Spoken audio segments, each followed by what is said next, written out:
go just down this ramp, and then the two of them will go together.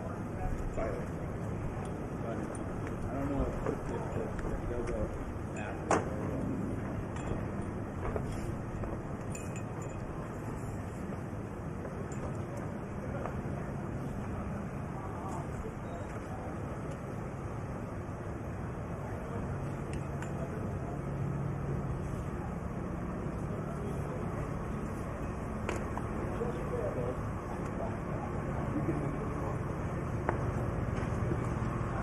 or that arcane knowledge ready to go?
Right there, man.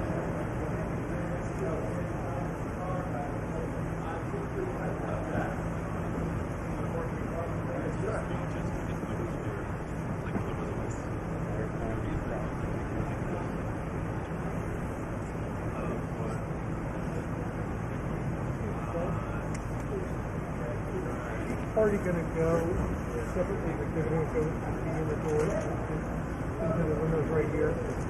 Yes.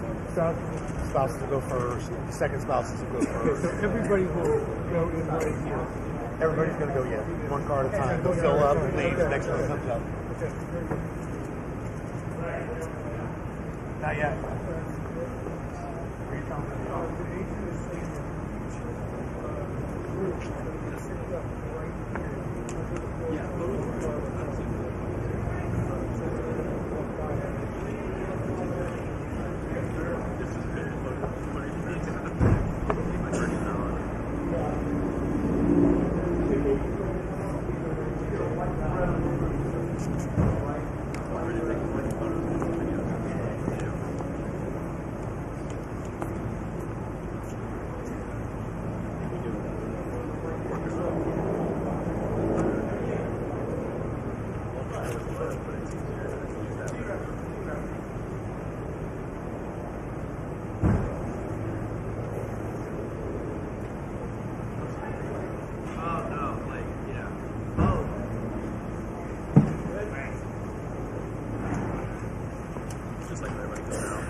Goes all the way.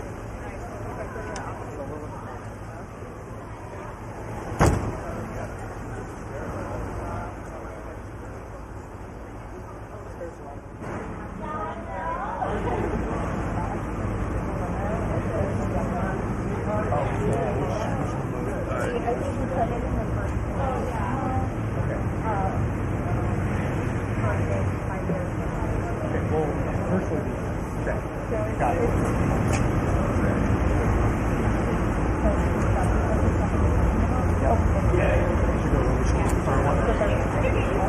That's where pioneers are.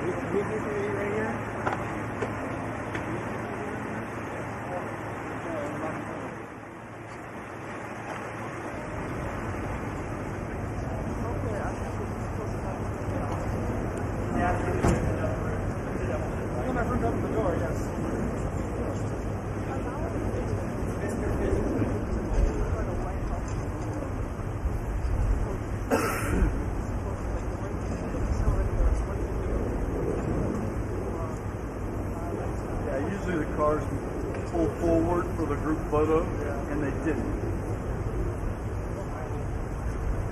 You guys know who these are? Mine and his. That's the one I'm not. That's all right. If you do, if you could pick it up and just put it in the bushes, we'll take care of it. They're coming out, coming out.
Good morning. How are you?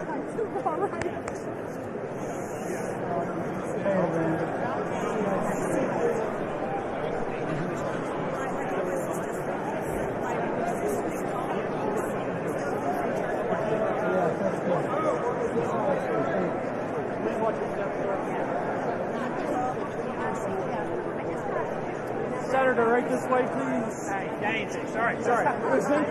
Focus. Go. You started. My man. Looking forward to working with her. Good to see you. Yeah. Ships. All right. Yeah. We missed you.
Good morning, sir.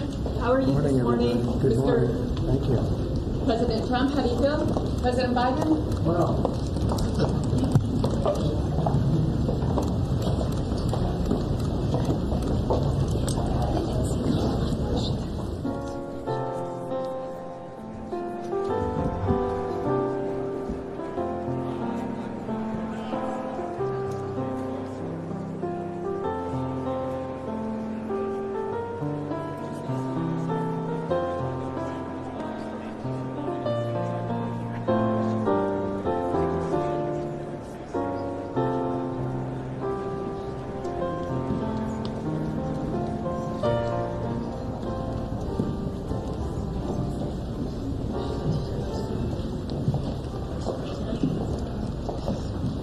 Good morning, Mr. Vice President. How do you feel? Any comments, sir?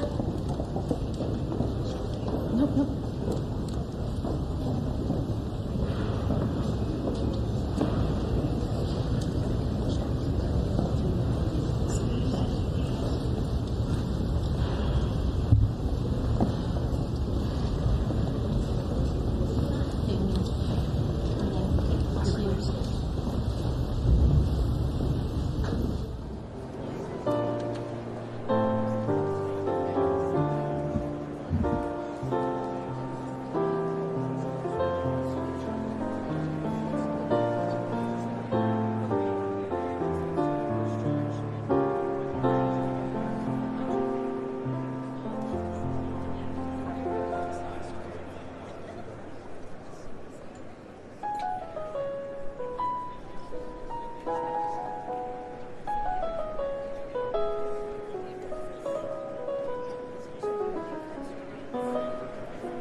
Ladies and gentlemen, the President-elect's cabinet and cabinet-level designees.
Yes.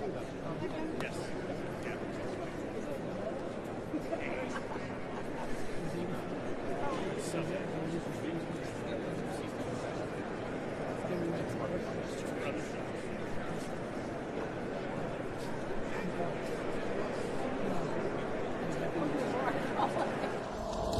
Attention!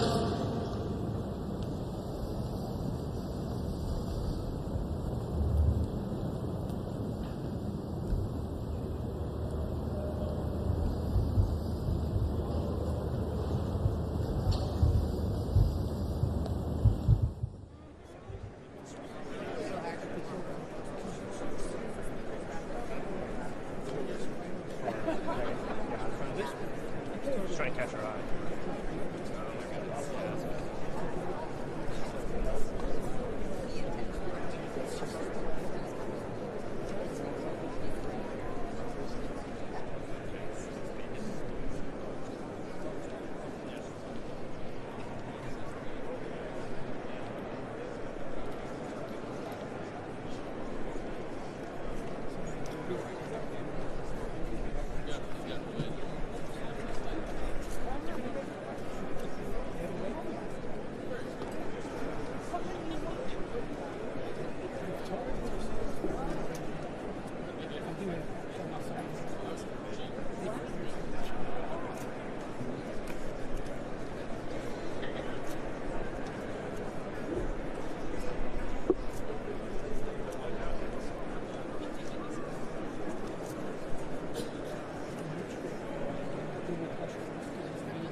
Present arms.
Presidential Inaugural Committee.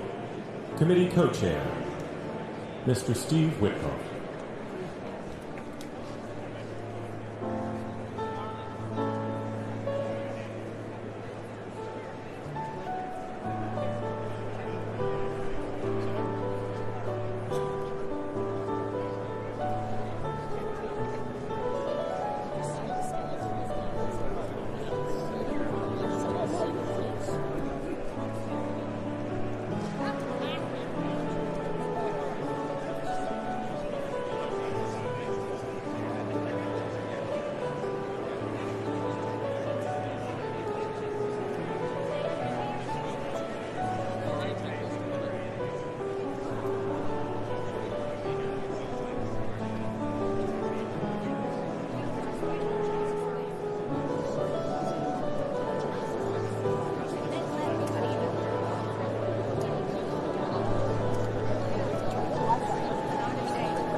Ladies and gentlemen, at this time, please take your seats.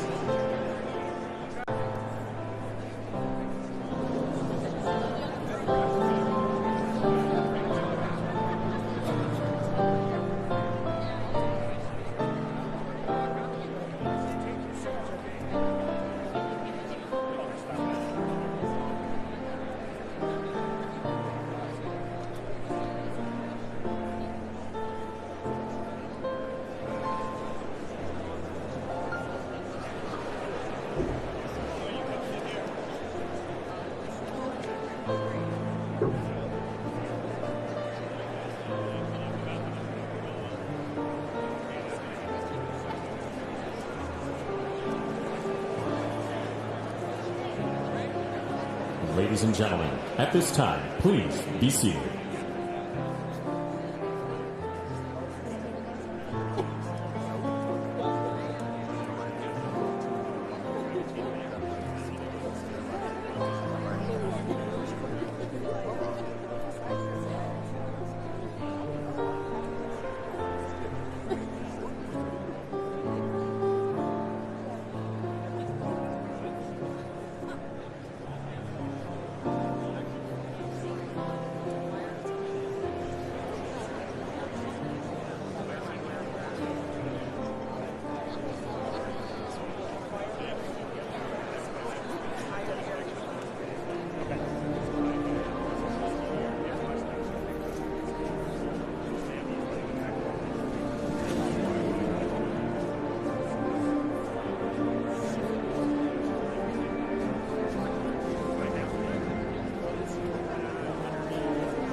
Ladies and gentlemen, former Vice Presidents, the Honorable Dan Quayle, accompanied by Mrs. Marilyn Quayle, and the Honorable Michael Pence.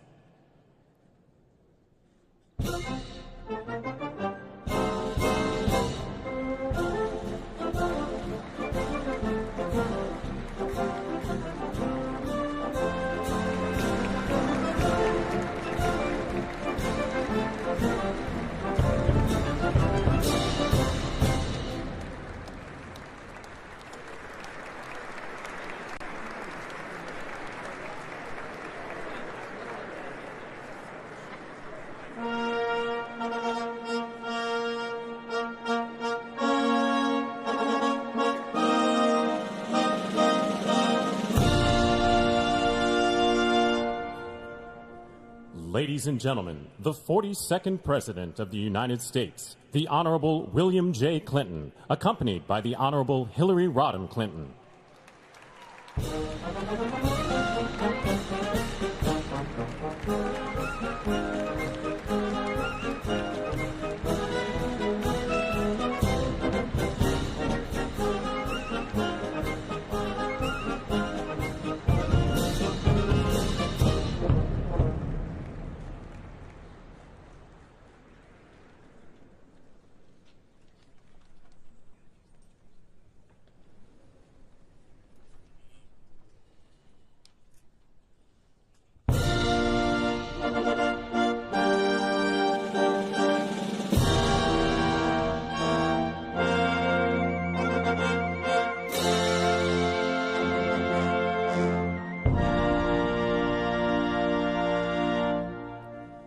Ladies and gentlemen, the 43rd President of the United States, the Honorable George W. Bush, accompanied by Mrs. Laura Bush.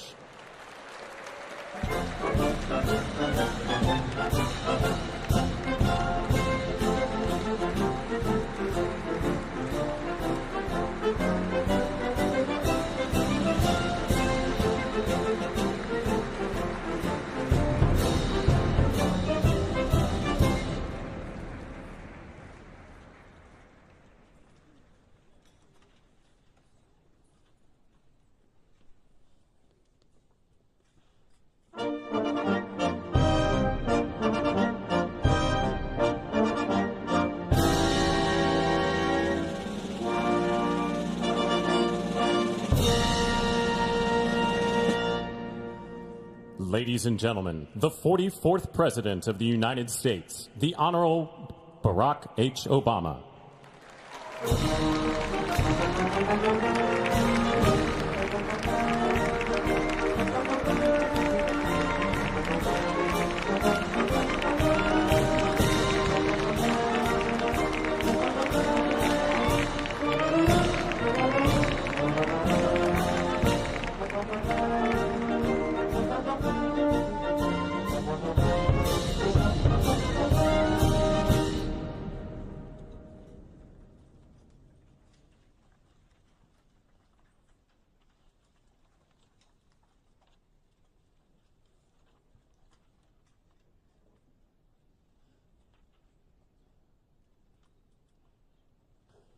Ladies and gentlemen, the Chief Justice of the United States, the Honorable John G. Roberts, Jr., and the Associate Justices of the Supreme Court of the United States.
Tiffany Trump and Barron Trump.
Ladies and gentlemen, escorting Dr. Biden and Mr. Emhoff, the Republican Staff Director of the Joint Congressional Committee on Inaugural Ceremonies, Ms. Emily Leviner, the Senate Secretary for the Minority, the Honorable Gary Myrick, the House of Representatives Chief Administrative Officer, the Honorable Catherine Spindor, and Mr. Bruce Fisher.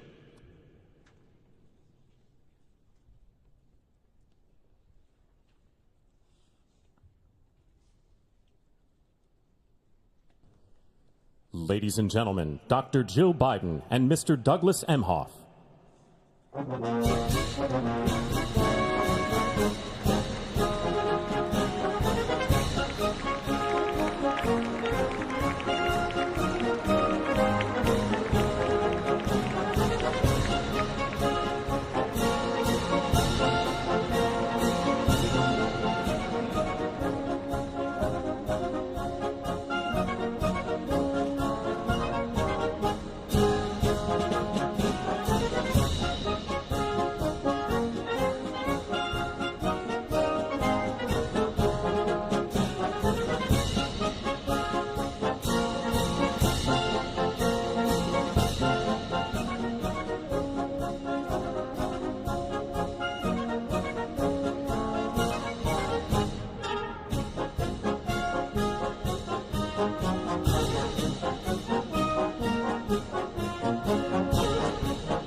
Ladies and gentlemen, performing O America, please welcome the Armed Forces Chorus and America's tenor, Christopher D. Macchio.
The Honorable Jackie Barber, the Clerk of the House of Representatives, the Honorable Kevin F. McCumber, Mr. John Bessler, Mrs. Kelly Johnson, Mrs. Iris Weinshaw Schumer, and Mrs. Jennifer Scalise.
Ladies and gentlemen, escorting the President of the United States and the Vice President of the United States, Ranking Member of the Joint Congressional Committee on Inaugural Ceremonies, the Honorable Deb Fischer, House Democratic Leader, the Honorable Hakeem Jeffries, and Senate Majority Secretary, the Honorable Robert Duncan.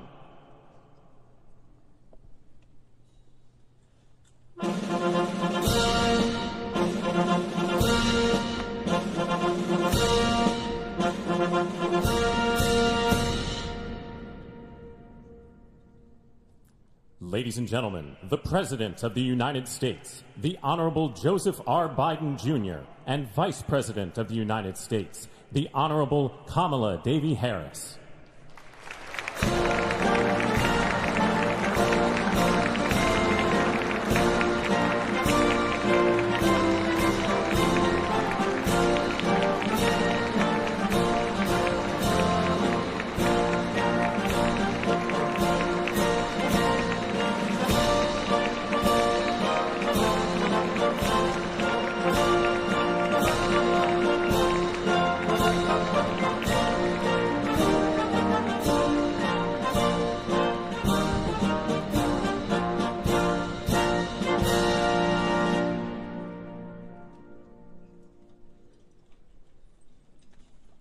Ladies and gentlemen, escorting the Vice President-elect, the Executive Director for the Joint Congressional Committee on Inaugural Ceremonies, Mr. Michael Wagner, Senate Deputy Sergeant-at-Arms and Doorkeeper, Jason Bell, and House Deputy Sergeant-at-Arms, Mr. Sean Keating.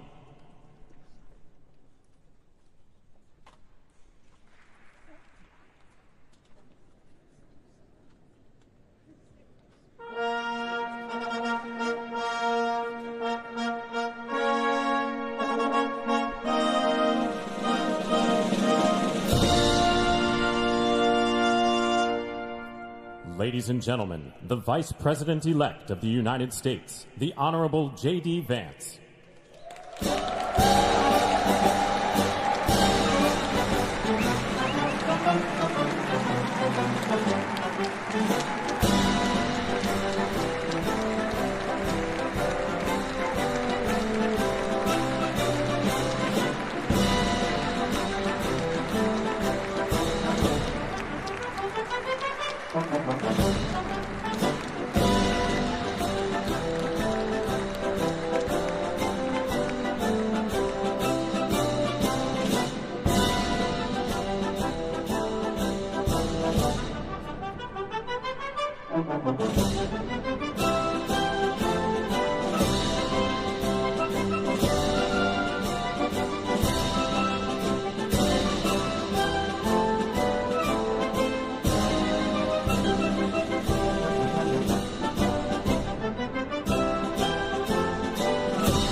Ladies and gentlemen, escorting the President-elect, the Staff Director for the Joint Congressional Committee on Inaugural Ceremonies, Elizabeth Farah, House Sergeant-at-Arms, the Honorable William P. McFarland, Senate Sergeant-at-Arms and Doorkeeper, the Honorable Jennifer A. Hemingway, Senate Majority Leader, the Honorable John Thune, and the Joint Congressional Committee on Inaugural Ceremonies, House Democratic Leader, the Honorable Hakeem Jeffries, House Majority Leader, the Honorable Steve Scalise, Speaker of the House of Representatives, the Honorable Mike Johnson, Senate Democratic Leader, the Honorable Charles E. Schumer, Ranking Member of the Joint Congressional Committee on Inaugural Ceremonies, the Honorable Deb Fischer, and Chairwoman of the Joint Congressional Committee on Inaugural Ceremonies, the Honorable Amy Klobuchar.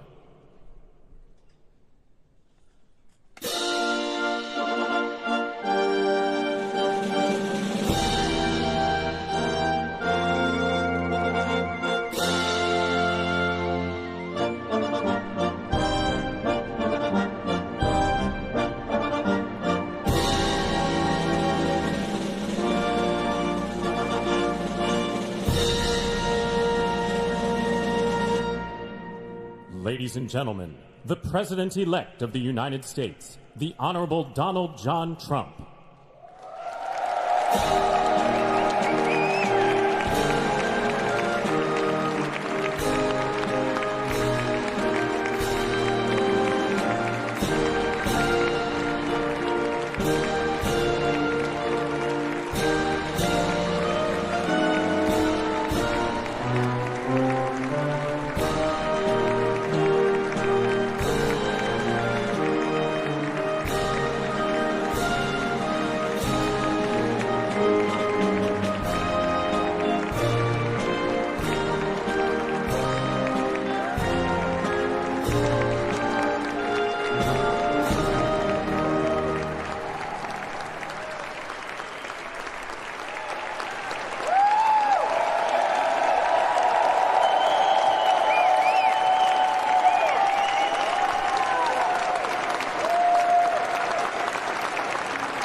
Ladies and gentlemen, please be seated.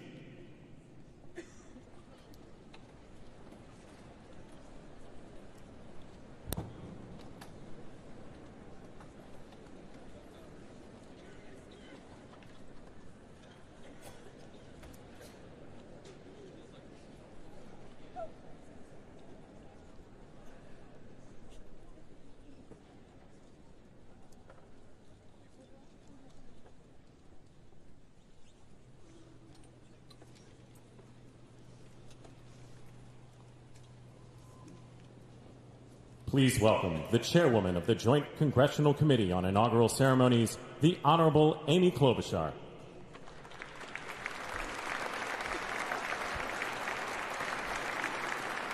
Good morning, everyone. Welcome to the 60th presidential inauguration. Today, President-elect Trump and Vice President-elect Vance will take their oaths of office, and we will witness the peaceful transfer of power at the heart of our democracy.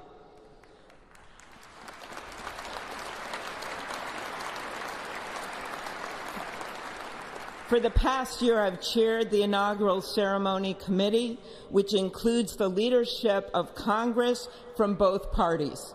We thank the committee and Capitol staff and law enforcement who worked so hard over the last year, and especially the last 3 days. You've done a beautiful job, and you have shown grace under pressure.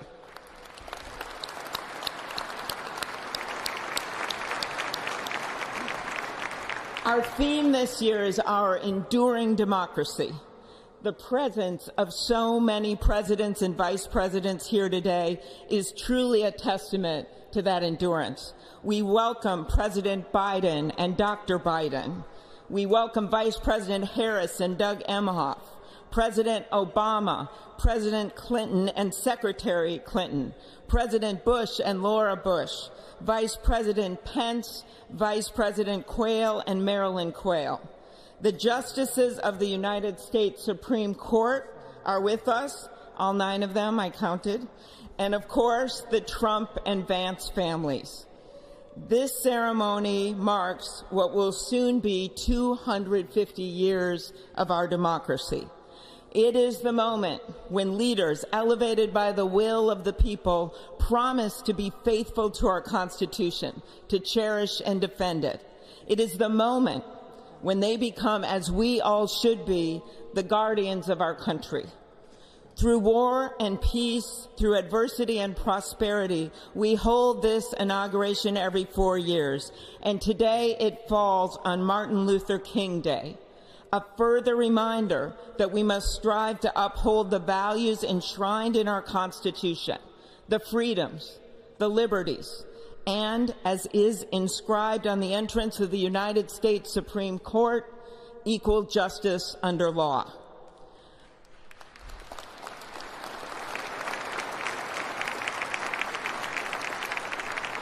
But what makes this moment more than a passing ceremony is all who are watching it across the country, the people of this nation, the ordinary people doing extraordinary things.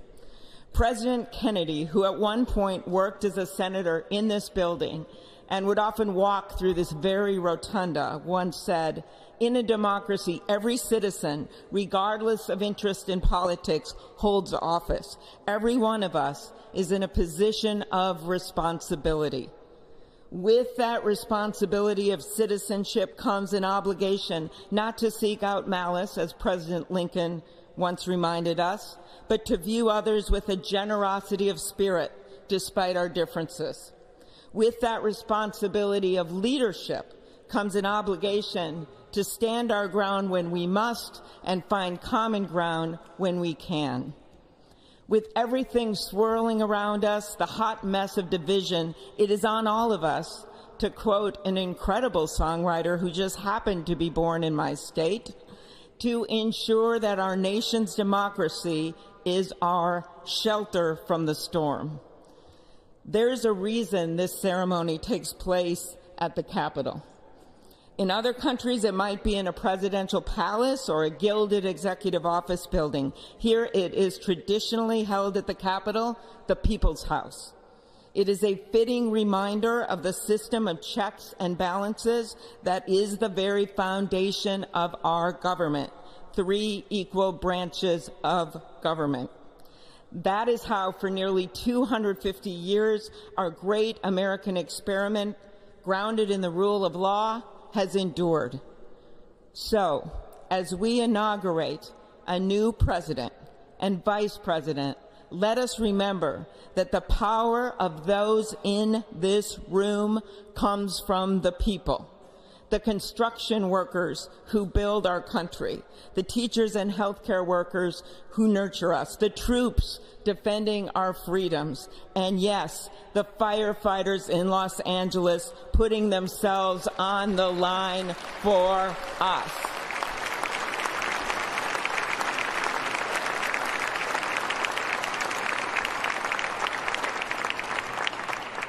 Our democracy's strength and grit must match theirs. May God bless our nation. Thank you.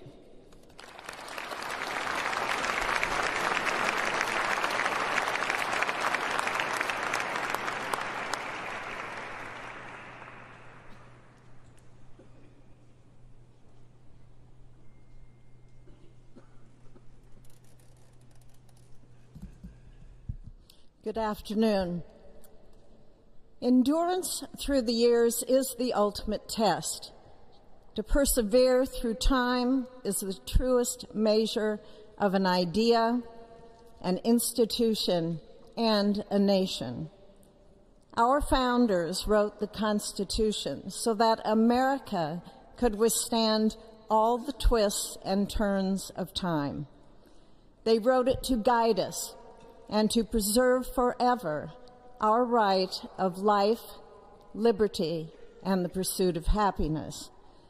But as much as the truths and principles enshrined in our Constitution remain the same, our democracy promises the American people the power to change, to chart their own destiny. That's the beauty. That is the importance of democracy. It allows the endurance, the permanence of a nation through change. It allows nations like our United States both to avoid the obstacles and to seize the opportunities God has placed before us, all while staying true to our founding principles. Today is our country's 60th inauguration ceremony. Like all the others before it, it is a celebration of our right to set our uniquely American course. The past several years have been trying at times for many, many Americans, and also for the nations of the free world that we humbly strive to lead. In November, Americans chose again to steer this nation towards greatness, the secure, safe, and prosperous future that our founders envisioned for all of us. And today, we celebrate not only their decision to do so, but also the simple right and wisdom of a free people to make their own choice so that their nation might endure. And now, allow me to welcome Archbishop Timothy Dolan and Reverend Franklin Graham, who will deliver our invocation. Please rise.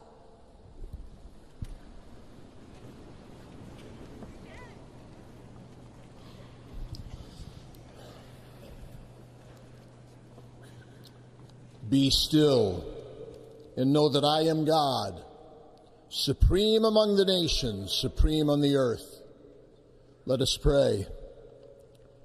Remembering General George Washington on his knees at Valley Forge, recalling Abraham Lincoln at his second inaugural, with malice toward none, with charity for all, with firmness in the right as God gives us to see the right.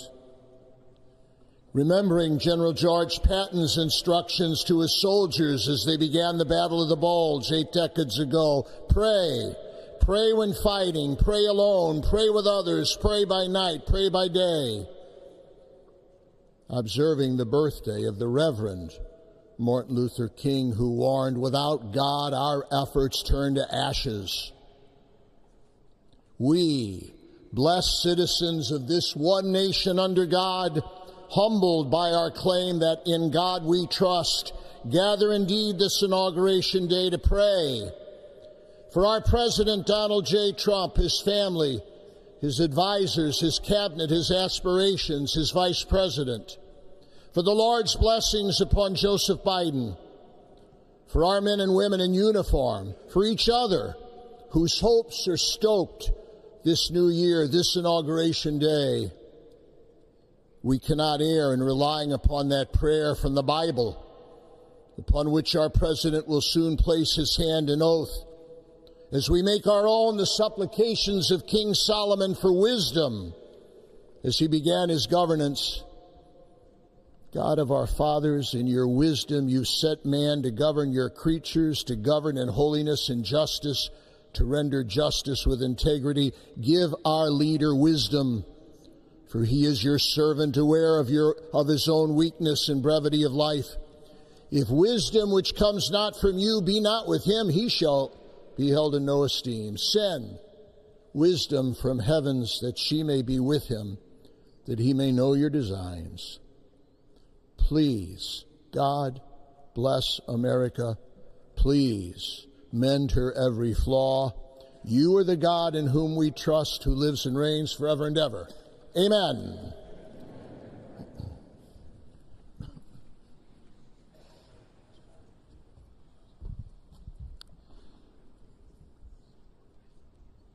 Mr. President, the last 4 years, there are times I'm sure you thought it was pretty dark. But look what God has done. We praise him and give him glory.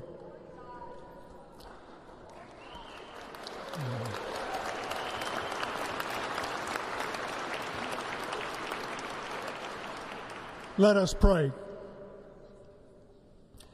Our Father and our God, thou hast said, blessed is the nation whose God is the Lord. As the prophet Daniel prayed, blessed be the name of God forever and ever. For wisdom and might are his. He changes the times and the seasons.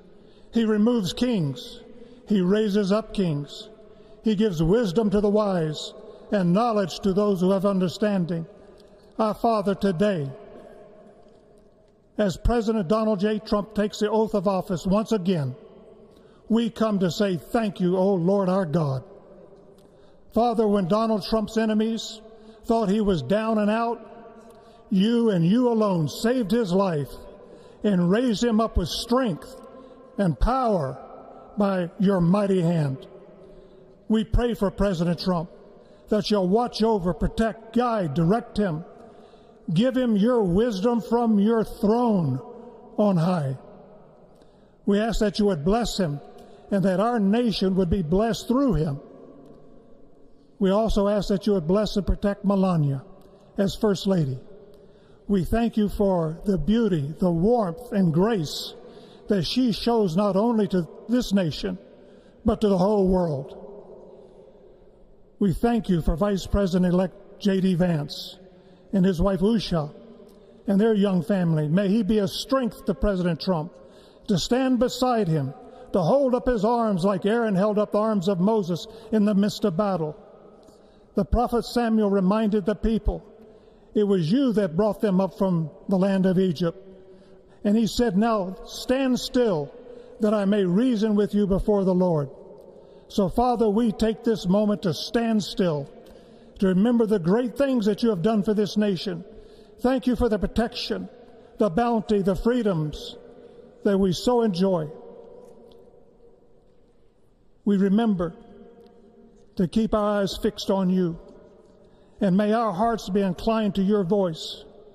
We know that America can never be great again if we turn our backs on you.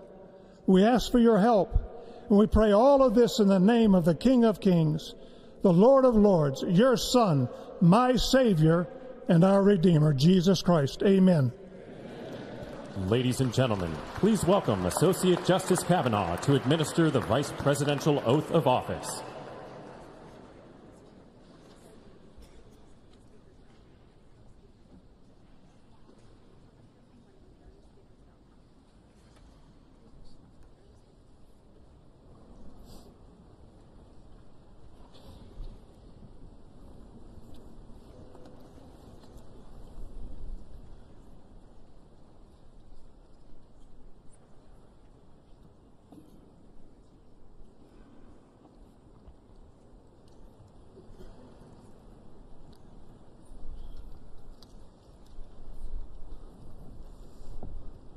Please raise your right hand and repeat after me.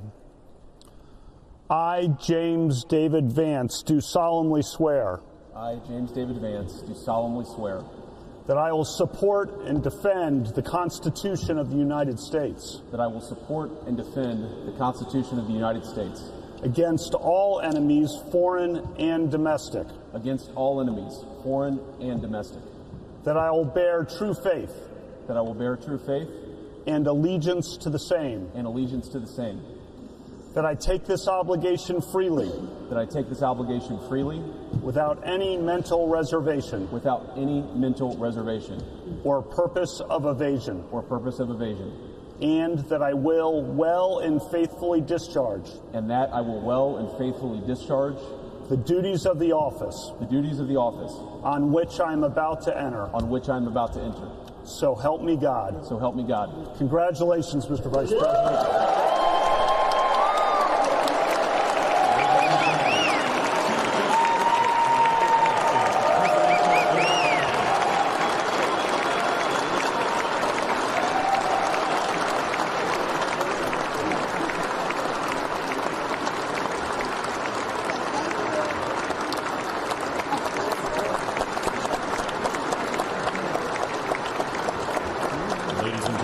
Please welcome Chief Justice Roberts to administer the Presidential Oath of Office.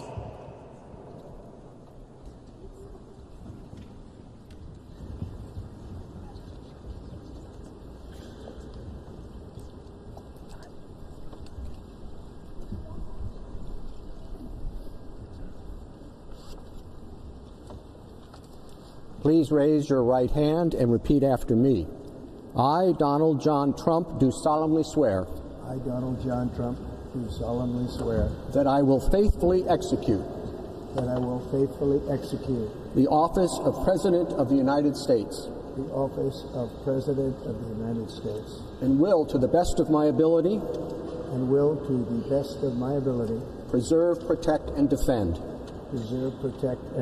the Constitution of the United States. The Constitution of the United States. So help me God. So help me God. Congratulations, Mr. President.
is my honor and pleasure to introduce to you the 45th and the 47th President of the United States of America, Donald J. Trump.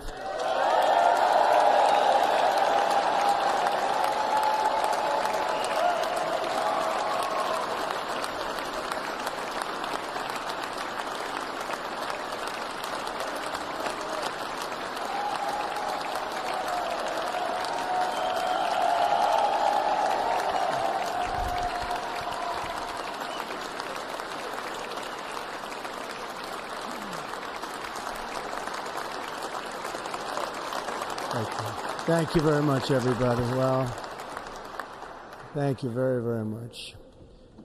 Vice President Vance, Speaker Johnson, Senator Thune, Chief Justice Roberts, Justices of the United States Supreme Court, President Clinton, President Bush, President Obama, President Biden, Vice President Harris, and my fellow citizens. The golden age of America begins right now.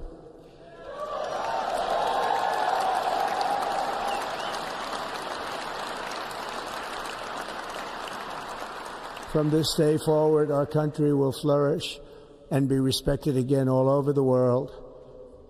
We will be the envy of every nation, and we will not allow ourselves to be taken advantage of any longer. During every single day of the Trump administration, I will very simply put America first.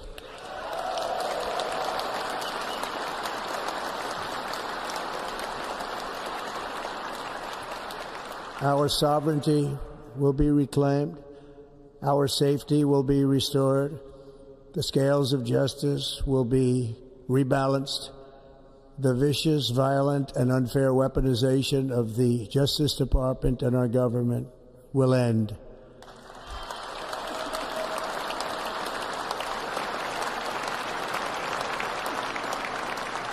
And our top priority will be to create a nation that is proud, prosperous, and free.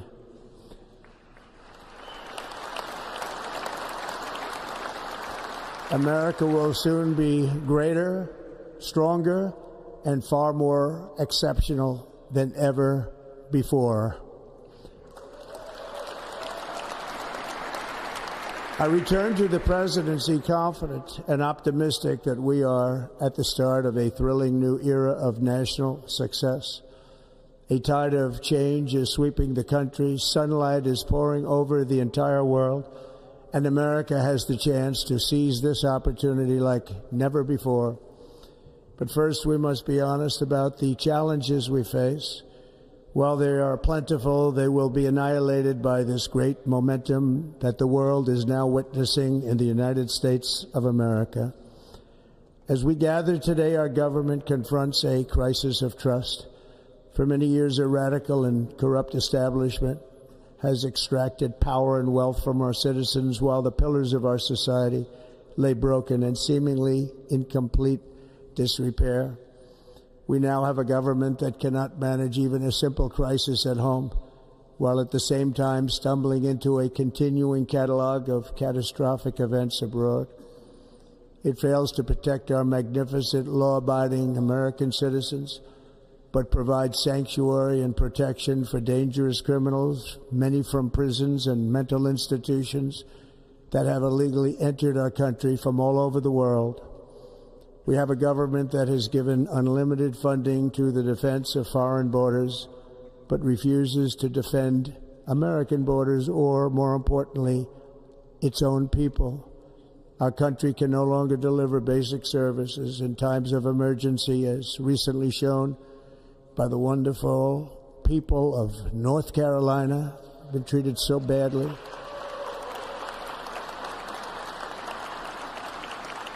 And other states who are still suffering from a hurricane that took place many months ago. Or more recently, Los Angeles, where we are watching fires still tragically burn. From weeks ago, without even a token of defense, They're raging through the houses and communities, even affecting some of the wealthiest and most powerful individuals in our country, some of whom are sitting here right now. They don't have a home any longer. That's interesting. But we can't let this happen. Everyone is unable to do anything about it. That's going to change. We have a public health system that does not deliver in times of disaster, yet more money is spent on it than any country anywhere in the world. And we have an education system that teaches our children to be ashamed of themselves in many cases, to hate our country despite the love that we try so desperately to provide to them. All of this will change starting today, and it will change very quickly.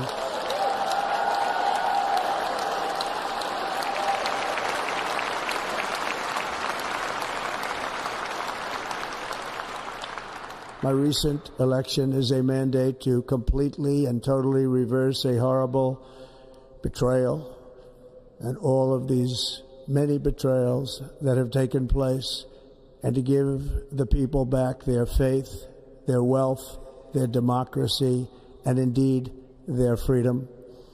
From this moment on, America's decline is over.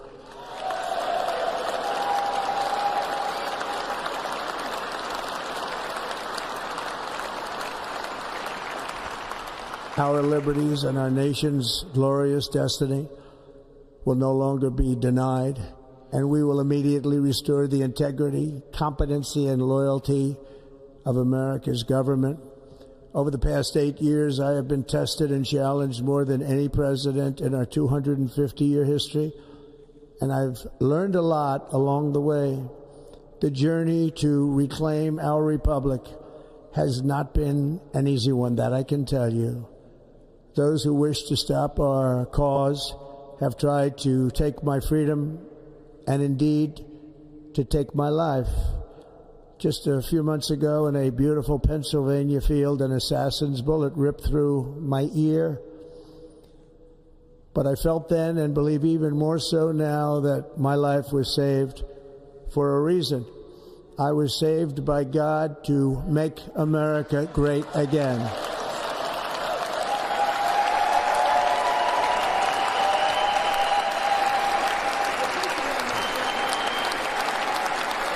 Thank you. Thank you.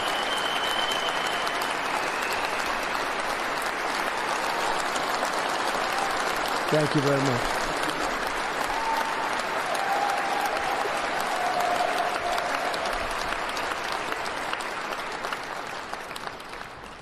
That is why each day under our administration of American patriots, we will be working to meet every crisis with dignity and power and strength. We will move with purpose and speed to bring back hope, prosperity, safety, and peace for citizens of every race, religion, color, and creed. For American citizens, January 20th, 2025 is Liberation Day.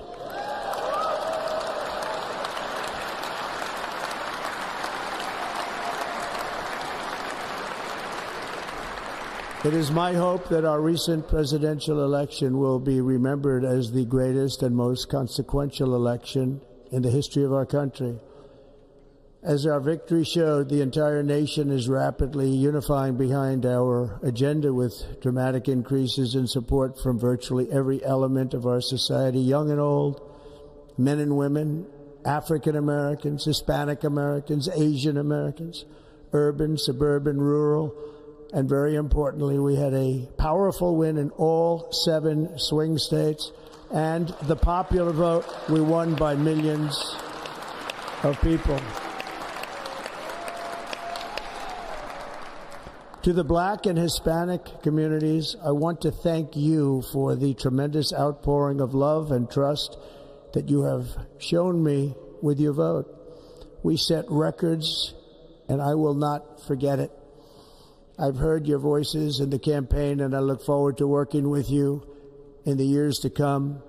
Today is Martin Luther King Day, and his honor, this will be a great honor, but in his honor we will strive together to make his dream a reality. We will make his dream come true.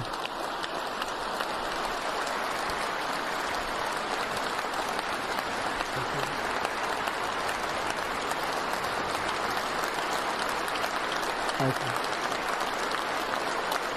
Thank you. National unity is now returning to America, and confidence and pride is soaring like never before.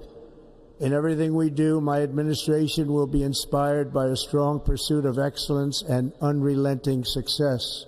We will not forget our country. We will not forget our Constitution, and we will not forget our God. Can't do that.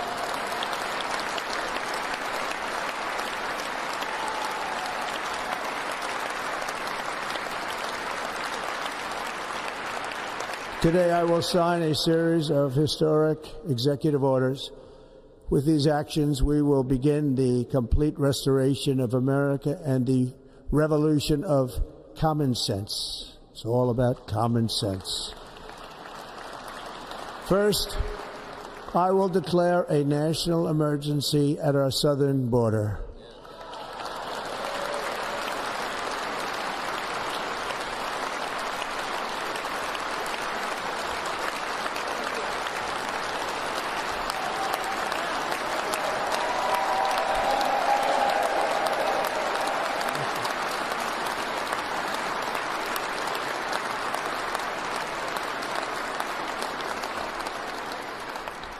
All illegal entry will immediately be halted, and we will begin the process of returning millions and millions of criminal aliens back to the places from which they came.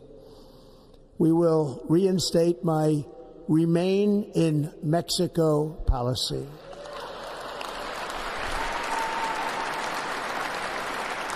I will end the practice of catch and release. And I will send troops to the southern border to repel the disastrous invasion of our country.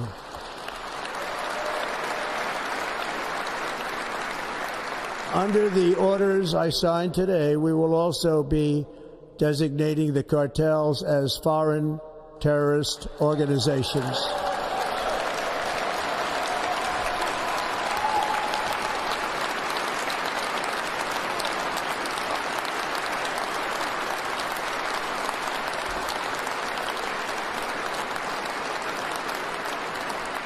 And by invoking the Alien Enemies Act of 1798, I will direct our government to use the full and immense power of federal and state law enforcement to eliminate the presence of all foreign gangs and criminal networks, bringing devastating crime to U.S. soil, including our cities and inner cities.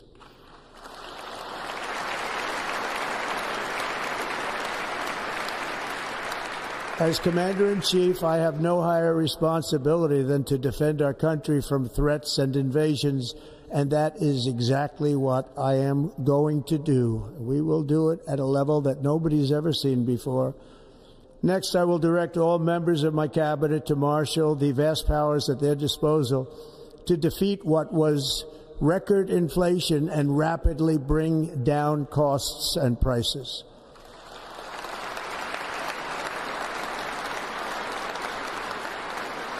The inflation crisis was caused by massive overspending and escalating energy prices, and that is why today I will also declare a national energy emergency. We will drill, baby, drill.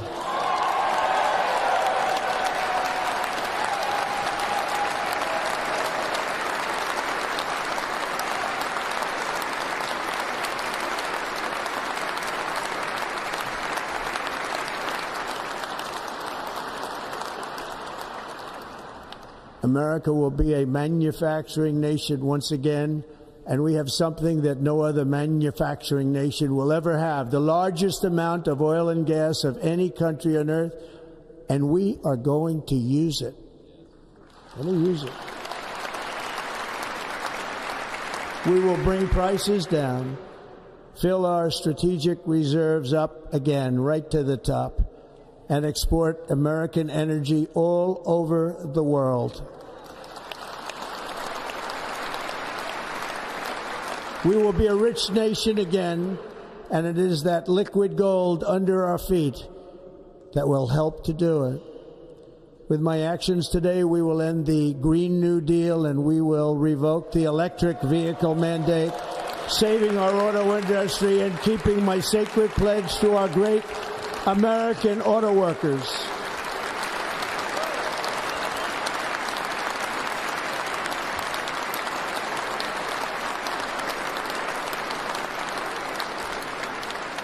In other words, you'll be able to buy the car of your choice. We will build automobiles in America again at a rate that nobody could have dreamt possible just a few years ago. And thank you to the auto workers of our nation for your inspiring vote of confidence. We did tremendously with their vote. I will immediately begin the overhaul of our trade system to protect American workers and families. Instead of taxing our citizens to enrich other countries, we will tariff and tax foreign countries to enrich our citizens.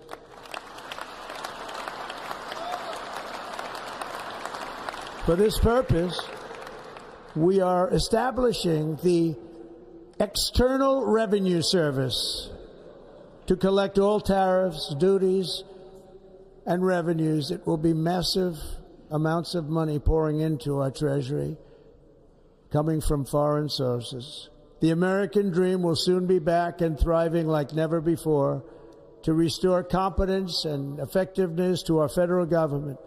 My administration will establish the brand new Department of Government Efficiency.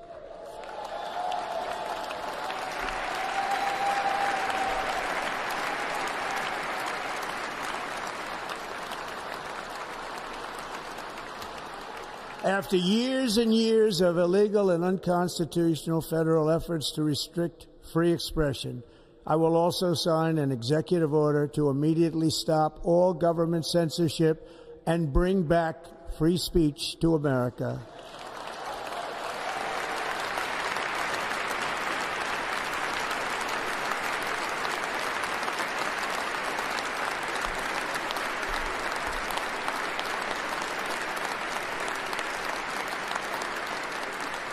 Never again will the immense power of the state be weaponized to persecute political opponents, something I know something about.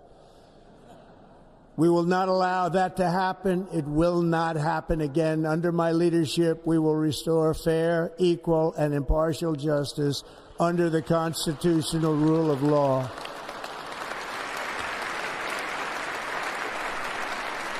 And we are going to bring law and order back to our cities.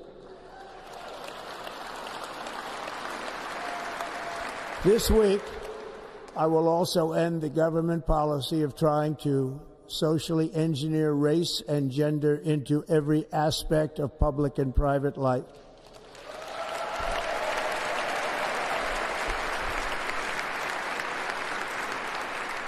We will forge a society that is colorblind and merit-based.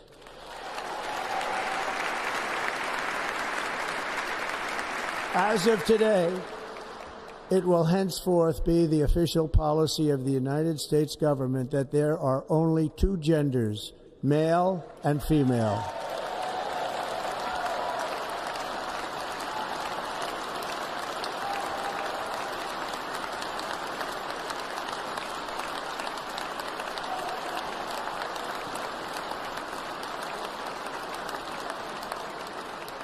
This week, I will reinstate any service members who were unjustly expelled from our military for objecting to the COVID vaccine mandate with full back pay.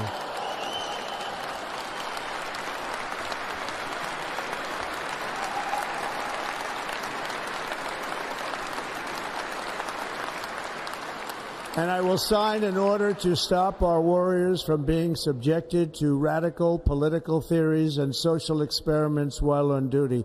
It's going to end immediately. Our armed forces will be freed to focus on their sole mission, defeating America's enemies.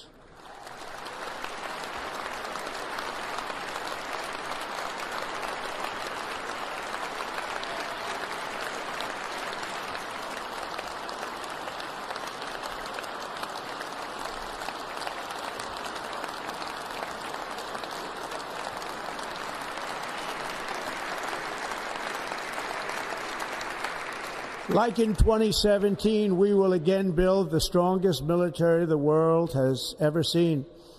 We will measure our success not only by the battles we win, but also by the wars that we end, and perhaps most importantly, the wars we never get into.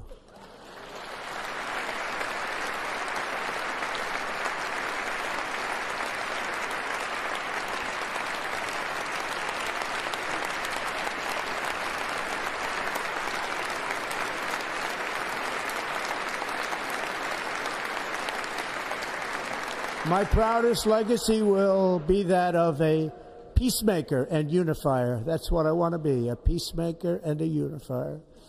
I'm pleased to say that as of yesterday, one day before I assumed office, the hostages in the Middle East are coming back home to their families.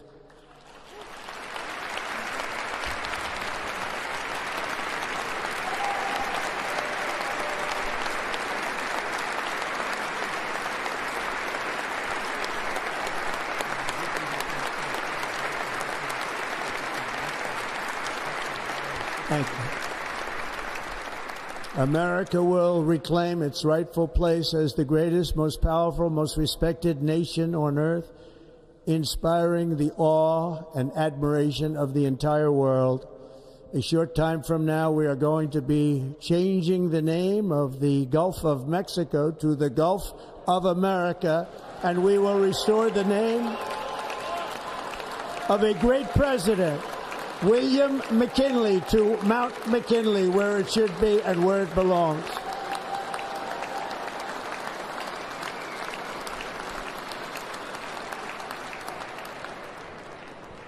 President McKinley made our country very rich through tariffs and through talent. He was a natural businessman and gave Teddy Roosevelt the money for many of the great things he did, including the Panama Canal, which has foolishly been given to the country of Panama after the United States. The United States, I mean, think of this, spent more money than ever spent on a project before and lost 38,000 lives in the building of the Panama Canal.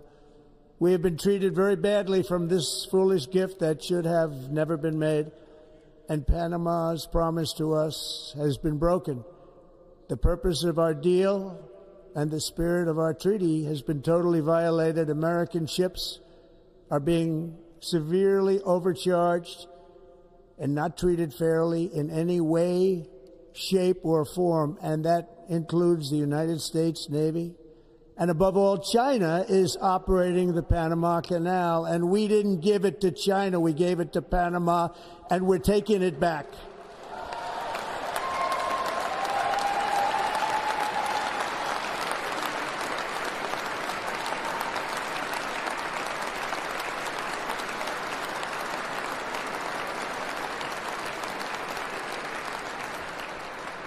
Above all, my message to Americans today is that it is time for us to once again act with courage, vigor, and the vitality of history's greatest civilization. So as we liberate our nation, we will lead it to new heights of victory and success. We will not be deterred. Together we will end the chronic disease epidemic and keep our children safe, healthy, and disease-free. The United States will once again consider itself a growing nation, one that increases our wealth, expands our territory, builds our cities, raises our expectations, and carries our flag into new and beautiful horizons. and we will pursue our manifest destiny into the stars, launching American astronauts to plant the stars and stripes on the planet Mars.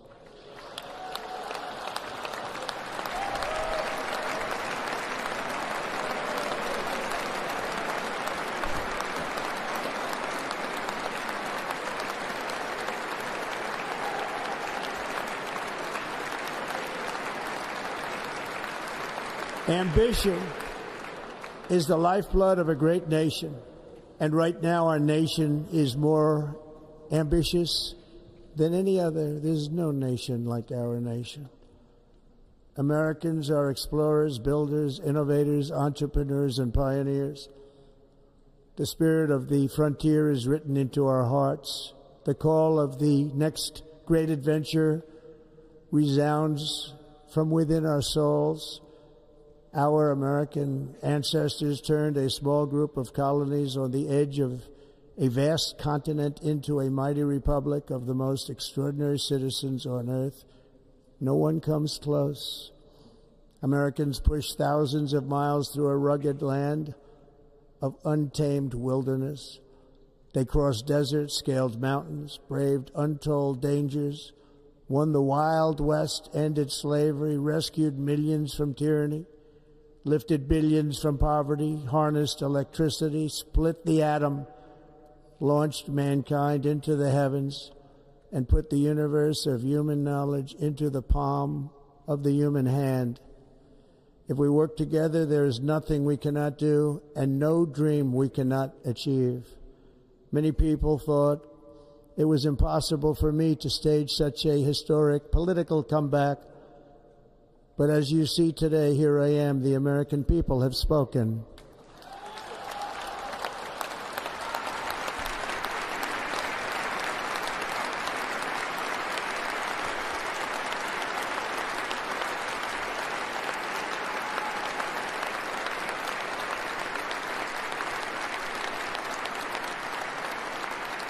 I stand before you now as proof that you should never believe that something is impossible to do.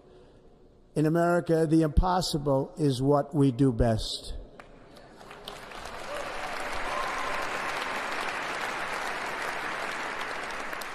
From New York to Los Angeles, from Philadelphia to Phoenix, from Chicago to Miami, from Houston to right here in Washington, D.C., our country was forged and built by the generations of patriots who gave everything they had for our rights and for our freedom. They were farmers and soldiers, cowboys and factory workers, steel workers and coal miners, police officers and pioneers who pushed onward, marched forward, and let no obstacle defeat their spirit or their pride. Together they laid down the railroads, raised up the skyscrapers, built great highways, won 2 world wars, defeated fascism and communism, and triumphed over every single challenge that they faced. After all we have been through together, we stand on the verge of the 4 greatest years in American history. With your help, we will restore America promise, and we will rebuild the nation that we love, and we love it so much. We are one people, one family, and one glorious nation under God. So to every parent who dreams for their child, and every child who dreams for their future, I am with you, I will fight for you, and I will win for you. We are going to win like never before.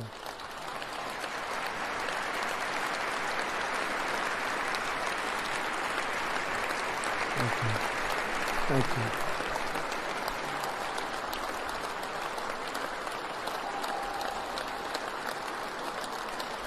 Thank you. Thank you. In recent years, our nation has suffered greatly, but we are going to bring it back and make it great again, greater than ever before. We will be a nation like no other, full of compassion, courage, and exceptionalism. Our power will stop all wars and bring a new spirit of unity to a world that has been angry, violent, and totally unpredictable. America will be respected again and admired again, including by people of religion, faith, and goodwill, we will be prosperous, we will be proud, we will be strong, and we will win like never before. We will not be conquered, we will not be intimidated, we will not be broken, and we will not fail. From this day on, the United States of America will be a free, sovereign, and independent nation. We will stand bravely, we will live proudly, we will dream boldly, and nothing will stand in our way because we are Americans. The future is ours, and our golden age has just begun. Thank you. God bless America. Thank you all. Thank you. Thank you very much. Thank you very much. Thank you.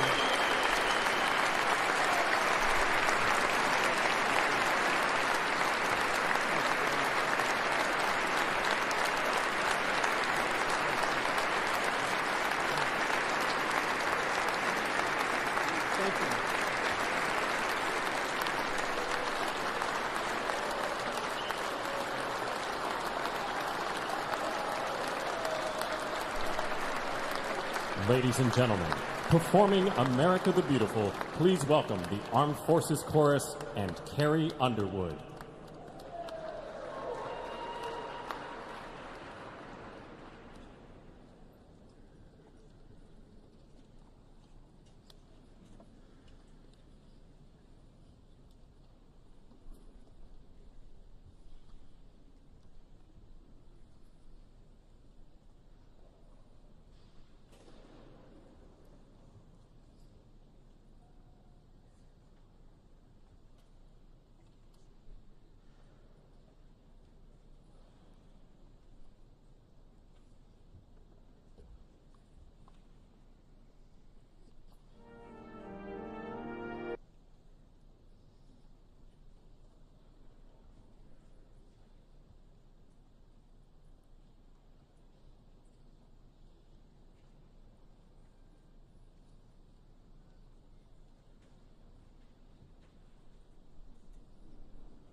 You know the words, help me out here.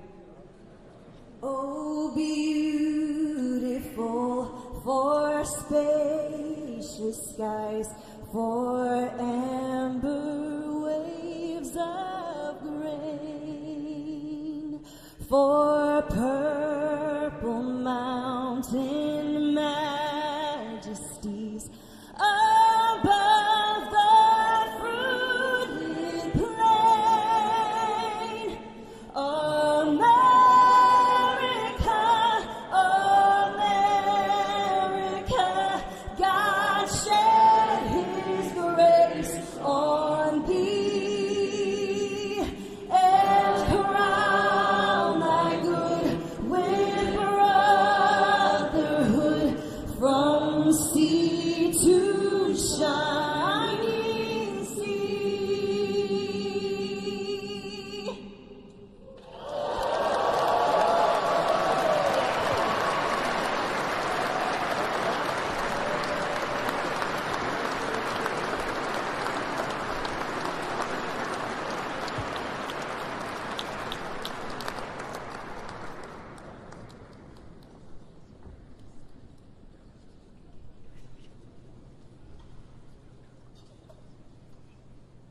Ladies and gentlemen, Senator Fisher will now introduce the benediction clergy. I now call on Rabbi Ari Berman, Pastor Lorenzo Sewell, and Reverend Frank Mund to provide prayers of benediction.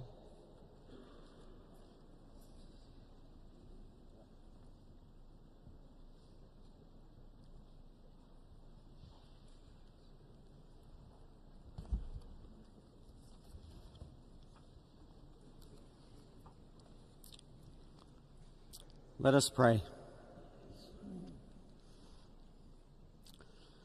Almighty God, your prophet Jeremiah walked the streets of Jerusalem and blessed its inhabitants with the Hebrew words, Baruch HaGever Asher Yiftach BaHashem. Blessed is the one who trusts in God.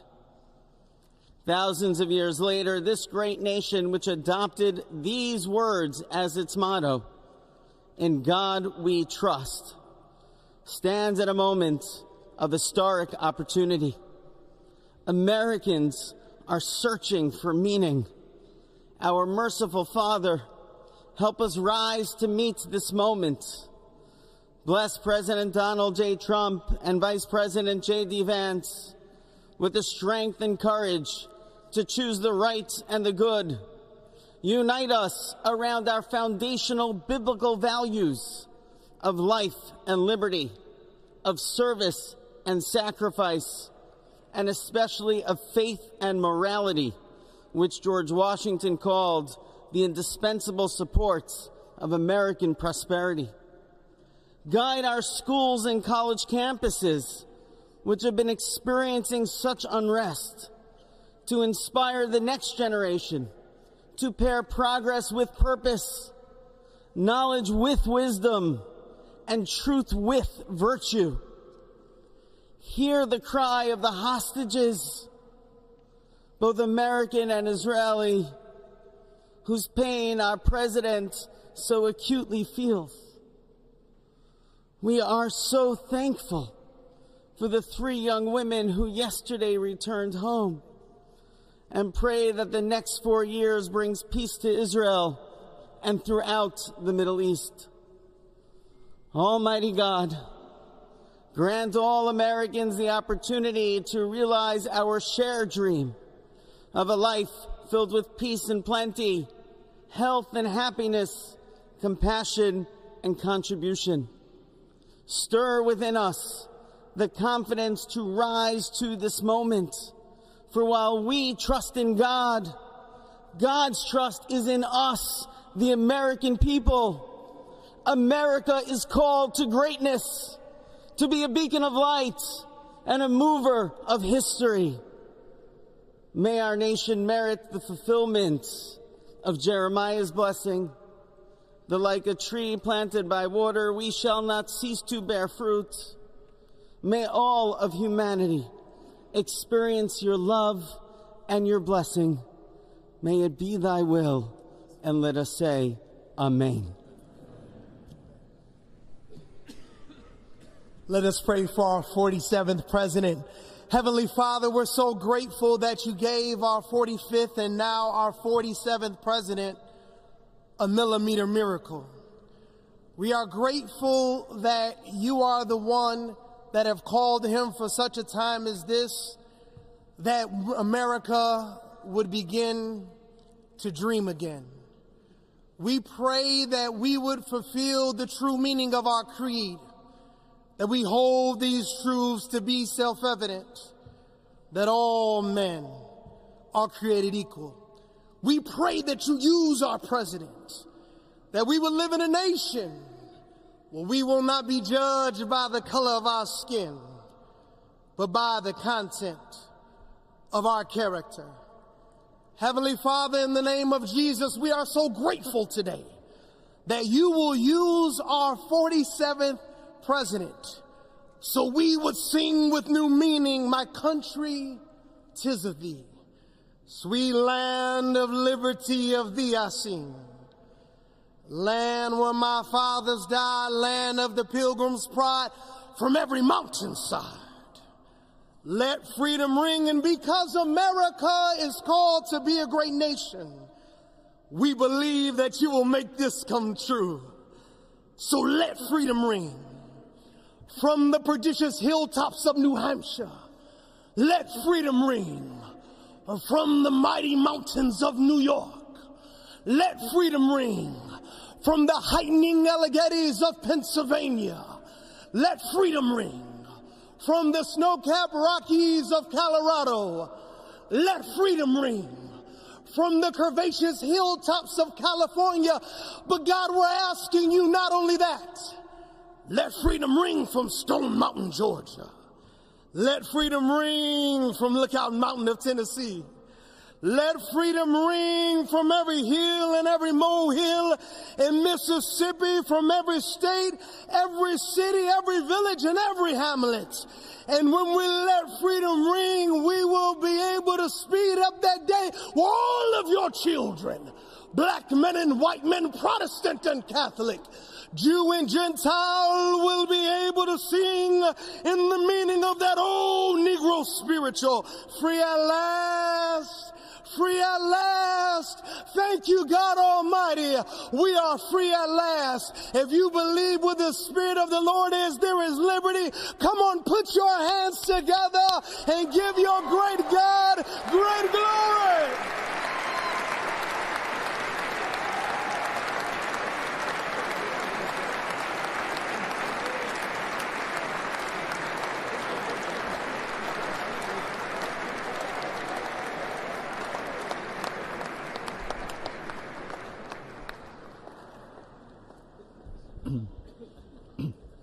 Almighty and eternal God, we gather here today in reverence, joined in our shared hopes and dreams for our beloved nation.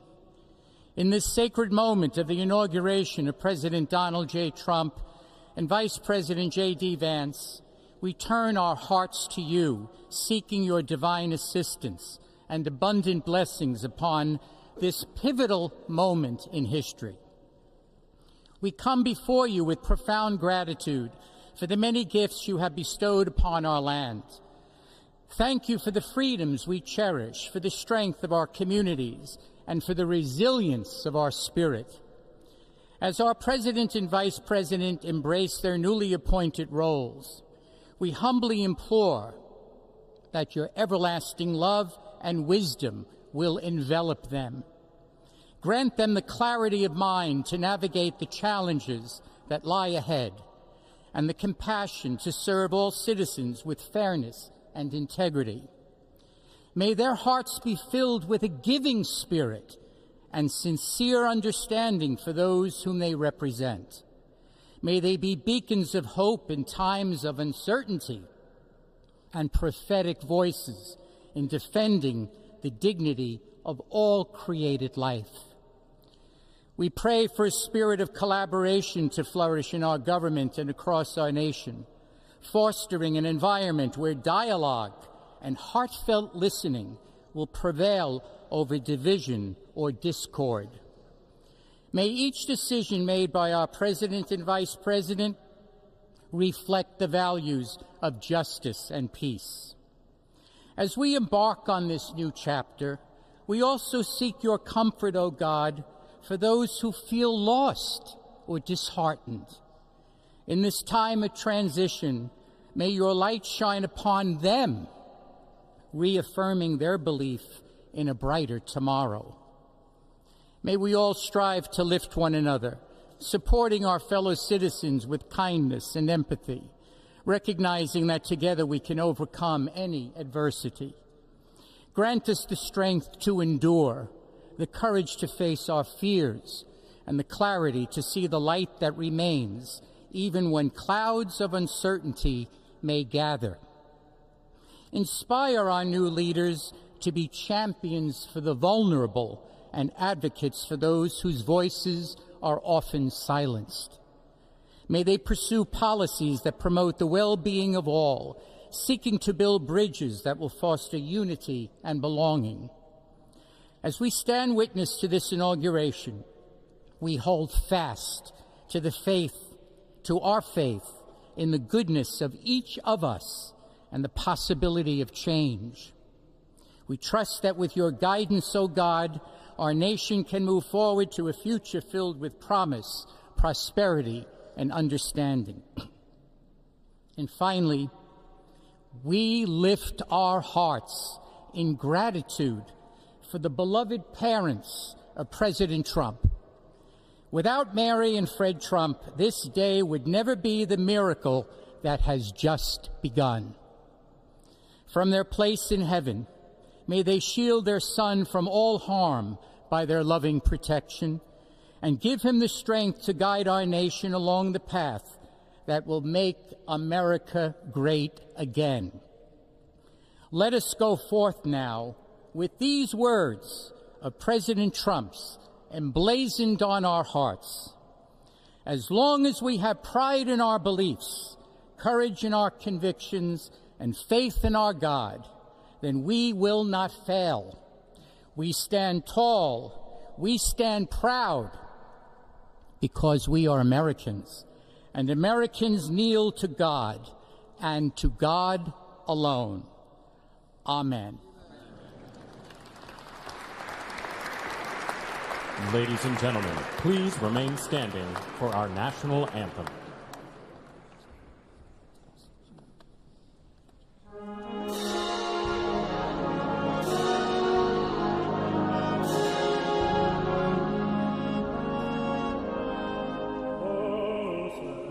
Can you say, all the guns are mine?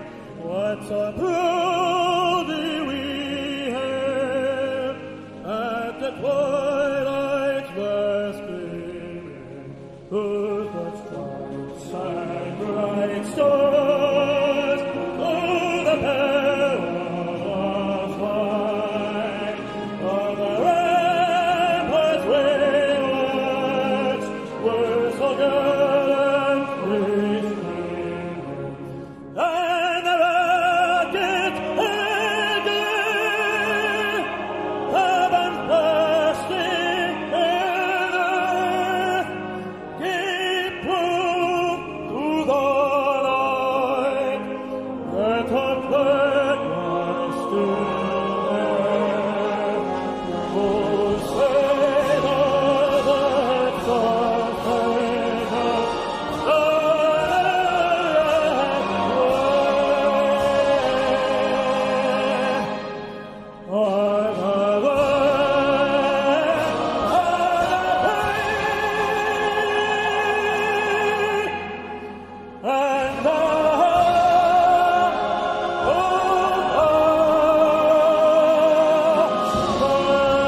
Ladies and gentlemen, please be seated.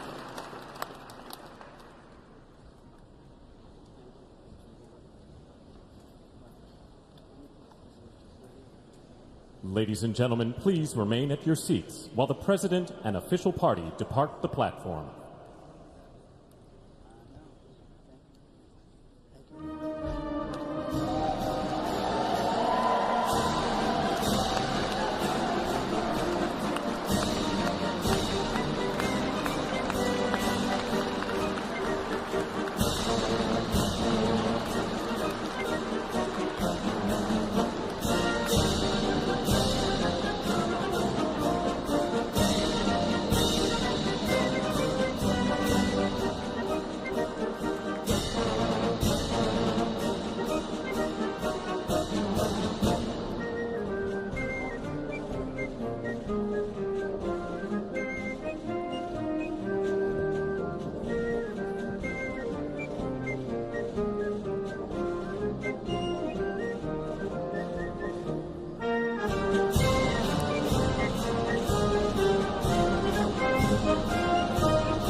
Not bad, huh?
Witnesses to President Trump's triumphant return to the White House.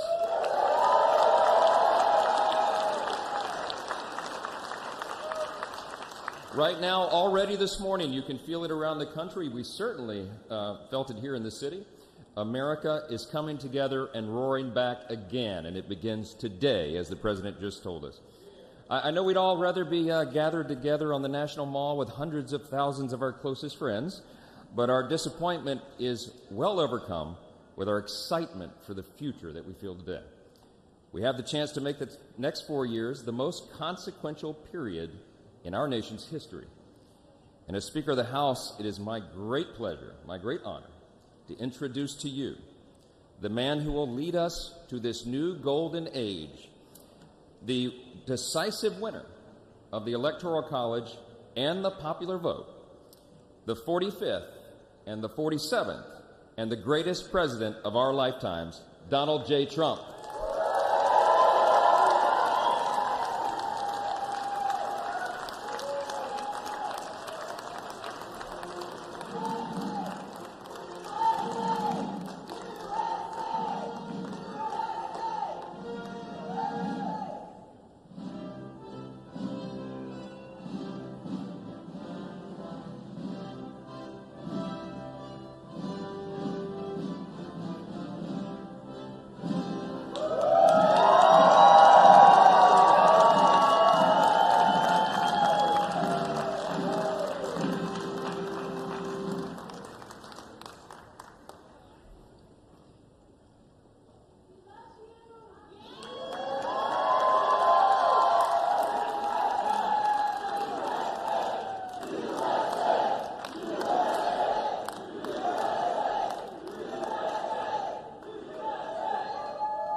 Well, thank you all so much for being here. And was that a hell of a speech or what? That was, man.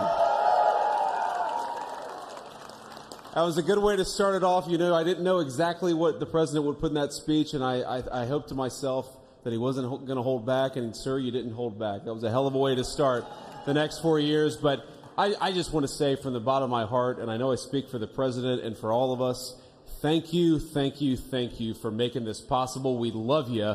We wouldn't be here without you, and we're going to make America great again together for the next 4 years.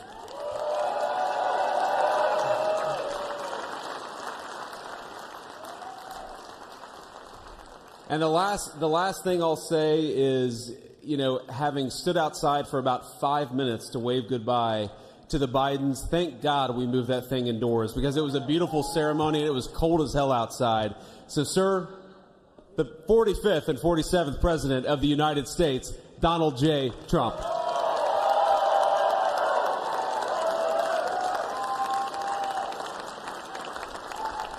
No, he's right. I said, oh, look at this beautiful sunny day. We blew it. And then I went outside and we were freezing. You would have been very unhappy.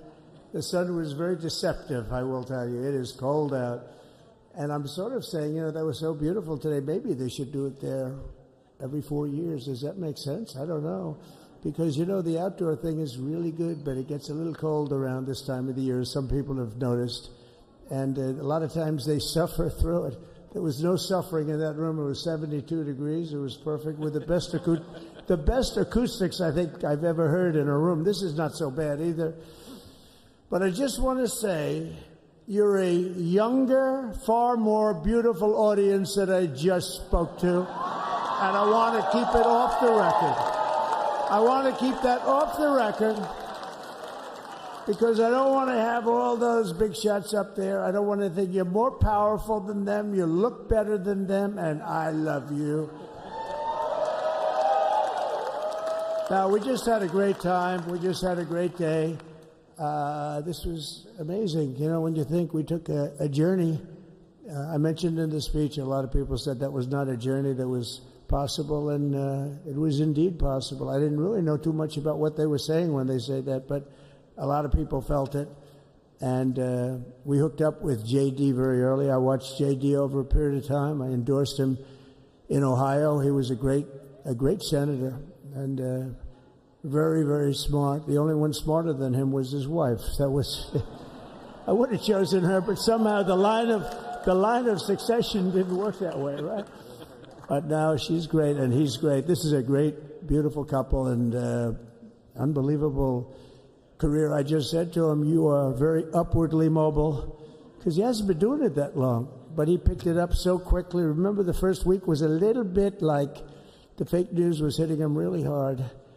And I said, ooh, this may be tough, but after that, it was smooth sailing for him. He took on everybody. He took on the meanest. I don't want to use the word corrupt because we're into a new system, so let's wait till the corruption begins, because it will. But he took on some pretty mean people, and he handled it well. I want to also congratulate Mike Johnson for the job that he's doing.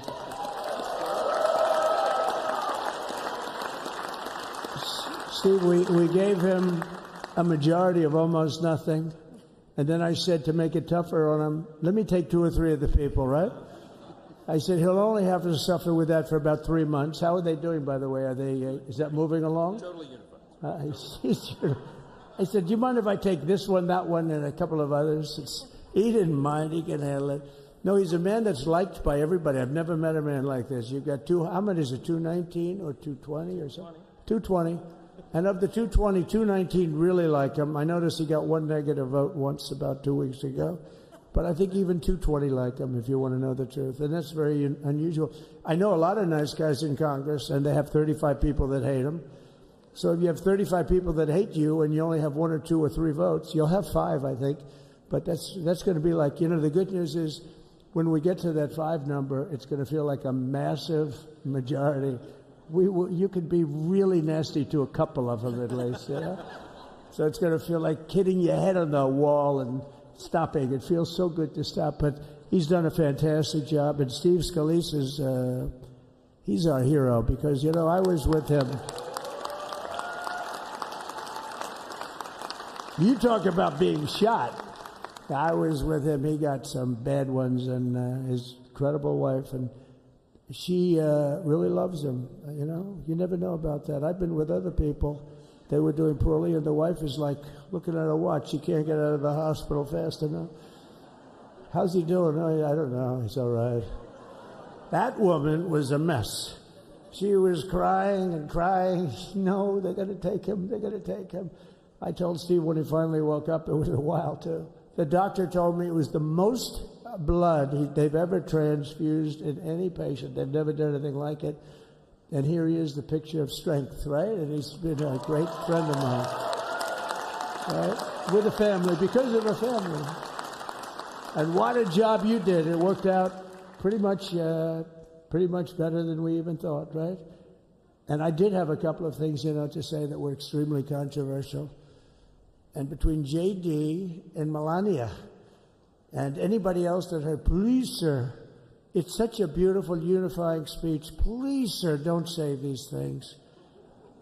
I said, I'm telling you, it's going to play great.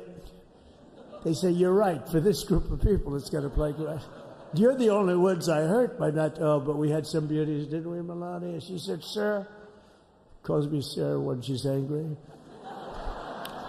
No, I'm only kidding. I better say I'm only kidding, or the press is going to pick that one up loud and clear. No, but she said, no, I think it would be terrible. It's such a nice speech. I think it's, it all depends on your delivery. How was the delivery? Was it good? But she said it's such a beautiful speech. You can't put things in there that you were going to put in. And I was going to talk about the J6 hostages, but you'll be happy because, it's action, not words that count. And you're going to see a lot of action on the J6 hostages. See a lot of action. And I was going to talk about the things that Joe did today with the pardons of people that were very, very guilty of very bad crimes, like the Unselect Committee of Political Thugs, where they literally, what they did is they destroyed and deleted all of the information, all of the hearings, practically not a thing left. They deleted all the information on Nancy Pelosi having turned down the offer of 10,000 soldiers. You wouldn't have needed 10,000. You could have had 500, and it would have stopped. Because we may have had 1 million people that day, the people that were there. You don't see any photographs, but we have a lot of great photos. But you don't see those photographs. They don't put them in to show the people at the Capitol. But I was talking about that. I was going to talk about that. They said, please don't bring that up right now. You can bring it up tomorrow. I said, how about now in front of the I'll bring it up right now. This little time delay is good because we're getting great reviews on the speech. Now watch. They'll take the speech and say, I didn't like it because he left there and he's talked to people. But we're giving you a little more information than we gave upstairs. But no, they pardoned a lot of people. They pardoned, before we even get to today, they pardoned, 33 murderers, absolute murderers, the worst murderers. When you get the death sentence in the United States, you have to be bad because they don't give it much. And he pardoned almost everybody having a death sentence. And if you went through the crimes that were committed, you wouldn't even believe them. The level of violence, the people that were killed, the innocence of people that were killed and children killed by these people. And he pardoned them for whatever reason. He spared them, but they didn't spare the people that they killed. And, who knows what happens in the future. It's one of the worst because a lot of times they let them out early after that. They say you're going to be in for life, but then all of a sudden they get let out for good behavior, and then they go on a rampage. It's one of those little things, right? But I was going to talk about that. But I was really going to talk about the level of, what's going on. Why are we doing this? Why are we trying to help a guy like Milley? Why are we doing Milley? He was pardoned. What he said, terrible what he said. Why are we helping some of the people? Why are we helping Liz Cheney? Liz Cheney is a disaster. She's a crying lunatic and crying crying Adam Kinzinger. He's a super crier. I never saw the guy not crying. He's always crying. I looked at him. I remember years ago he was actually on my side. And then one day, you know, when you don't want to kill people in wars, they turn against you. Liz Cheney hated the concept of not going to war with everybody. Let's kill everybody. Let's spend a lot of money on military equipment. You know where her father works, right? And but what she did was incredible. Think of it. They destroyed and deleted all of that information that went on for almost 2 years against Trump. And the reason they did, because it was all false. Like the person that said, I tried to strangle a Secret Service agent. That's one of the toughest human beings I think I've ever seen. I actually had a friend saying, please don't change that, sir. You are the coolest sucker in history. Remember, she said, I put my hands around his neck because he wouldn't go to the Capitol. Made up fiction. And I was rebuffed. And the guy on the right is a massive weightlifter, probably stronger than me. Do you think he's stronger than me, honey? You know who I'm talking about. Possibly stronger than me. Slightly younger than me, like, I won't say how many years because I don't want to talk about that, but a lot of years. But I had a friend that said, why are you disputing that story? That's the coolest story I've ever heard. That I would attack a karate champion, get slightly rebuffed, and then throw my arms around a guy with a neck about this big. Even though there are bars, you know, there are bars, you can't really do that anyway. So I wanted to talk about that. But all of that stuff got deleted. And the reason it got deleted is they were all caught in lies. You know, Secret Service testified, and they said it didn't happen. Actually, the two guys were very embarrassed. They're suffering because their friends are saying, did Trump really do that to you? But they gained a whole new respect for me. But it was just make-believe stuff, and there were a lot of make-believe stories made up. So rather than suffer the wrath, like the story with Nancy Pelosi, I offered her 10,000 soldiers. She knows it. She admitted it on tape that her daughter made. She's a videographer or whatever you call her, which I'm glad she is. Oh, she can't be in good stead with Nancy. But Nancy said it was my responsibility as she's leaving the Capitol. She said it was, and it was. She's in charge of security at the Capitol. But I offered them up to 10,000 soldiers, even more. One time I said more, as many as you need. But you needed 400 or 500. If 4 or 5, you 10,000, that would be more than the number of people there by lot. But we offered her 10,000. Think of it, 10,000 soldiers. In other words, J6 wouldn't be J6. There would have been no J6. But she rebuffed them. She didn't like it. No, she didn't like it. Maybe she wanted that to happen. But she's guilty as hell. And now we would have to go through the process because they destroyed all evidence. They deleted everything. There's virtually nothing left. The other fake story and so many other fake stories. And many people came out on our side. And those people now, we've got to find them. There's nothing left. So that's a criminal offense. If that were a civil case, it would be a criminal offense. If that happened civilly where you did that, it would be a criminal offense. So I decided I'm not going to make this speech complicated. I'm going to make it beautiful. I'm going to make it a unifying speech. And then when they said we have a group of people that are serious Trump fans, I said, this is the time to tell those stories.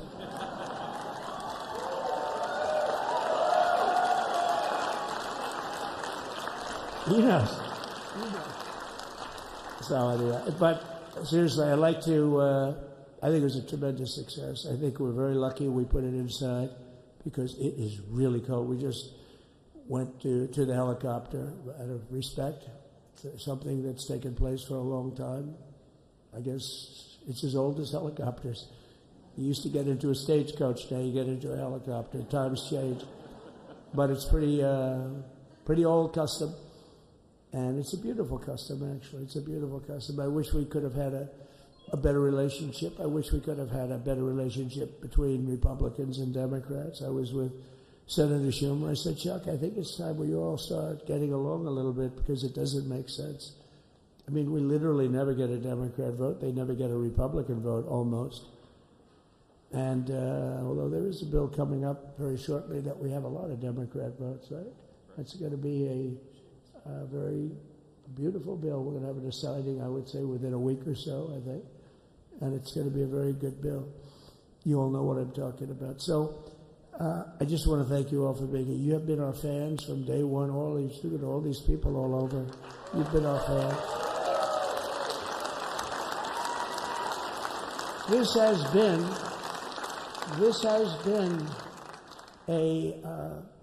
there's never been anything like it.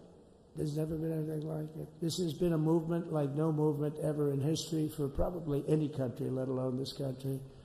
You know, if somebody's running for president, and if they go out and they announce they're going to Arizona, they're going to Nevada, they're going to someplace, if you have 200 or 300 people, that would be standard. Ronald Reagan would go out. I mean, outside of the last couple of days where people get a little excited, but even then you have a couple of thousand people. But if you're going to go someplace, any place, any one of the swing states, any one of the other states, I mean, how about the non-swing states? We won Alabama by 48 points. We won Tennessee by massive numbers. Wyoming, we won by numbers that are, nobody's ever seen numbers like that.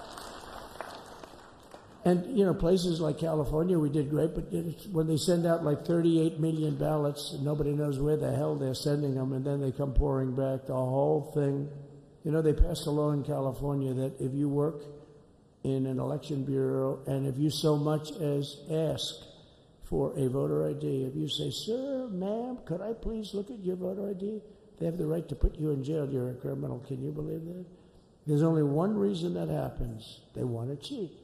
So they had it where voter ID wasn't accepted. But now if you even ask for it, this is seriously a bill that was just signed, passed in their legislature, and it was signed.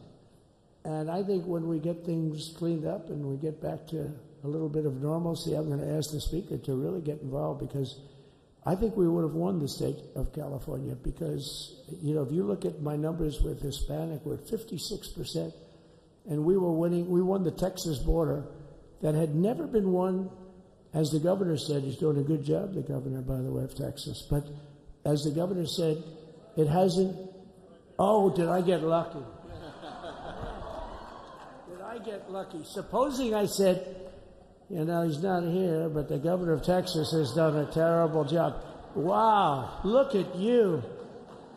You mean we couldn't get you up in the front row? I'll tell you. Supposing I said, J.D., the governor of Texas, is not doing his job.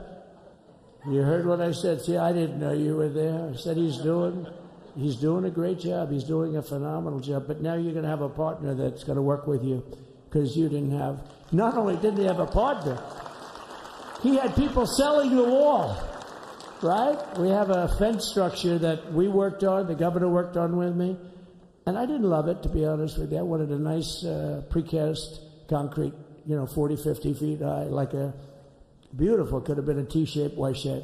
I love construction. I wanted that sucker to go up maybe 50, 60 feet. It would have looked beautiful, a nice Y shape. And they said, the problem is, sir, they climbed that like a rabbit. I said, what do you mean? No way. And they brought some of these guys out. They climbed it like... And the other thing is you hit it with acid and the thing will disintegrate. You know, they have things for concrete. So they needed very hardened steel, very special steel.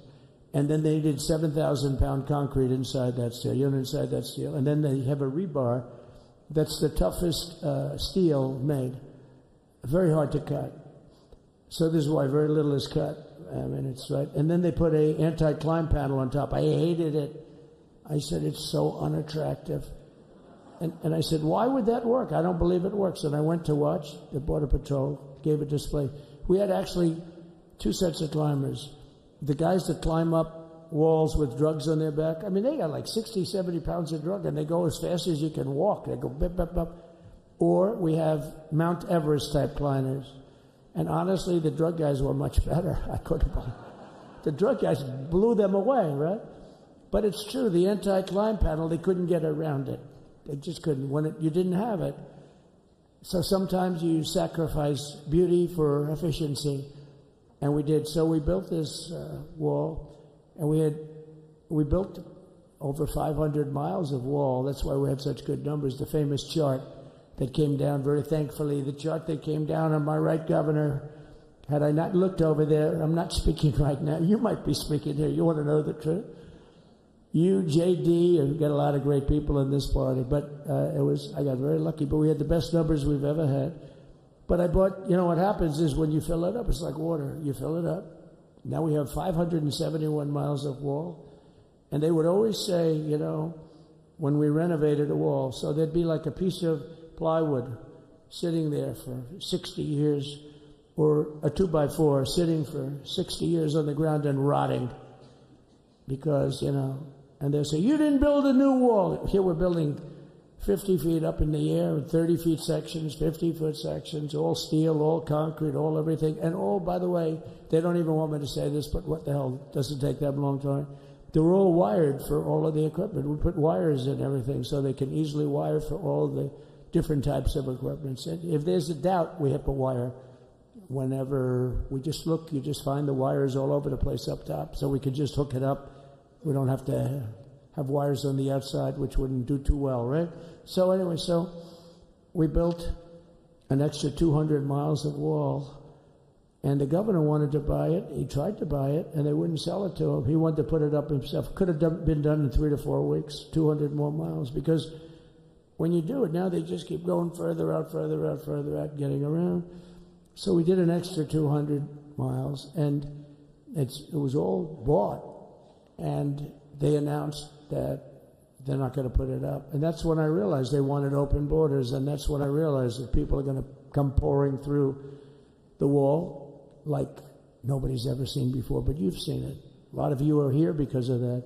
I made it my number one issue. They all said inflation was the number one issue. I said I disagree. I think people coming into our country from prisons and from mental institutions is a bigger issue for the people that I know. And I made it my number one. I talked about inflation too, but how many times can you say that an apple has doubled in cost? I'd say it, and I'd hit it hard, but then I go back to the fact that we don't want criminals coming into our country. We don't want the jails of every country in the world virtually being deposited into the United States. And that man had to suffer with it. And he did an unbelievable job. I'll tell you, he was a very popular governor, but now he's like an unbeatable governor because of your border policies. He was fantastic. And he really was. So. Governor Abbott is he's a great man, great leader. And but it did make him very more. Did you do it? You didn't do that for politics. You did it because you wanted to do the right thing. But I'll tell you, it sure as hell worked for politics too. It's self-preservation, that's right. But yeah, because the people are demanding it. The people of Texas are demanding it. The people are demanding it all over. So anyway, we built it, and they wouldn't let us use it. They wouldn't let the governor use it, and other governors, they wouldn't let him use it.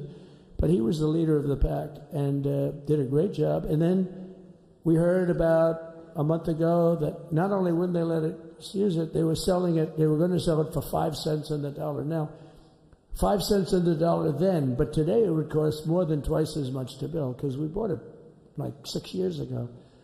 And it was just sitting on the ground, and that does not do well for the whole thing. But it was just sitting on the ground, and I heard about it, and I called the governor, and I called a lot of people, your attorney general. And here's the story. They were going to buy it, and these are great business people. They were going to buy it for 5 cents on the dollar or less. And they were calling us up, we'll sell it to you for 200 cents on the dollar.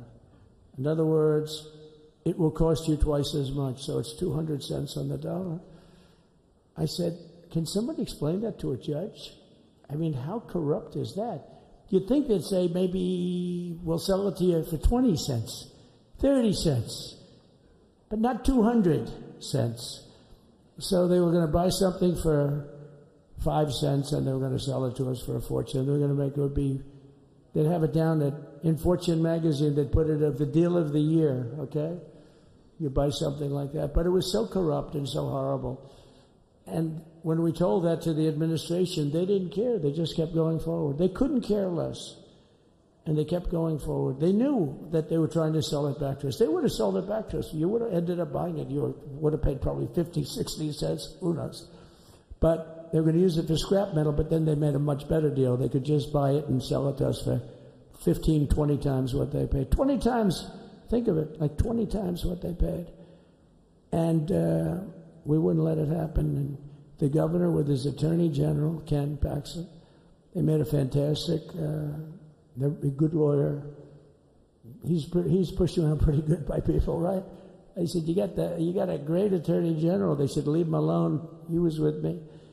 But Ken and the governor went to court, and a judge actually became incensed and actually called for an investigation. How could a thing like this happen? So he stopped it. So we're waiting to put that wall up. And now that you have a new president, that wall will go up so fast. The governor will complain, sir. This is Greg Abbott, sir. Please, the wall is going up too fast. Please don't do that. You know the story about winning. No, we're going to win too much. We're winning too much. Please, stop. People always love that one. We'll do this with the wall. Governor Abbott calls, sir, the wall is going up too fast. We can't take it. We just can't take it. No, I think you'll be very happy if the wall goes up too fast, right? But we'll get that dude and we'll work with you on that. But it was a great decision by a great Texas judge, right? And it was beautiful to watch. He stopped them right in their track. I mean, they were literally loading this stuff onto trucks. It was terrible. Honestly, it was terrible. And he wouldn't take it. So I'm so glad I mentioned that they have a really good governor in Texas. And I swear, I didn't know he was here. I swear to you, it sounds like a setup. I didn't know you would end. Did I get lucky? I said the right thing. Because there have been moments when I wasn't so happy with him, you know? But not too many, I can tell you that. So anyway, it's good to see you too, Governor. Great. But I just want to thank everybody. You've been incredible. I recognize so many of you. It's so crazy. But this has been a long journey. This was a journey that started in 2015, probably started 20 years before that. People used to say, you're going to run for president? You're going to run? And I always said, no, I don't want. And then one day I said, let's give it a shot. And what I talked about then was the border, too. I think it probably was the number one issue for me. Back in 2015, 2016, I talked about the border. And now I talked about the border, but this border is much worse. We fixed the border. It was totally fixed. There was nothing to talk about. 2020, by the way, that election was totally rigged, but that's okay. It was a rigged election. You know the only thing good about it? It showed how bad they are, showed how incompetent, and frankly, historically, this is a much bigger event. If that would have gone like it should have. The bad thing about it is some bad things happen, like a lot of people in our country that wouldn't be in our country right now. So, you know, that's the bad part. But I will say that it started in 2015, and right from the beginning, we went to the top. Day one, they announced Trump, and Trump went to number one and stayed there for the whole primary. And then we took on Hillary. She didn't look too happy today. We took on Hillary. A very nice person, but we took on Hillary and we defeated Hillary, and then we did much better the second time in 2020. You know, we got millions more votes. We got millions, like 10, 12 million more votes than we did the first time. No president has ever gotten that many more votes. I got like 9 million more than anybody else had ever gotten, and they said we lost. And because of that, I said to Melania, what do you think? And she said, you want to do this again? And had we lost, and had I thought we lost, I wouldn't do it again, because that's like the ultimate poll, right? But I knew how well we did, and this time we made it too big to rig. It was so big. They tried like hell in the butt.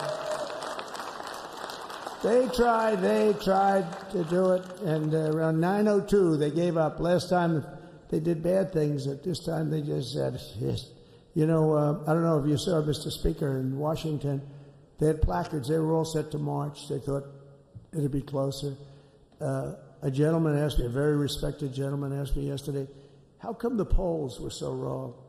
They showed you winning, but not in a landslide.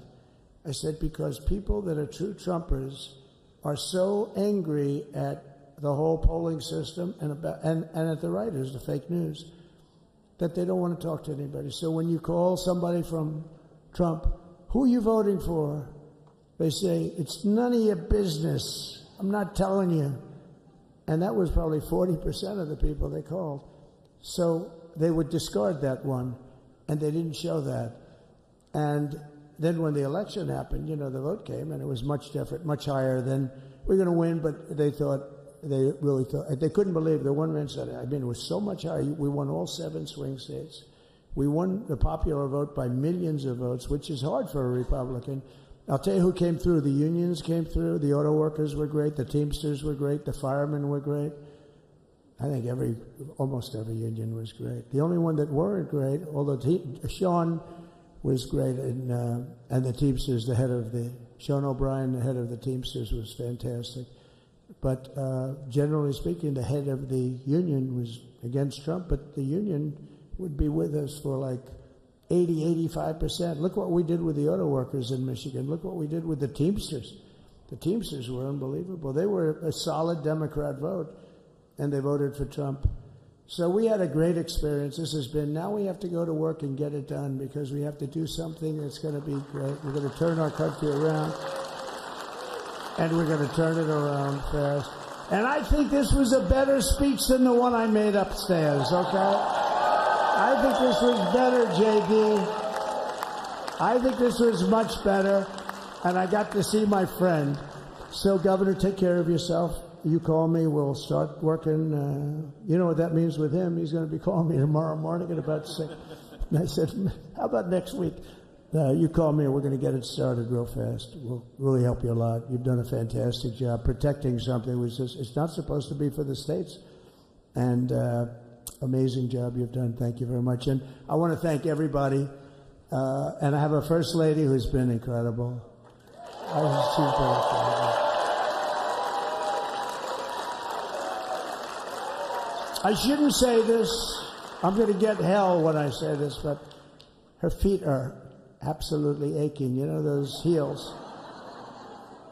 And we thought we were leaving. We were going home. Sir, would you be able to go down and say hello to some of your other fans that are here? I said, oh, I didn't know that. Wow. Did you get to see pretty clearly the picture, I hope? Good. That's good. But because you wouldn't want to make the same speech again, right? But she said, darling, I love you so much, but my feet are killing me.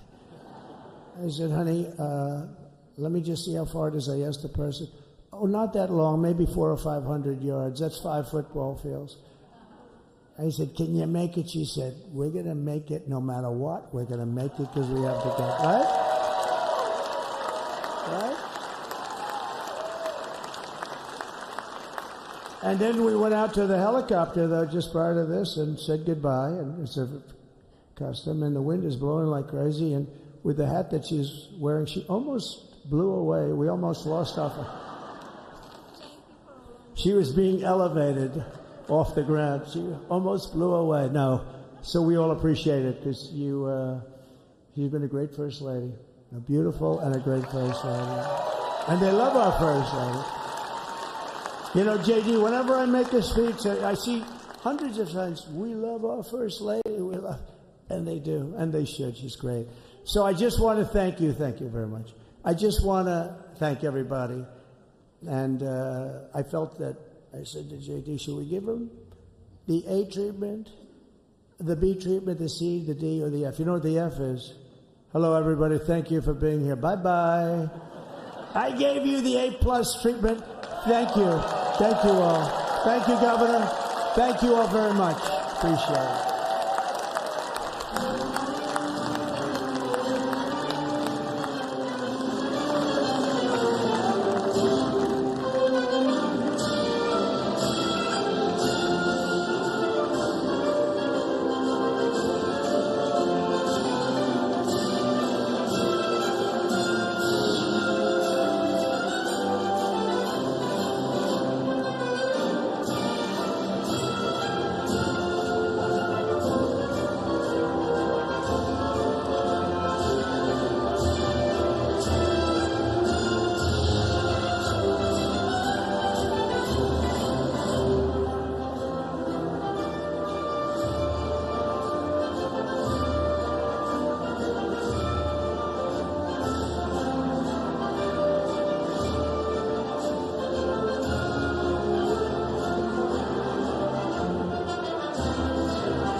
was a great event. We went to the helicopter. It was freezing. The sun is a little deceptive. Yes, it is. So what would you like us to do? Sign your orders. Official documents. Okay, I assume they're going to be happy with these documents? Yeah, they're just, they're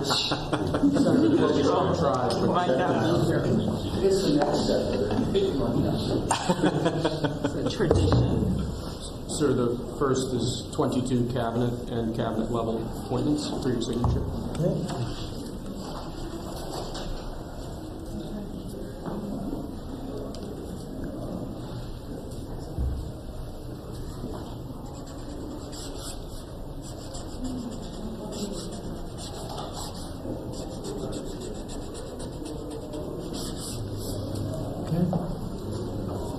The next one will be, excuse me, the next one will be 47 sub-cabinet level appointments, sir. But you don't have to sign 47.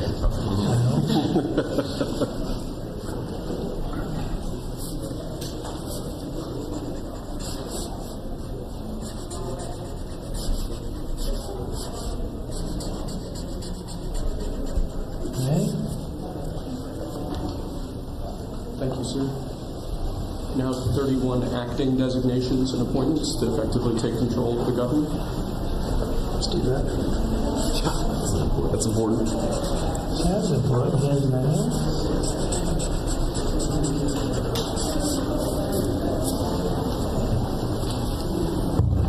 And we have 15 commission chairman and acting chairman appointments. Senator. Commission chairman and acting chairman.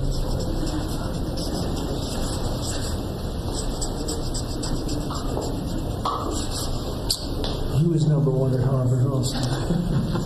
You know that? Good counsel. They have something in common.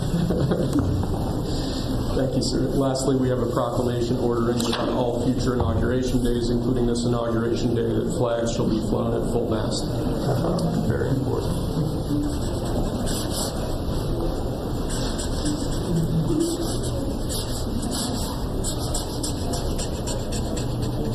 That was a beautiful place to have an inauguration tonight. The sound was so good. The temperature was 72 degrees. But the sound was so good. Maybe something to think about. Thank you. Okay. The good acoustics. Yes. All right. Now we go to lunch. Great. Very Nice to good. meet you. Thank you very much. Go. Take that.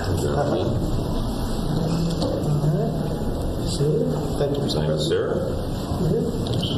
You have a good meeting with former President Biden. Very nice. Very nice. Beautiful custom. Mr. President, It goes back as long as helicopters. Before that, it was a stagecoach. But it was I thought it was beautiful. Thank you. Great job. Great job. Thank you. Check. Mr. President, do you have any reactions to the pardons that President Biden did at the last minute? Well, I'm not going to discuss it now. I think it was unfortunate that he did that. We won't discuss it now. There's plenty of time to discuss it. Thank you very much, guys. Should we go to lunch? Thank you very much. Okay. Head to lunch. Ready for lunch? Okay. Thank you.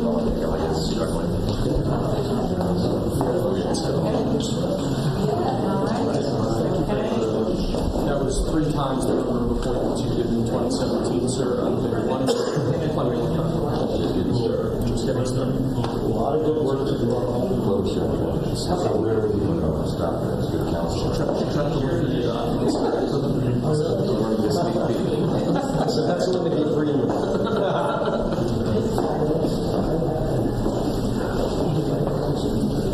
Thank you. That was great. That was great. That was great. Standing ovation. I liked it.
Ladies and gentlemen, please be seated.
Ladies and gentlemen, at this time, please rise for the introduction of the official party.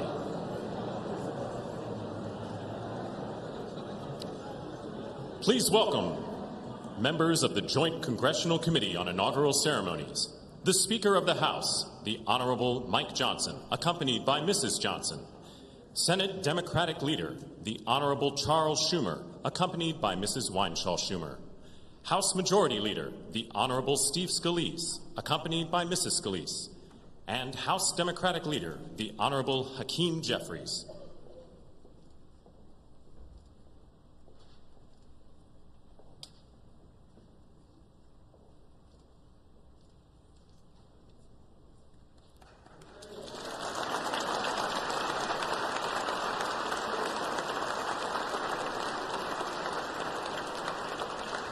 Please remain standing for the honors and the invocation.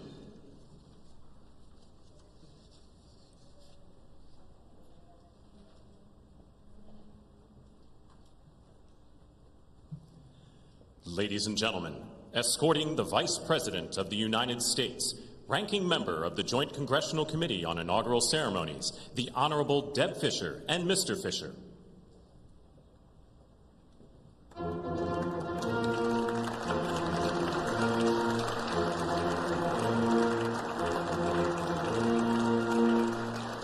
Ladies and gentlemen, the Vice President of the United States, the Honorable J.D. Vance, accompanied by Mrs. Vance.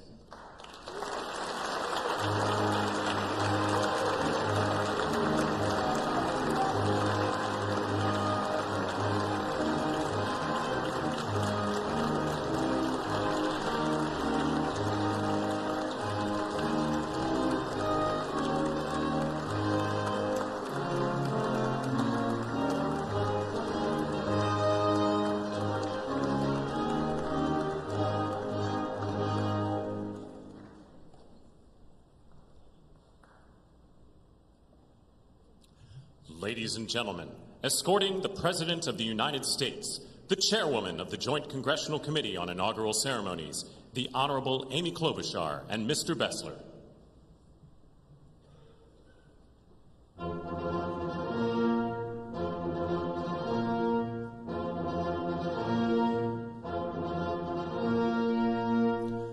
Ladies and gentlemen, the President of the United States, the Honorable Donald John Trump and Mrs. Trump.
I have a feeling people are very hungry, so I'm going to get this started.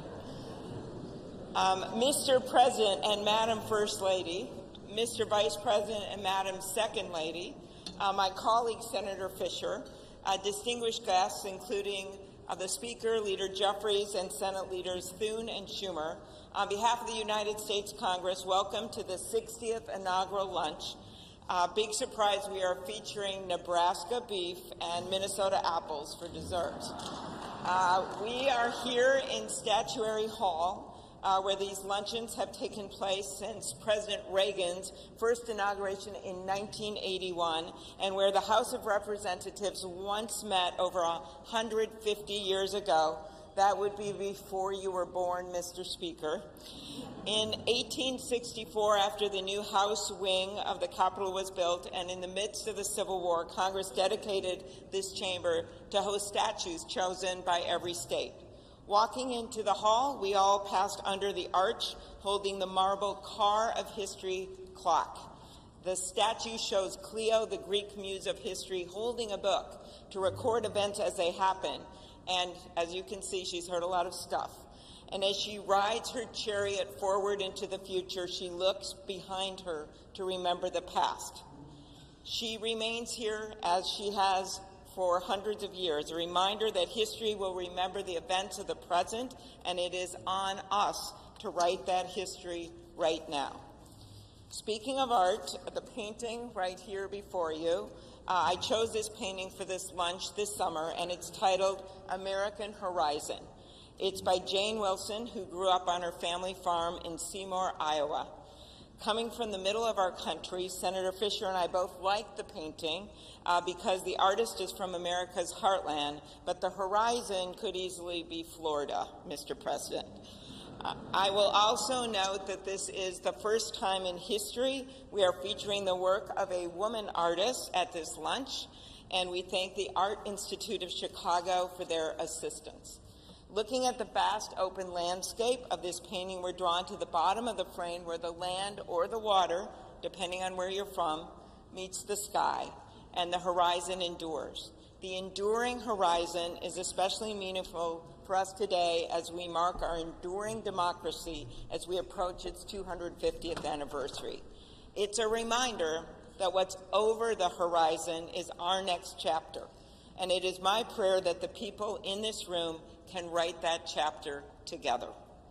I'd now like to ask U.S. Senate Chaplain Dr. Barry Black, and we thank God he is back with us and in good health, to deliver the invocation, after which lunch will be served. Thank you.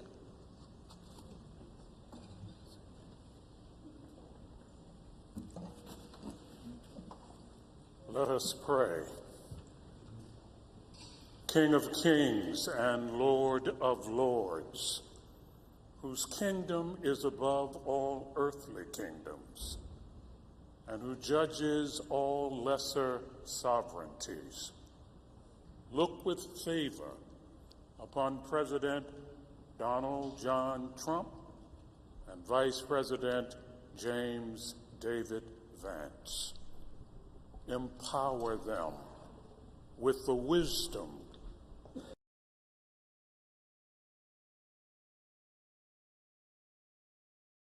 for our times. Protect them from the vicissitudes and challenges that obstruct the making of a world of justice, peace, and righteousness. Lord, give them a deep desire to do their best for our country and world, and a determination to act in ways pleasing to you. Preserve their families in health and strength by your grace and power. Bless now this luncheon as each of us finds your grace sufficient for every need.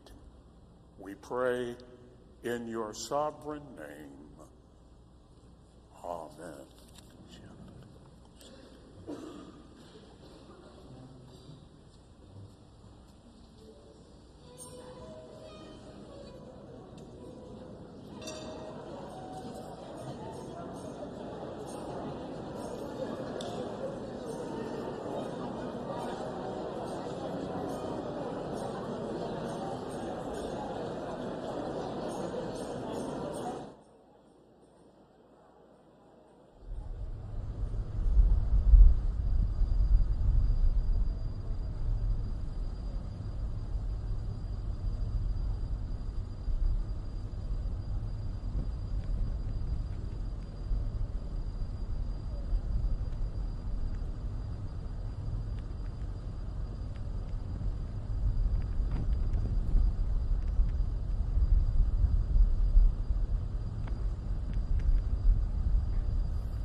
We're in that lunch hour now.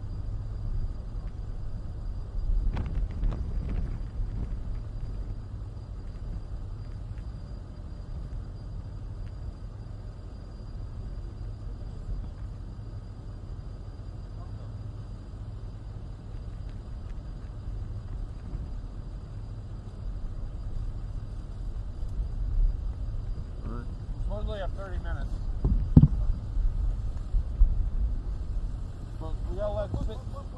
We gotta let 6 know he's hot. And 7's hot. No camera operators. Yeah. They're just watching. No one's gonna take them. They're just showing stuff. Let me go let him know. Hey, Tom. We're going.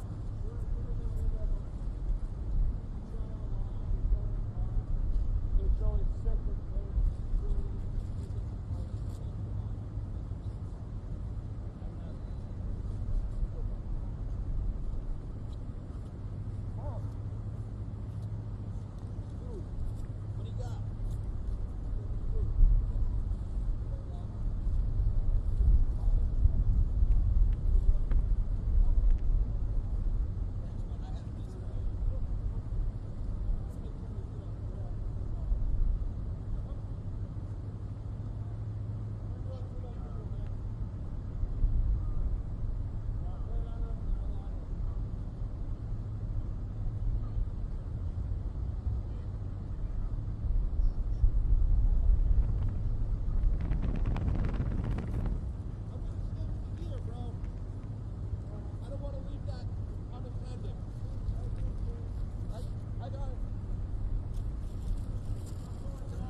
Until we leave?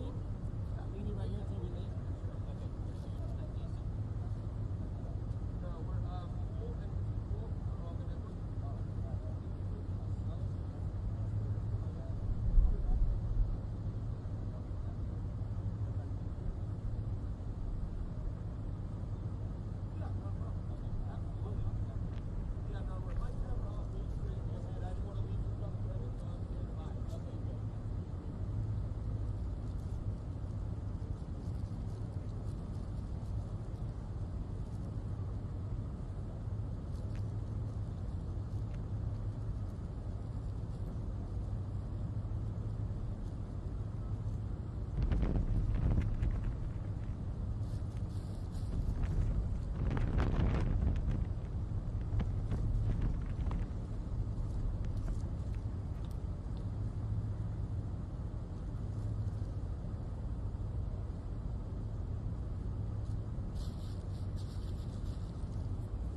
liberty, and the pursuit of happiness. Well, ladies and gentlemen, we stand here on the dawn of a new age where life, liberty, and the pursuit of happiness are available to every American. And we must stand together as we collectively say, God bless America, and God bless Donald J. Trump and J.D. Vance. Thank you all very much. God bless you.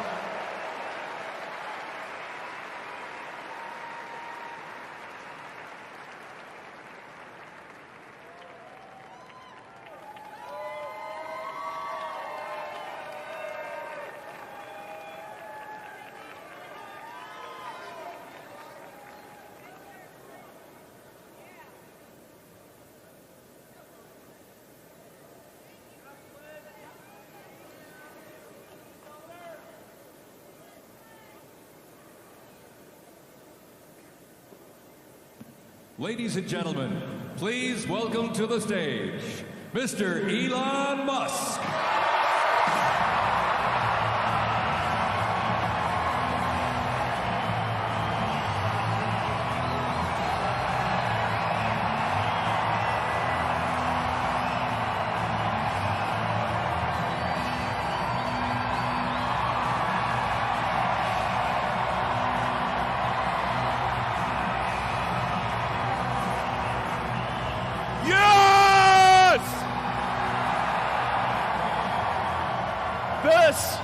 This is what victory feels like. Yeah! And this was no ordinary victory. This was a fork in the road of human civilization. Okay. You know, there are elections that come and go. Some elections are, you know, important, some are not. But this one this one really mattered. And I just want to say thank you for making it happen. Thank you.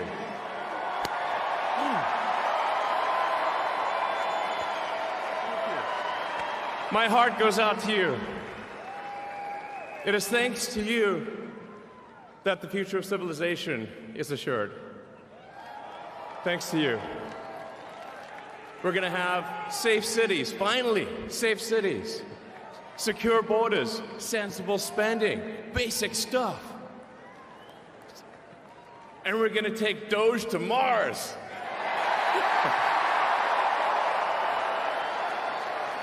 I mean, can you imagine how awesome it will be to have American astronauts plant the flag on another planet for the first time?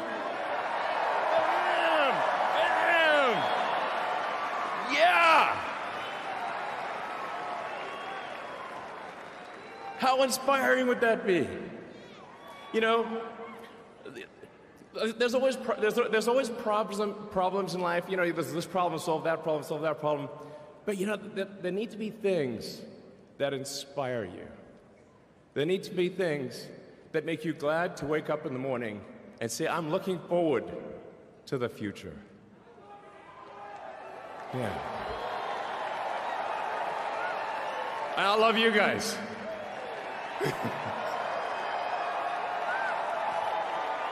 So,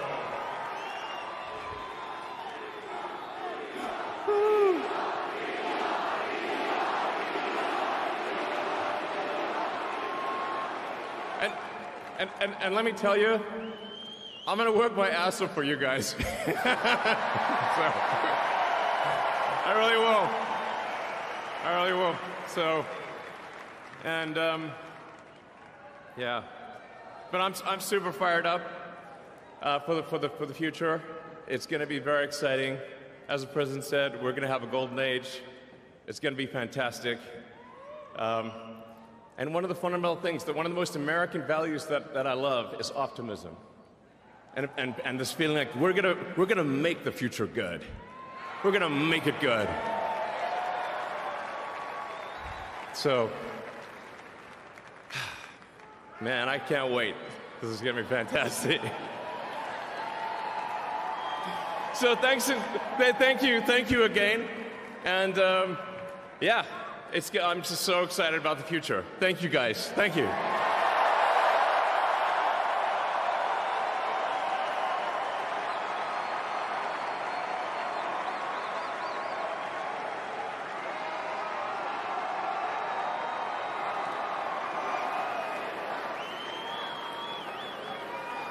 Ladies and gentlemen, please welcome to the stage Kash Patel.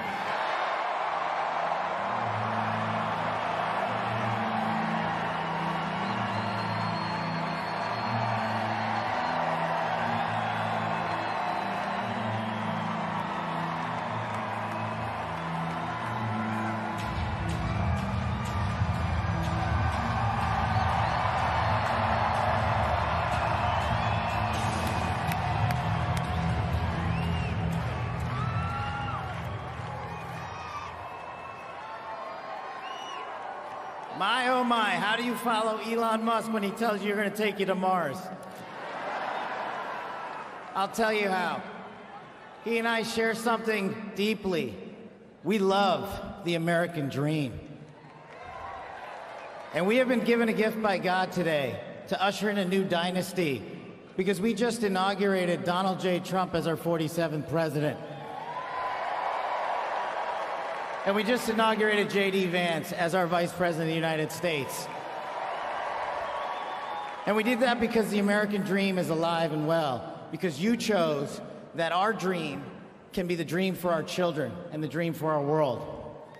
And we are at a crossroads here in America, but our future is bright because you had the courage to stand for your convictions. So I'm humbled here to talk to you about why I love the American dream. My story's pretty simple, it's unique, and some of you share in it. My parents were born and raised in East Africa. My father in the 1970s fled a genocidal dictatorship in Uganda, where he saw 300,000 of his countrymen murdered, where he saw what lawlessness would do if it was allowed to break through the system of constitutional justice. He fled, like so many others. He married my mother. They moved here. They waited in line. They stood in line because the American dream was worth standing in line for.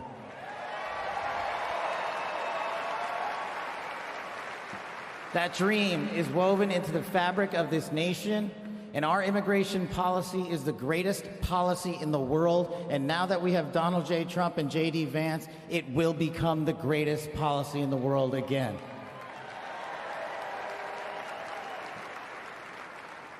But dreams and hopes aren't enough, my friends. We got to get to work. And we got to accept the realities that too many of you know from your communities. President Trump launched in his first term priorities of national security, law enforcement, economy, and global diplomacy. But now we have to retread some of that. And I'd just like to go over a few of the things that our community has been living under these last few years. In the last calendar year alone, we had 100,000 drug overdoses. In the last calendar year alone, we had over 100,000 rapes. In the last calendar year alone, we had 17,000 homicides. That is unacceptable in 2025 in the United States of America. That is why we need constitutional law and order. When I read the statistic that for the age group of 18 to 45, the #1 cause of death is CCP fentanyl. We are not prioritized to go after the threats that face this country, and most of all, that face our future generations. But thank God, we will be starting right now.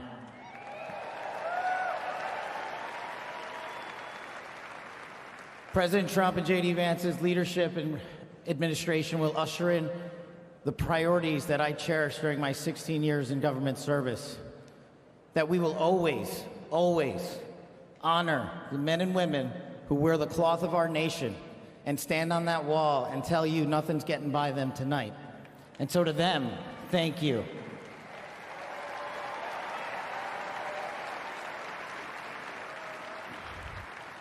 To our teachers and our frontline workers and our first responders, Y'all choose to show up every single day for our children, for our communities, and we will now show up for you. Thank you for keeping us safe.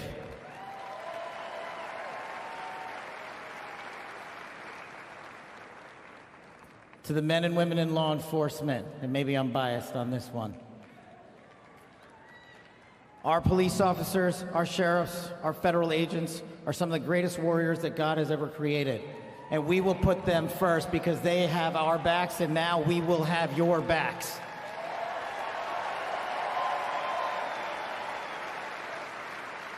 I am standing here because of the American dream. I am not standing here because of the color of my skin. I'm standing here because I earned my right on this stage, and you earned your right to be here with me.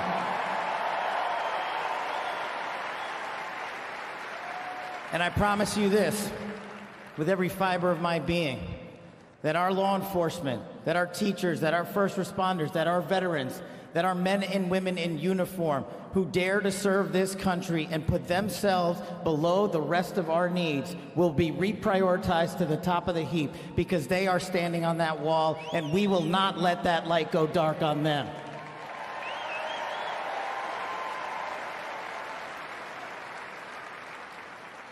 Whether I was a national security prosecutor, a public defender, President Trump's deputy director of national intelligence, his chief of staff at the Department of Defense, or so many other roles that I was humbled and privileged to serve when I swore an oath to that Constitution, which I hope to do so again one day soon.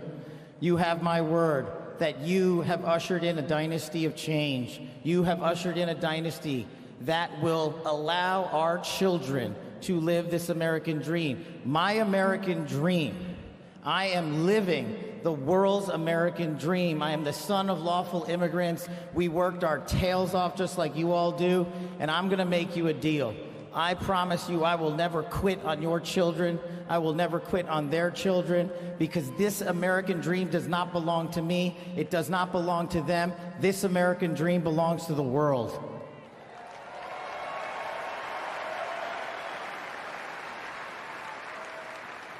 So in closing, I just want to tell you this. It's pretty cool to be speaking in Capital One Arena right before the boss.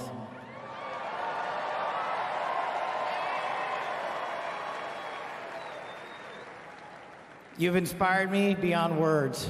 Your love, your devotion, your commitment to our country, everywhere I go, shows us that we are not only the beacon of hope, but we are the land of constitutional justice. We are the land under Donald J. Trump and J.D. Vance, where we are going to end the two-tier system of justice. We are going to remove the weaponization of the intelligence community for political purposes. And we are going to put the men and women of America first.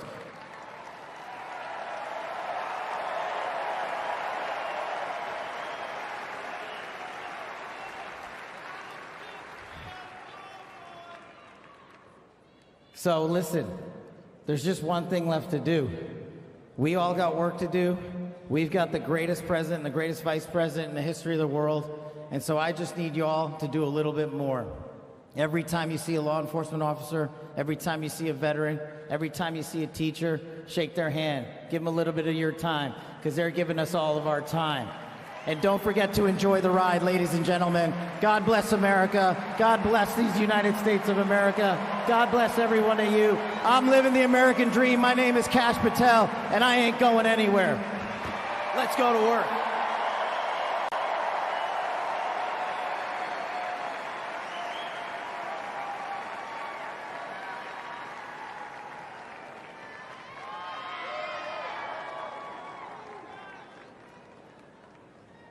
Ladies and gentlemen, please welcome to the stage, Dan Scavino.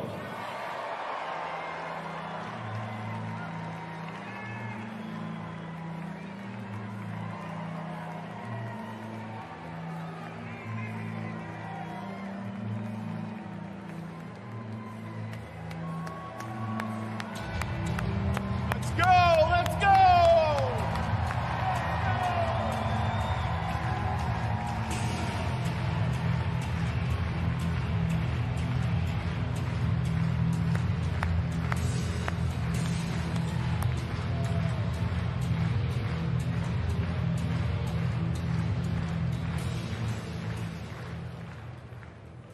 Hello, Patriots. How's everybody doing this evening? We're back!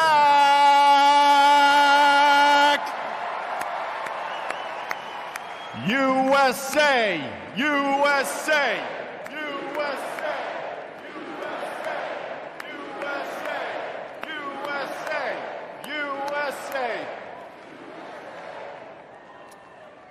The 45th and the 47th President of the United States of America will be here shortly. He's down at the Capitol. He'll be in a little while. He'll be here. They asked me to come out and say a few words and say hello to you great American patriots that came from all over the country. Thank you for being here today.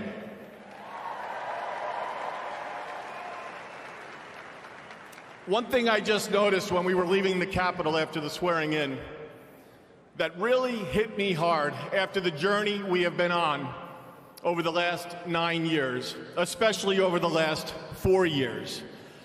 It really hit me when they took the presidential seal right here and put it on front of the podium for when the president gets here. President Trump often says to us on Team Trump over the years, "You're so lucky that I took you on this journey." In the good times and the bad times, no matter what would be happening, we'd be sitting on Trump Force One, Air Force One, in the Oval Office, at Mar-a-Lago, no matter where it may be. Good times, bad times. You are so lucky I took you on this journey. And you know what, Mr. President? You are damn right. You took all of us on this journey.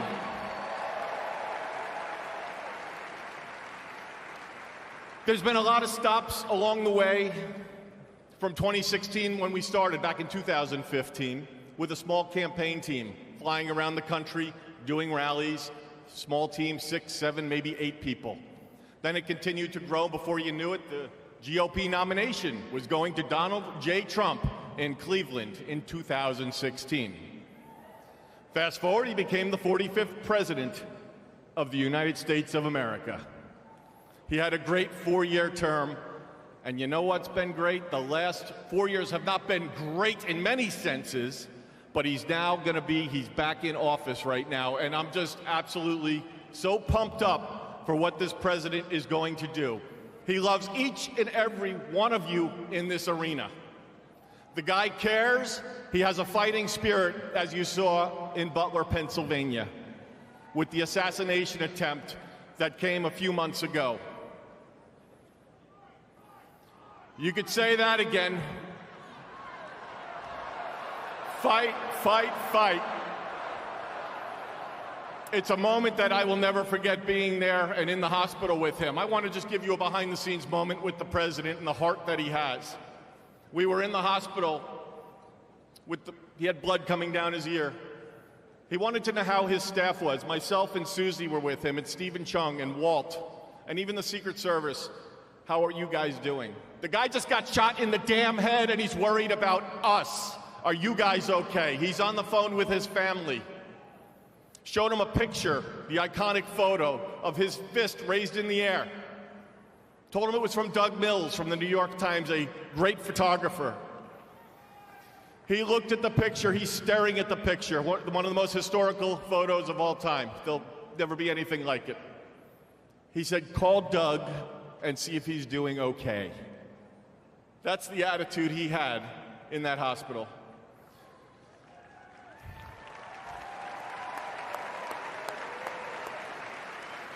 Our president has been resilient through a lot. And I don't need to get into all of it because you're all familiar with it, and I'm convinced much of it that went on over the last 4 years is why he won the election in an electoral landslide.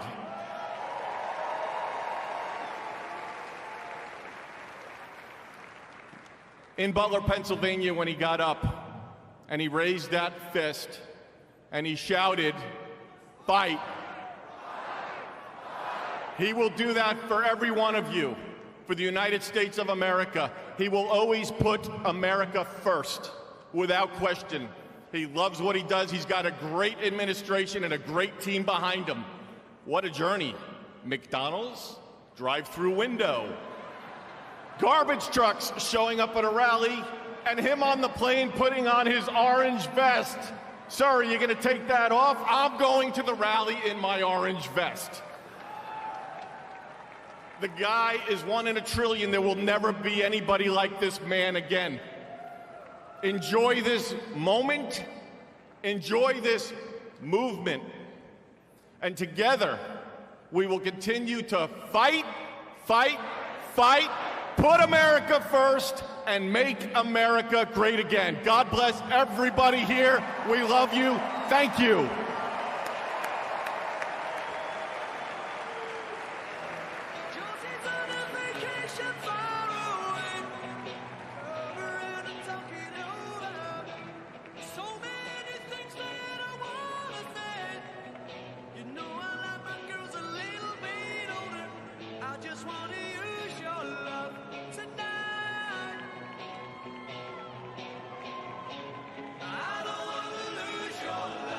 Tonight.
heard that right before I left this morning. I was like, this is going to be 87 when I get back.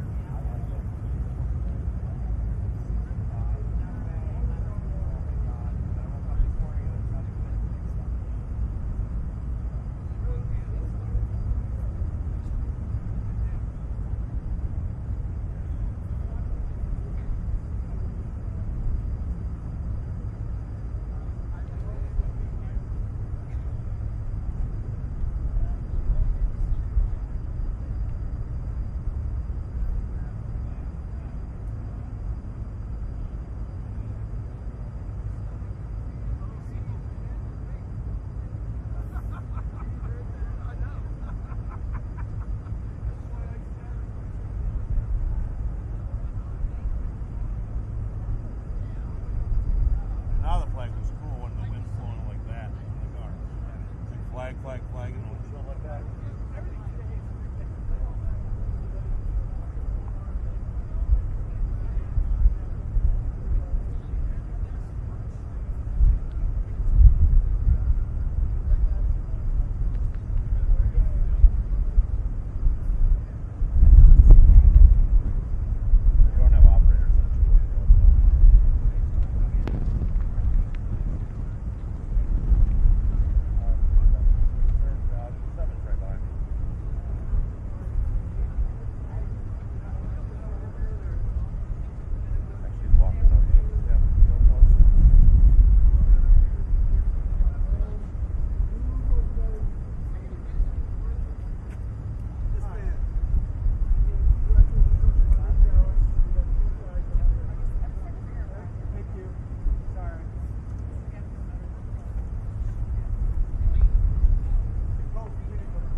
Still eating with no dessert yet.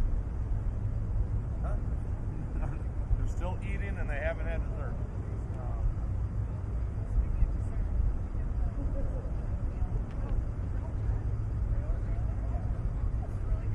Yeah, they got really, yeah, we've had 2 weeks of that. Yeah. Oh, it's always good. That one was a brownie.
We heard 5 minutes to Emancipation Hall, but they have not had dessert yet.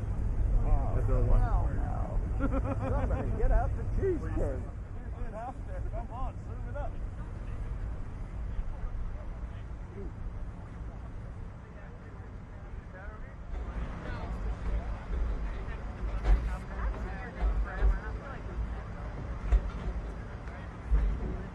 Did this thing tip back when the chopper lifted?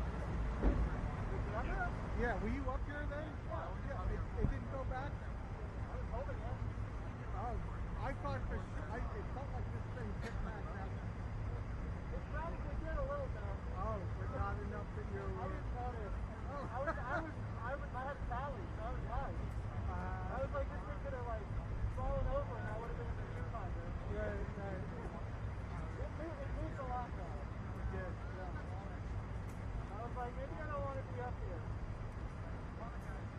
I'm strapped up, I hold it.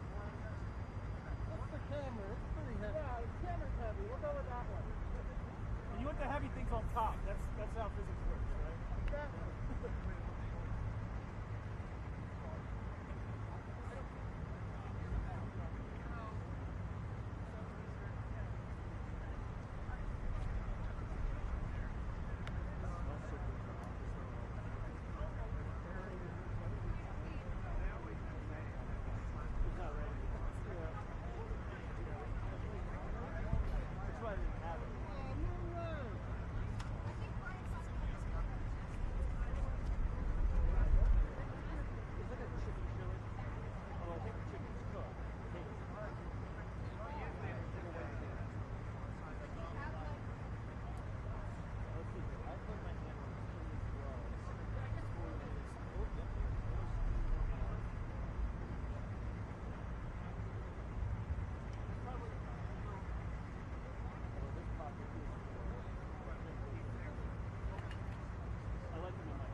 Everyone sit down.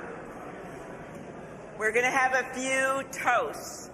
And I hope everyone enjoyed the dinner. You are now eating the Minnesota apples in that dessert.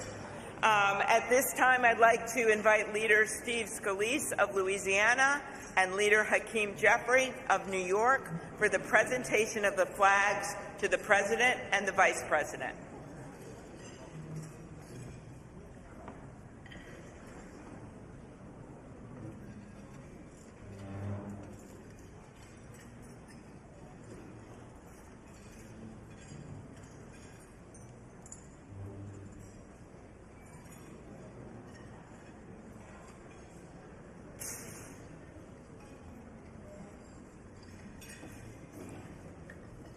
Mr. President, Madam First Lady, Mr.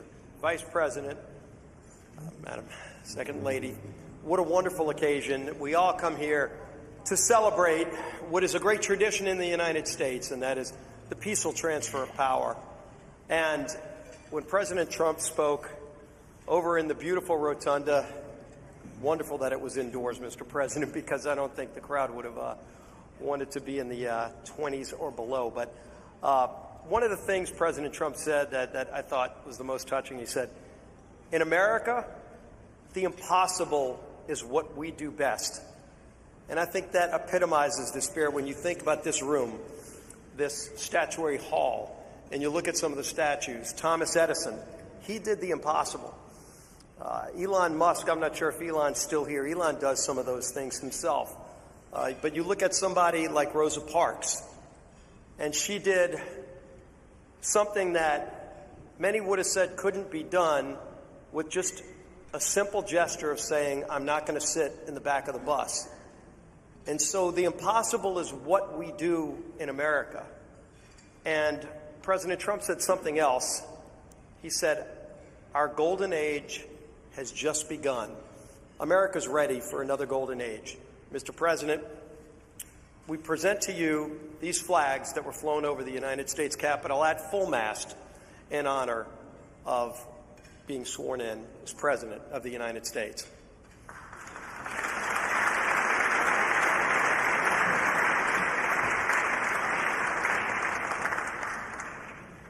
Thank you, Chairwoman Klobuchar, for your leadership of today's ceremonies.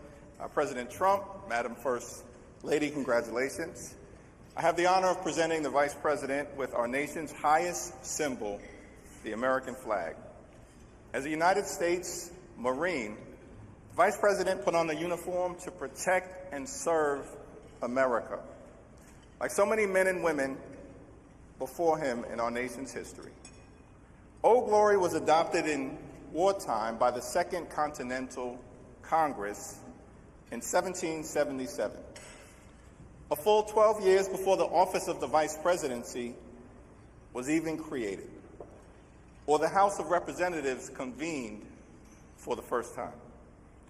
The resolution said that the flag would be 13 stars, white in a blue field, representing a new constellation, out of many, one.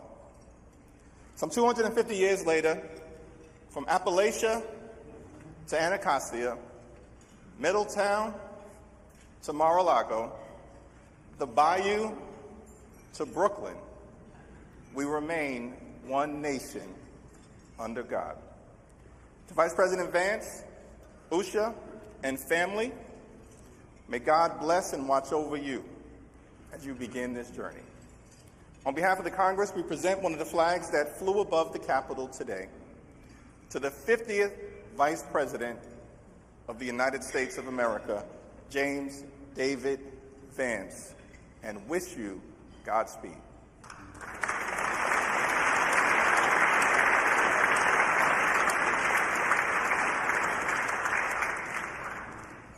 Thank you, Leaders Scalise and Jeffries. I now ask my friend Senator Deb Fischer of Nebraska, as in the beef you had for the entree, who has been an excellent partner in planning today's events, to come up and present the inaugural photographs.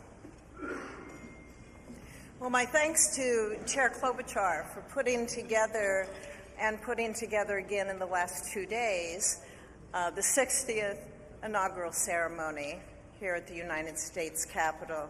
Amy did a wonderful job along with all of the committee, all of our staffs, in order for this to come together and be a very memorable experience.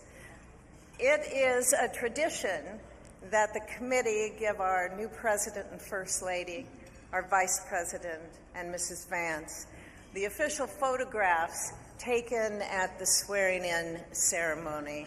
And so it is such an honor to be able to have those presented to you. I hope you will display them with pride, with honor, and with a humbleness that I know you will carry with you every single day that you serve the people of this country. May God bless you all.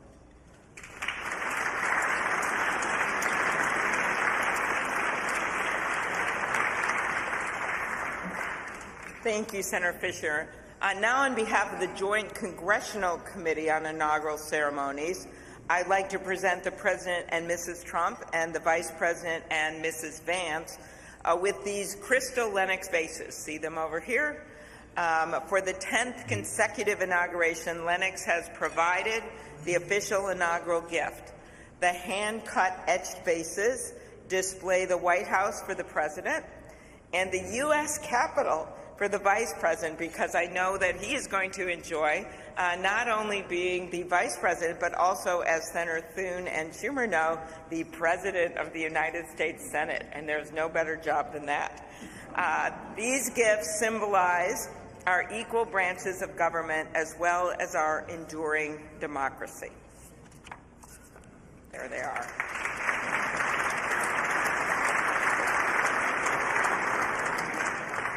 I will now invite Speaker of the House, Mike Johnson of Louisiana, to give the toast to the Vice President.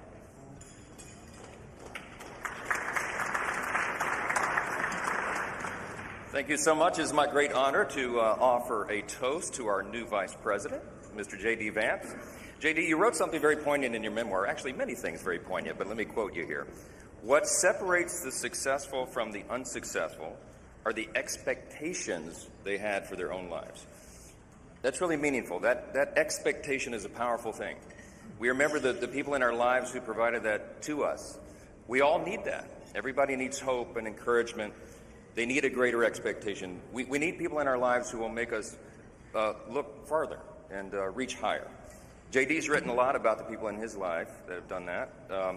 He's written about, we know the great story of your grandparents and what they did in your life. He's written about his professors and mentors that he met in law school. He speaks a lot about his gracious, beautiful wife, our new second lady, Usha.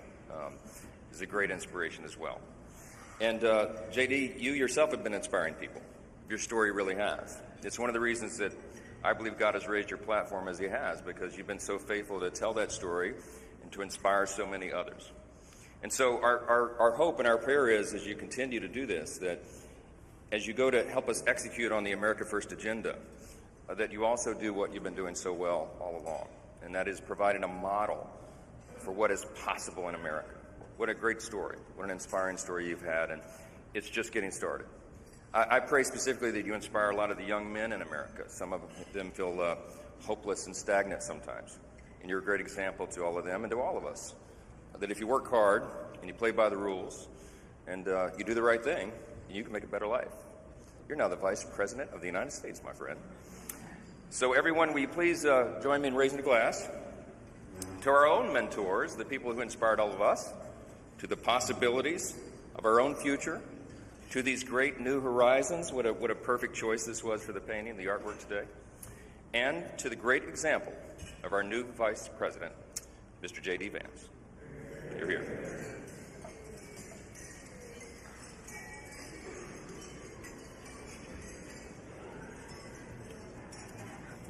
Thank you, Speaker Johnson and Vice President Vance. I will now invite my senator next door in the state of South Dakota, Senate Majority Leader John Thune, to give the toast for the President.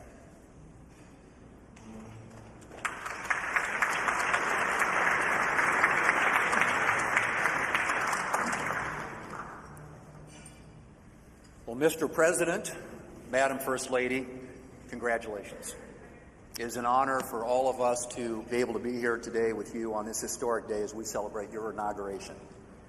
Mr. President, one of the most important influences in my life when I was getting started in politics was Ronald Reagan. His philosophy of limited government, his belief in peace through strength, the strength of his convictions, were all things that appealed to me. But I was also drawn by his optimism and by his belief in America. And Mr. President, those are qualities that I see in you.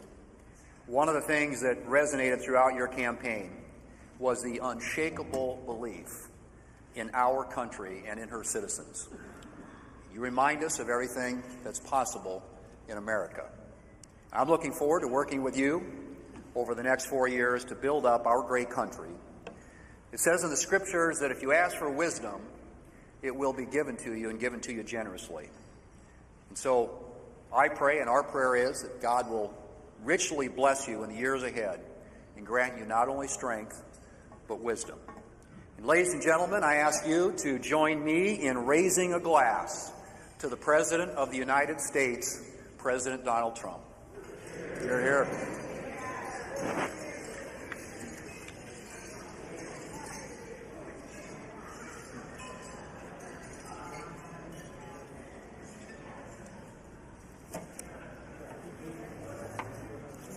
So, this has been a long day with many other things ahead for so many of you.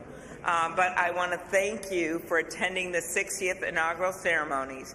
And as we close, we ask that you pick up a gift. All of our guests are going to get a set of commemorative glasses in embossed leather featuring the Great Seal of the United States, which Senator Fisher and I selected together, and maybe Senator McConnell added some bourbon from Kentucky. Just saying. It is now my privilege to conclude this luncheon by asking Margaret Kibben, the chaplain for the House of Representatives, to deliver the benediction. Thank you. And we know we love this eagle podium. It's pretty good, Mr. President. Ladies and gentlemen, please rise for the benediction.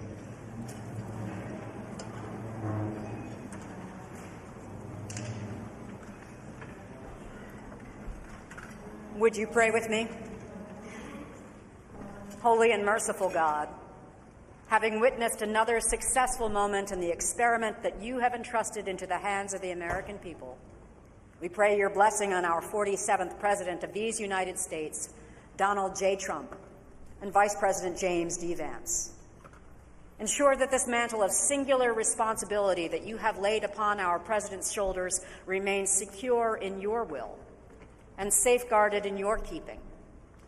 Uphold him as he preserves, protects, and defends the Constitution to the best of his abilities, relying on your divine help. God of power and might, grace and mercy, grant that your spirit of counsel has access to the President's heart to search it, to his mind to examine it, to his will to test it, that his faithfulness would bear witness to your truth. Surround him with angels and advisors who will serve as your agents to guide and guard him, caution and encourage him to remain upright and blameless in your sight. Buckle the belt of truth around his waist. Place the breastplate of righteousness over his heart. Fit his feet with readiness, that your gospel of wisdom and justice will shine forth throughout President Trump's administration. We offer this prayer to the one whose voice we follow to guide all that we do and all that we hope for. Amen. Ladies and gentlemen, please be seated. Please remain at your seats as President Trump, Vice President Vance, the Joint Congressional Committee on Inaugural Ceremonies, and the official party depart National Statuary Hall.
The other way.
So do we have to go down?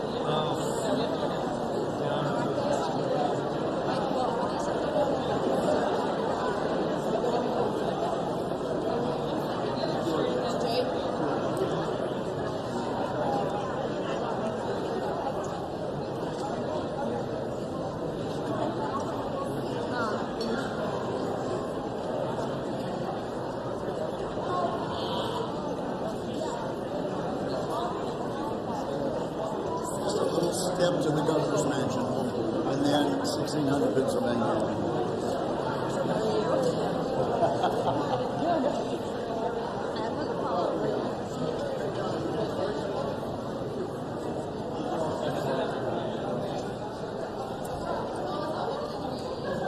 Like we have a Sherpa person. I'm looking for her. Yeah, we might have to. Hey, Linda.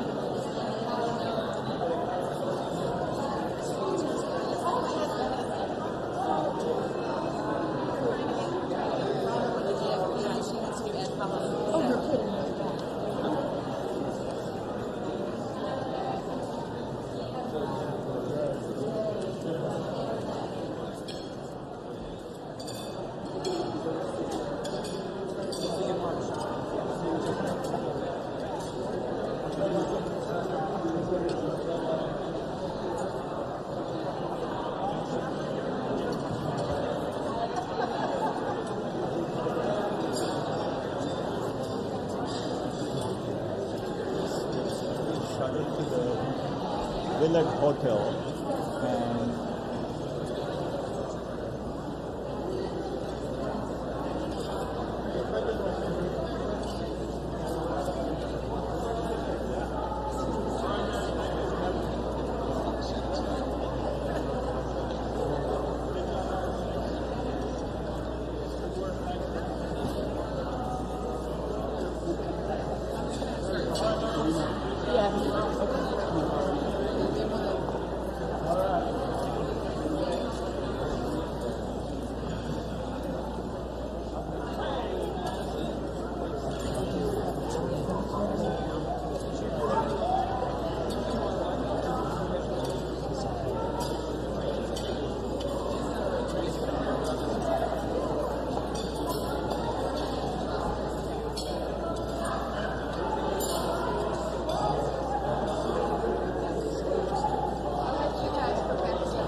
CJS again. You too? I'm Jerry Moran. Hello there. Hello, Cynthia.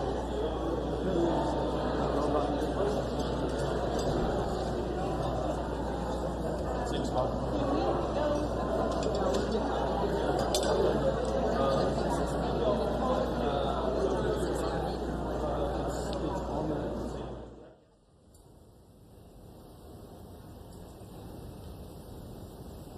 Ready, one,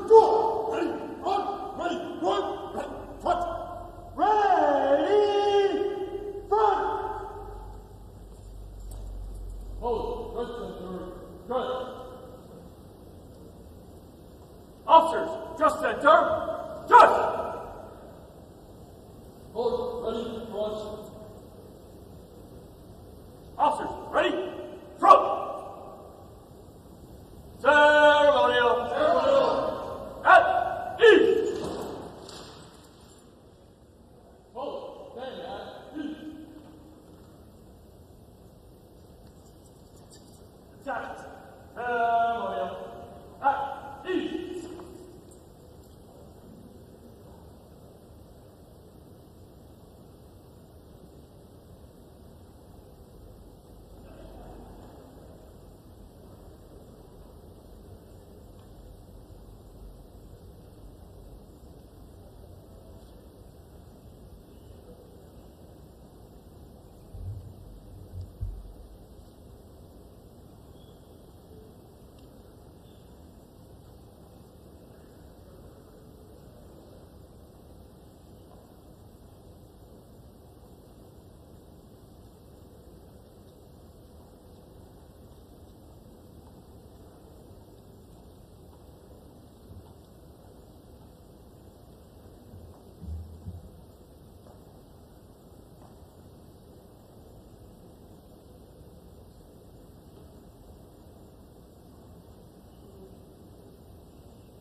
Charging your units.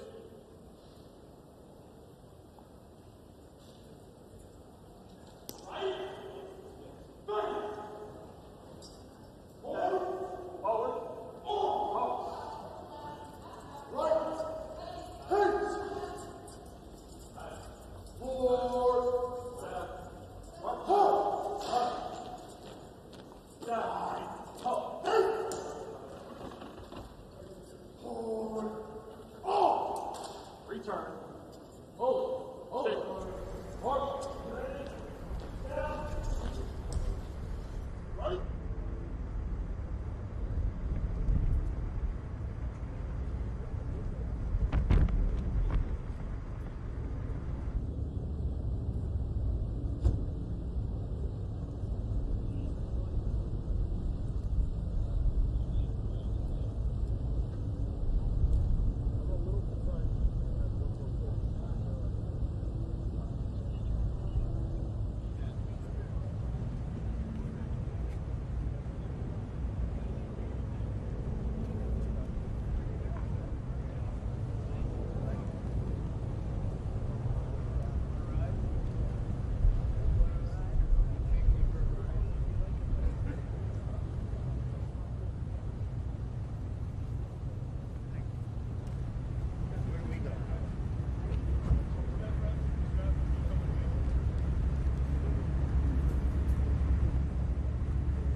gentlemen, you're listening to the Army's premier national musical outreach organization, the United States Army Field Band from Fort Meade, Maryland.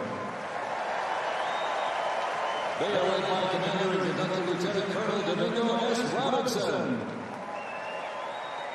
U.S. Army Field Band develops positive connections on behalf of the Army, the Department of Defense, and the United States through live music, multimedia performances, television productions, and emergent technologies, traveling thousands of miles annually across our nation and around the world, and appearing regularly on major television and streaming events. The Field Band proudly honors our soldiers and veterans while strengthening ties with communities worldwide.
God bless America.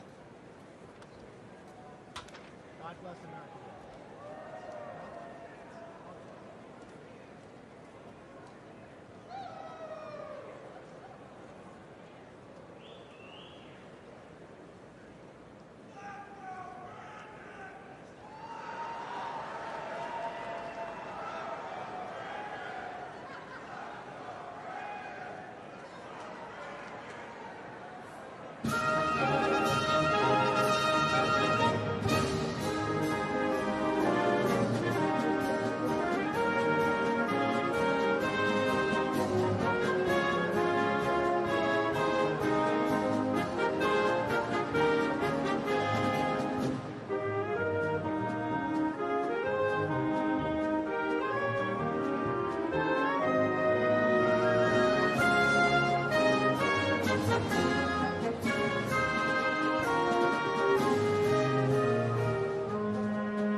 Pull-ups and bayonets, back to the top.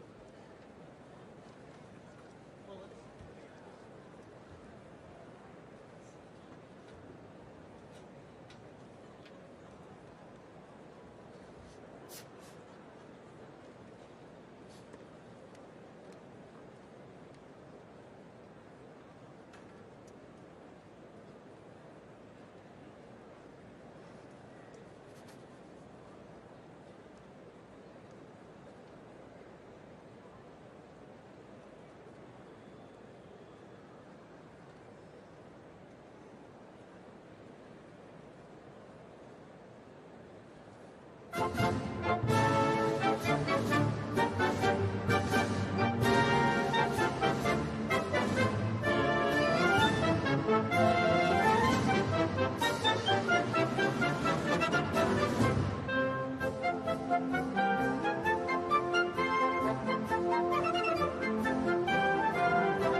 My name is Dan Taylor, and I'm very honored to be requested by our president to be your parade announcer. And it's great to be here with you. I have to say it is a bit of a different format for a parade, but of course our president wanted us to keep us safe, wanted to keep us warm. And I can tell you something, the talent that's going to be coming through these doors into this arena, it is going to get hot in here tonight.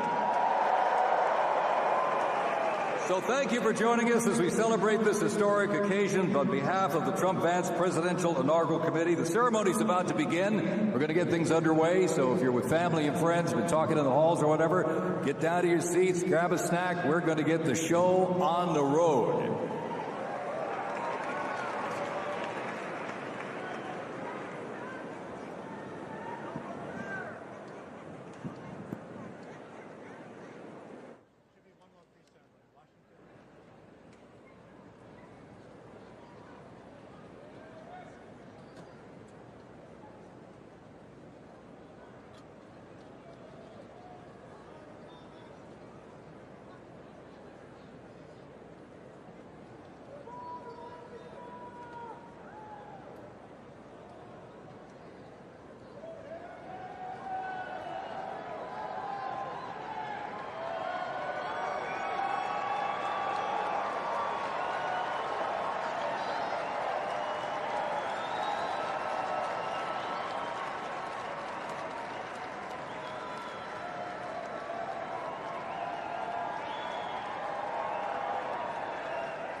going to play Americans We Our National Spirit.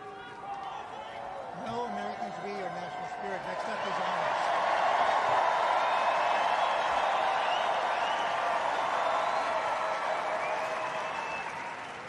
Next up, the Herald will play honors.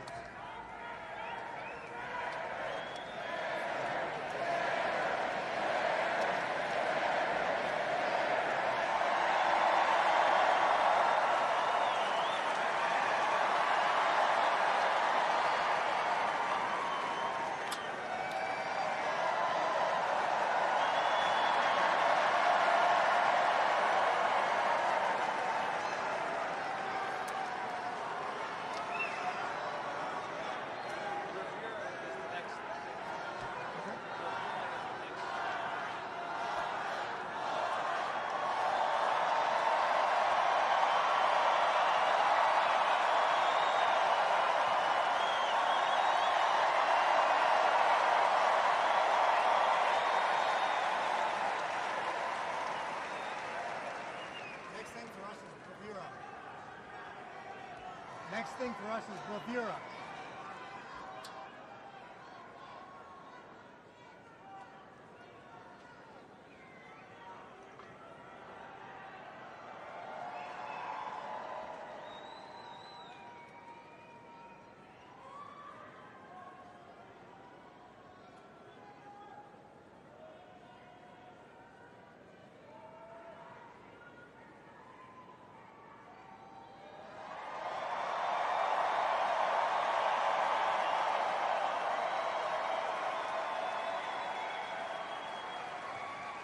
Ladies and gentlemen, we'd like to welcome the official fanfare music group of the President of the United States. Under the direction of Major Aaron Morris, the U.S. Army Band Herald Trumpets performing their fanfare that's actually written for the 47th President of the United States. Listen to this, it's amazing. This is Brass and Glory.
Ladies and gentlemen, Please welcome the 50th Vice President of the United States of America, Vice President J.D. Vance, accompanied by the Second Lady, Mrs. Usha Vance.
Ladies and gentlemen, please welcome the 47th President of the United States of America, Donald John Trump, accompanied by the First Lady, Miss Melania Trump.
Ladies and gentlemen, we now present a selection of participants for the 2025 Presidential Inaugural Parade.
service and sacrifice of Corey Comparatori.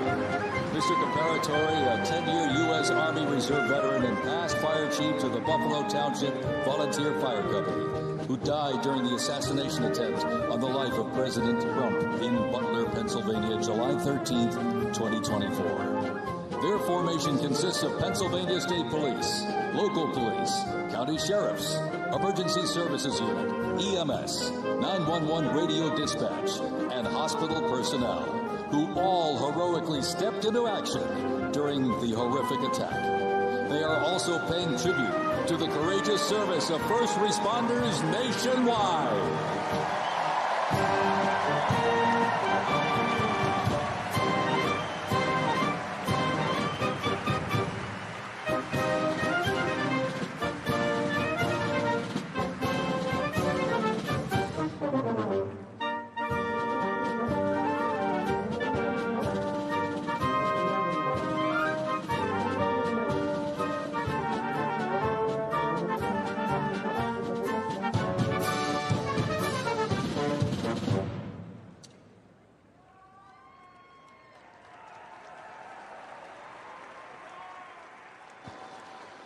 Ladies and gentlemen, at this very special event, let us now take a moment of silence in honor of Corey Comparatori.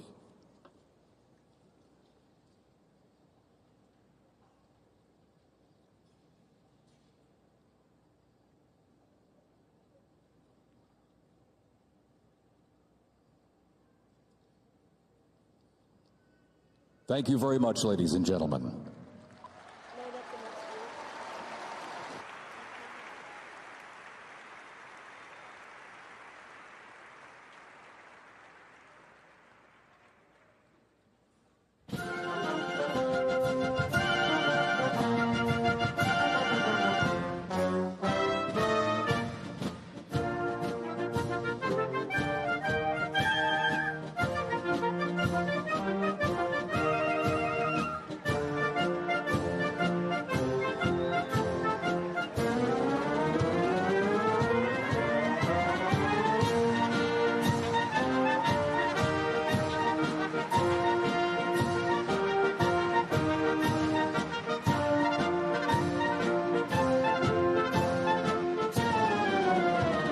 Present to you the New York Military Academy from Cornwall-on-Hudson, New York.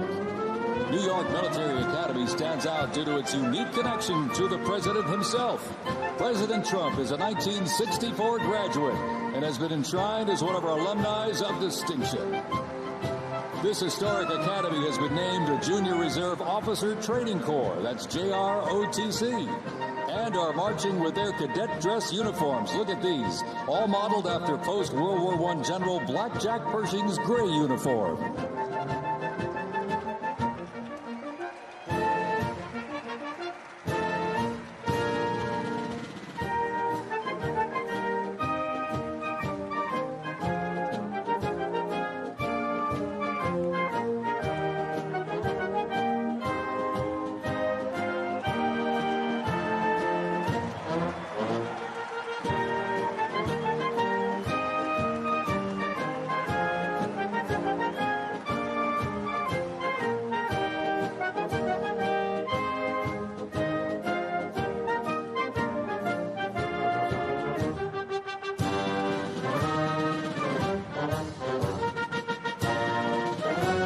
Introducing the Palm Beach Police and Fire Honor Guard unit, representing the town of Palm Beach, Florida.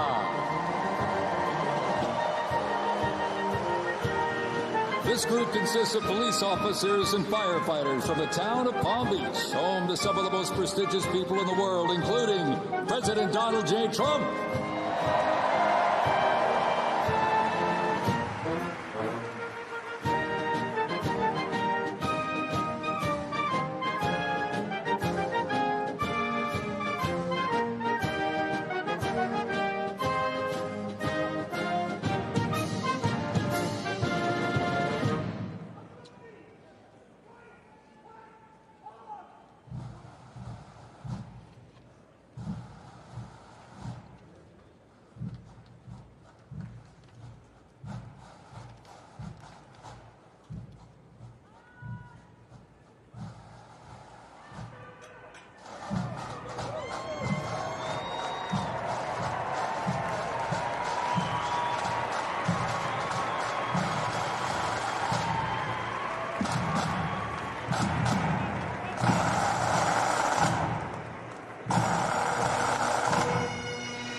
December.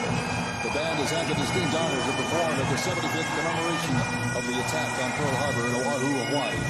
The band has also played for hospitalized children, military veterans, as well as the 1980 and 2005 presidential inaugural parades, and His Holiness Pope John Paul II.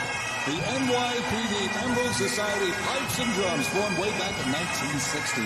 And you know, they are the oldest, largest police pipe band in the United States, comprised of all active and retired police officers of various ranks and assignments. Listen to those bagpipes. Let's hear it for it, folks.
Here's one that hits close to home for our Vice President. We now welcome the Middletown High School Marching Band and cheerleaders. They're traveling all the way from Middletown, Ohio to proudly represent their school, our nation, and outstanding alumni, including our new Vice President of the United States, J.D. Vance.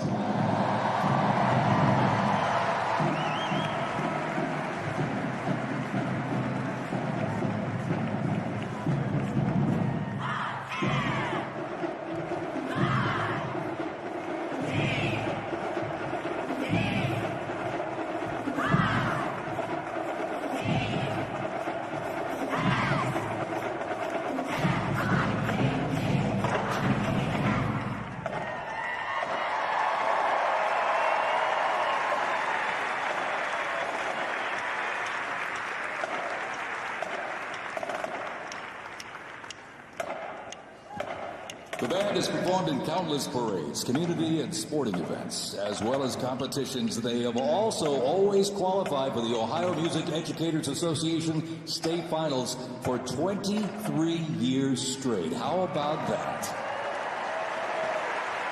And have earned the highest rating in 18 of those appearances. Woo! And today they performed America's Sweet Land of Liberty.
cheer here in the arena. Let's cheer for him again, folks.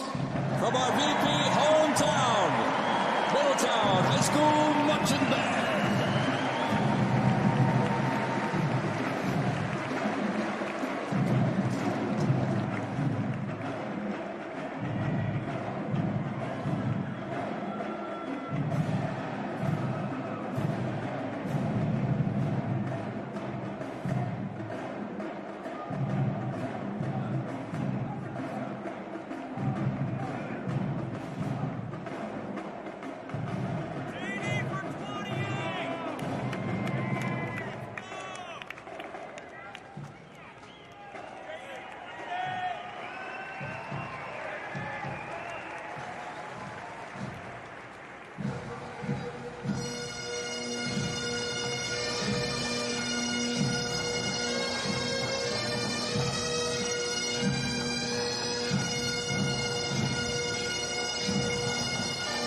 Ladies and gentlemen, entering your arena right now, traveling from Boca Raton, Florida, the Florida Firefighters Pipes and Drums.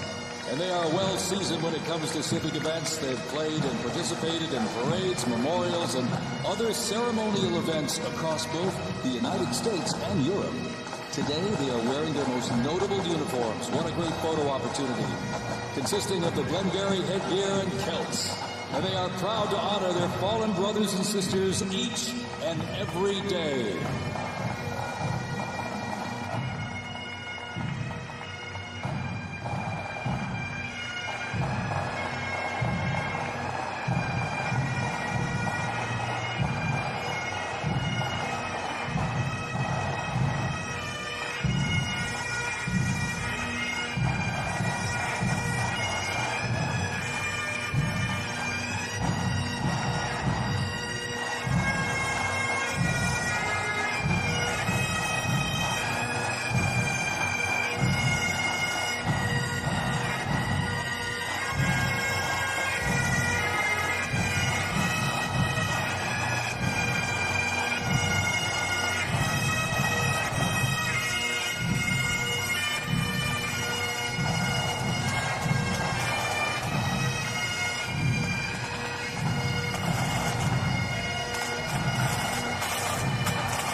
As the Florida Firefighters Pipes and Drums leave the arena, we keep the rhythm and the drums going. Please welcome the Stewart's Creek High School Marching Band. Traveling all the way from Smyrna, Tennessee, they are proud to represent the volunteer state in the 2025 Presidential Inaugural Parade.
beat of the drums continues. Established in 2013, that band has rapidly become one of Tennessee's premier high school music programs. This band has participated in numerous civic events that honor significant moments in our nation's history, like the 75th anniversary of the attack on Pearl Harbor, Captain Jeff Cuss, United States Marine Corps Memorial Dedication, Chicago Thanksgiving Day Parade, and a Lincoln Memorial performance as well. The Stewart's Creek High School Marching Band, everybody! Make them feel welcome here in D.C.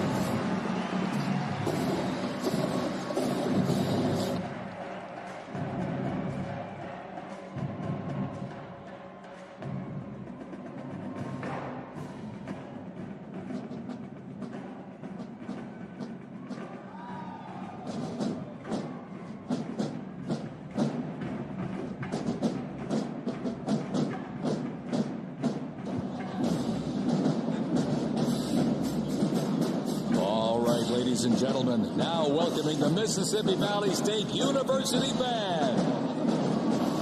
They're traveling all the way from Itta, Mississippi. Look at this, gang. This is the Mean Green Marching Machine.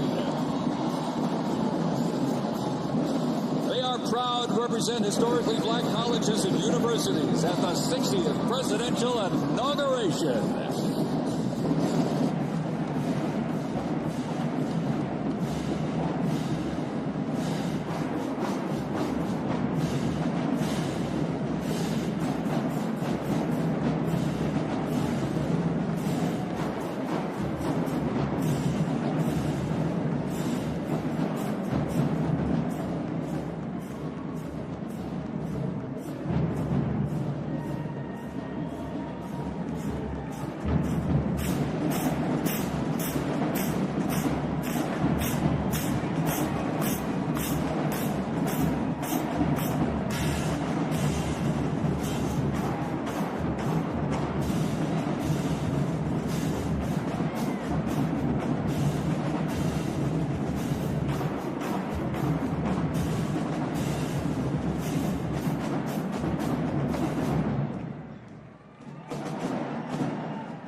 close to 300 from the Mississippi Valley State University Band.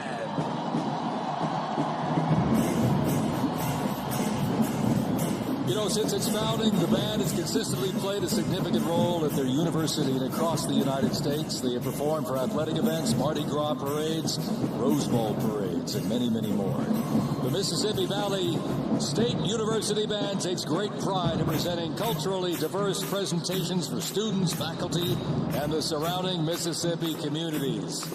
Take a look at that brass out there. Woo! That's just part of the big green marching machine. The Mean Green Marching Machine from Inaugural, Mississippi, ladies and gentlemen.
Ladies and gentlemen, please welcome our new special envoy to the Middle East, Steve Witkoff.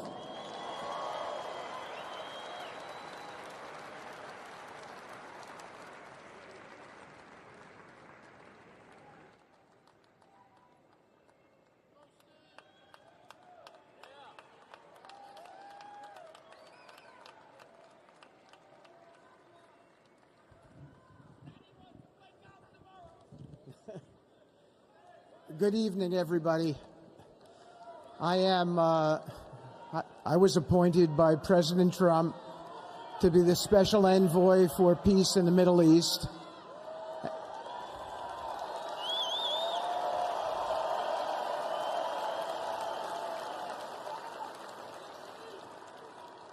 And I'd like to describe to you some of the things we're doing and how it informs on President Trump's policies.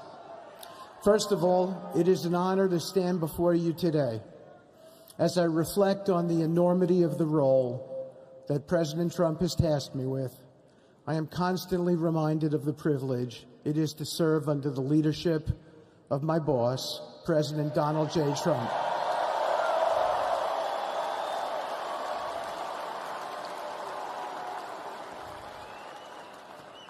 His presidency has provided a clear, bold vision for the Middle East, and it is this vision that guides every step I take in the mission.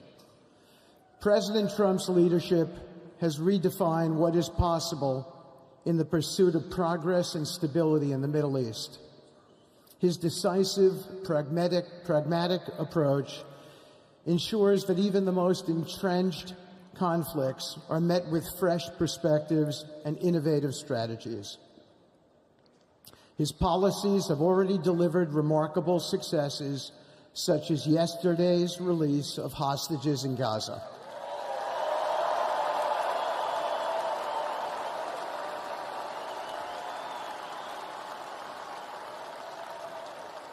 Thank you. This achievement demonstrates the strength of President Trump's leadership and the respect he commands on the global stage. It is yet another example of his ability to deliver results in the most complex and challenging situations. The Abraham Accords, a testament to his vision and determination, have also brought historic progress to the region, transforming old rivalries into new alliances. These agreements are not merely symbolic. They represent a practical roadmap for peace, economic cooperation, and mutual respect across nations. My role, as President Trump has tasked me, is straightforward yet profoundly challenging: to turn his vision into actionable outcomes. He sets the agenda, he lays the framework, and he inspires people like me into bold action. My responsibility is to implement his vision, engaging with leaders across the region to find pathways towards sustainable peace and stability. And let me tell you, having Donald Trump as a boss makes this task not only possible, but far more effective.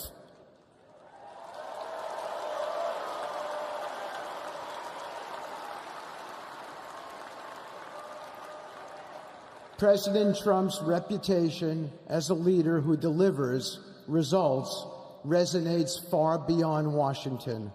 Leaders in the Middle East know he means what he says. His ability to cut through bureaucratic gridlock and focus on tangible results is the game changer.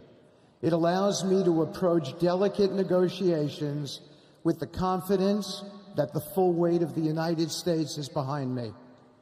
The principles President Trump has laid out for our approach to the Middle East and foreign policy in general are fourfold, and they are clear.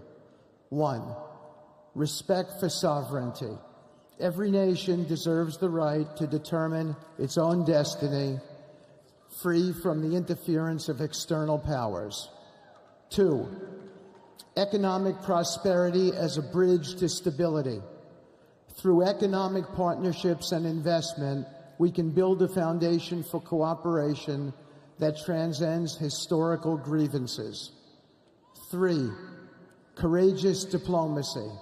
Real progress requires difficult conversations and bold decisions, and it is through these that trust is built and maintained. And finally, 4, reciprocity and accountability. The United States requires reciprocal actions from our partners. We are done carrying the financial burden for nations that are unwilling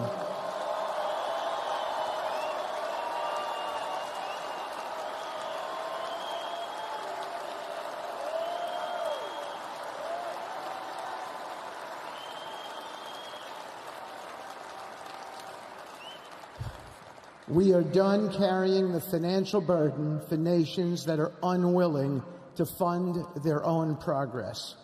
The days of blank checks are over.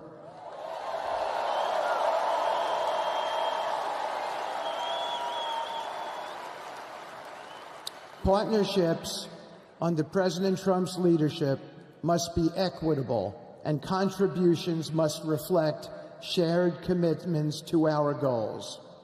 In my work, I've seen firsthand how these principles resonate. They provide a foundation that transcends politics and speaks to the shared humanity of all people in a region. Leaders across the Middle East recognize that this Trump administration is serious about results, not symbolic gestures, but real, meaningful progress that improves lives. Thank you.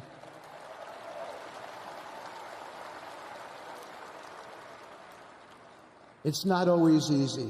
There are moments of deep challenge and frustration.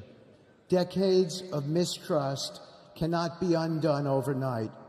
Yet I take comfort in knowing that I am not in this alone.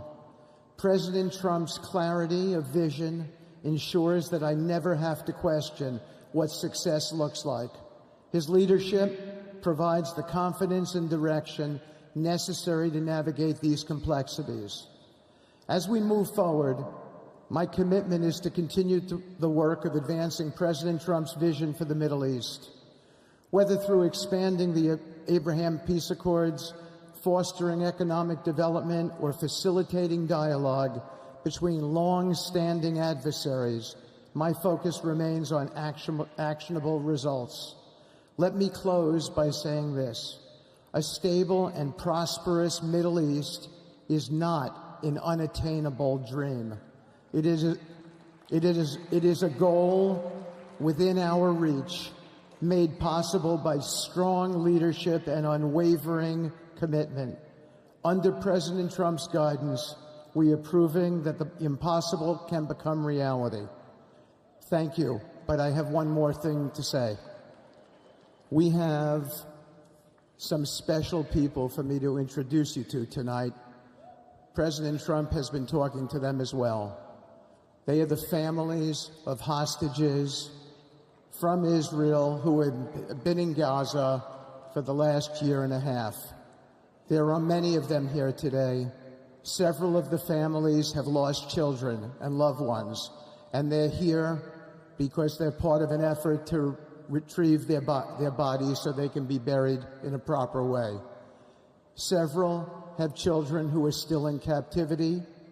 There is an American family here whose loved one is scheduled to come out in 14 days, and they're going to be meeting the president tonight. So let's give them all some love and a big hand.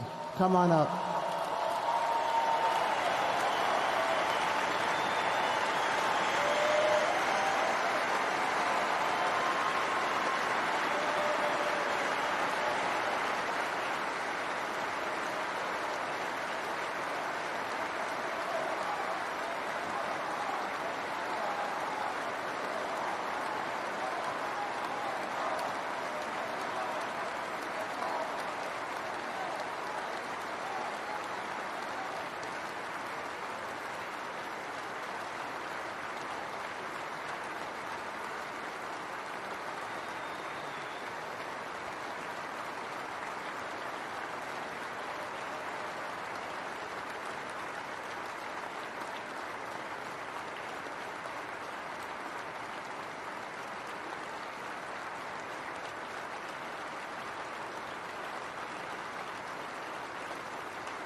And now I get to introduce my dear friend and the President of the United States, Donald J. Trump.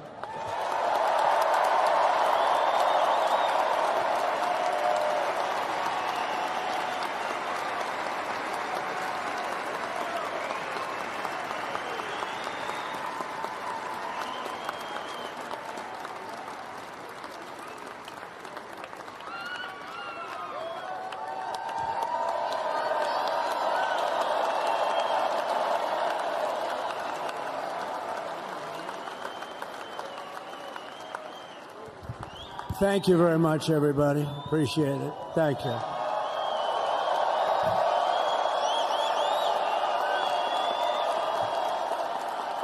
So now the work begins. We won, but now the work begins. We have to bring them home. And, you know, tonight I'm going to be signing on the J6 hostages, pardons, to get them out. And as soon as I leave, I'm going to the Oval Office and we'll be signing pardons for a lot of people, a lot of people. And thank you to Steve Witkoff. He's a great guy. He's a friend of mine. He's been a very successful man. He's a great negotiator. He's a wonderful guy. People love him. And he's got a tremendous power of persuasion. And that's what we need. We don't need stiffs. We don't need stiffs. We got a lot of stiffs. You just had a whole load of them. And to the former hostages with us today, welcome. Welcome home. Some of the folks are former hostages. Not a good situation. The three young ladies that came home yesterday, you saw that. More coming home every day now. They're coming home. But they were hurt. They were hurt. They were hurt. One had her head blown off, fingers on her hand, and her hand indeed was blown off. She was trying to defend herself from a bullet being fired. Do you believe this? A bullet knocked off her hand. I don't know. You look at it, it's a disgrace. We never stopped praying for you, and we're so glad that you're reunited with your friends and families, and God bless you all. And some of them are just saying, no, my son is gone. But please just bring home his body, right, Steve? Many of you have told me that your son is gone, but bring home his body. It should have never happened. 3 years, it's ridiculous. Should have never happened. Wouldn't have happened. I also want to express my tremendous gratitude to the hundreds of thousands of proud American patriots who came from all across the country to join us in this celebration. It's a celebration of a big win.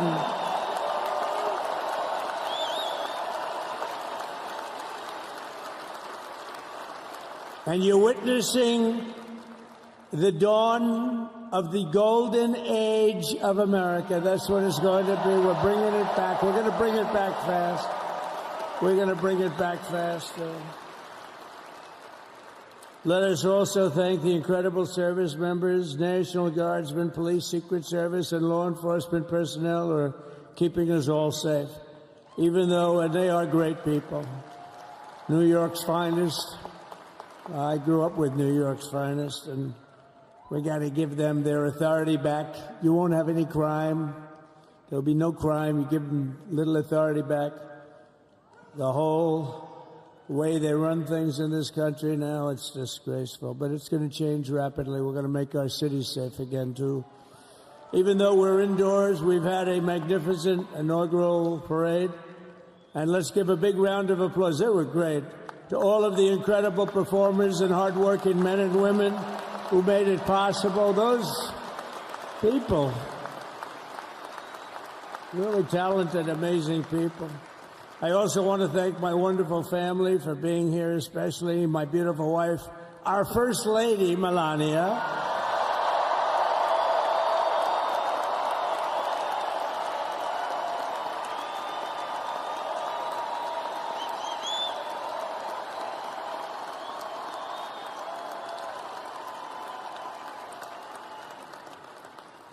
I love our First Lady. And also J.D. How good has J.D. been? And his beautiful wife, Usha. How good is JB? JD has been great. He's another good negotiator, Steve. He's a great negotiator, too. We need negotiators in this country. But so many of the people on the stage behind, not only family members, as an example, Lara Trump, the wife of Eric. She was the head of the Republican Party, along with my friend Michael. Stand up, the two of you. What a job. What a job they did. They worked so hard. They knew there'd be rigging, but they said, we're going to make it too big to rig, and we did. We made it too big to rig. We won every swing state by a lot. We won the popular vote by millions and millions of votes. We won the whole ball of wax. And now we're going to go and drill, baby, drill, and do all the things that we've wanted to do and bring your costs down, your prices down, and make our country safe. So thank you very much, Michael. Thank you very much. What a job you've done, Michael. I'm never moving you, you know. He was thinking about getting a nice job in the administration. I said, no, I'm leaving you right where you are. You've done a very good job. We're not moving you, Michael. I'm sorry. Anyway, thank you very much. Appreciate it. Appreciate it very much. Right here with us also in the arena, I'm about to sign some very important executive orders of our new administration.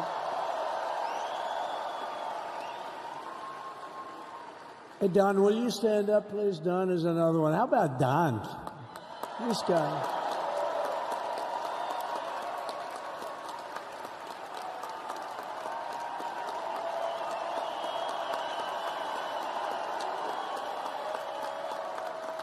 He's a popular one. He goes out and speaks. He gets a big crowd. He's a little on the rough side sometimes, but that's what you want. He's done a fantastic job, and he loves our country. Thanks, Don. Great job. You've done a great job. And Ivanka.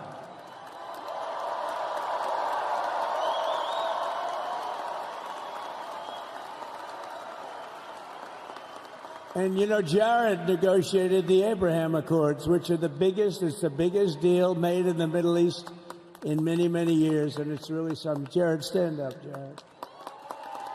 The Abraham Accords.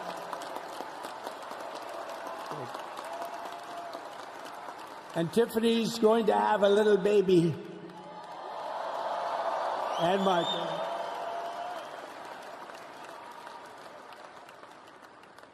And then I have a very tall son named Barron. Has anyone ever heard of him?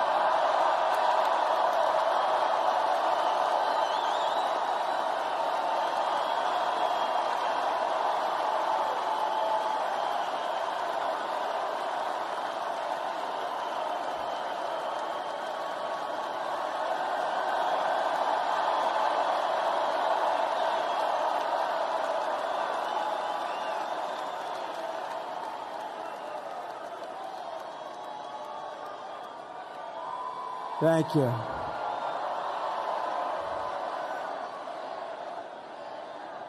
He knew the youth vote. You know, we won the youth vote by 36 points. And he was saying, Dad, you got to go out and do this one or that one. And we did a lot of them. And he respects them all. He understood them very well. And he said, Dad, you got to go out, do Joe Rogan, do all these guys. And we did. We did. And Joe Rogan was great. They were all great, right? Aaron, they were all good. He understood the market. Another famous one. How about Kai? Stand up, Kai.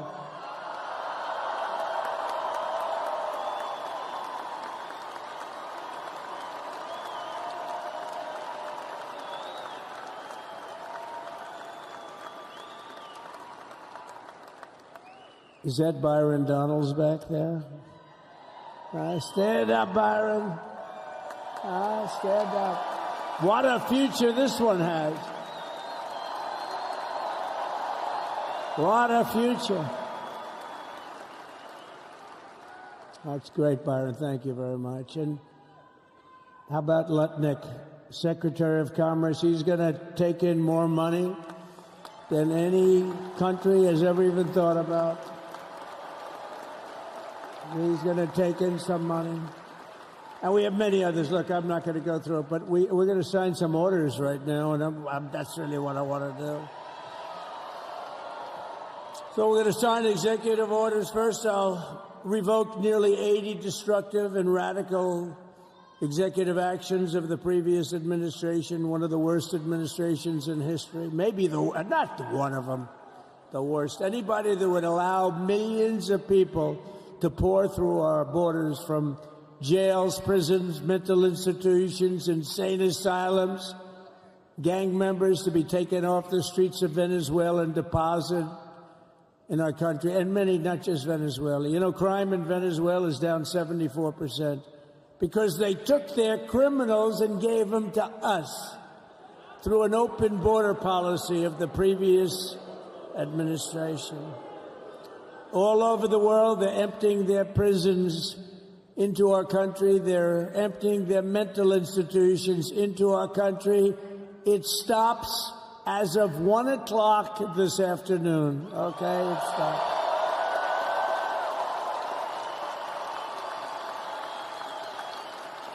So I'm revoking nearly 80 destructive, radical executive actions of the previous administration. They'll all be null and void within about, 5 minutes? Is that them over there? 5 minutes?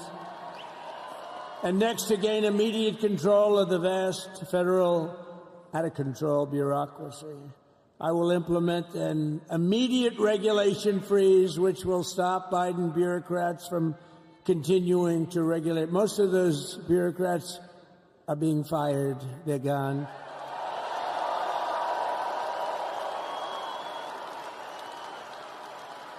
Should be all of them, but some sneak through, but we have to live with a couple, I guess.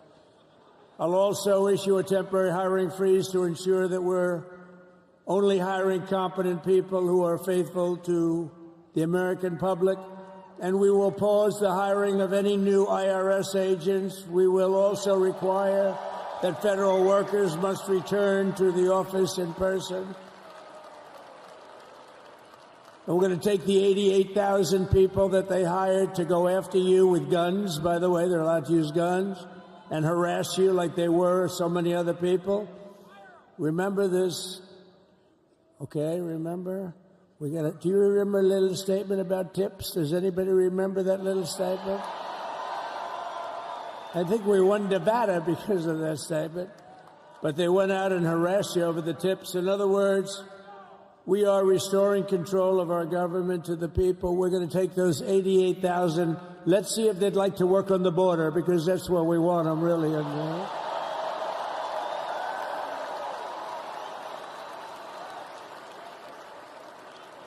So we're going to have no tax on tips, right? No tax on tips.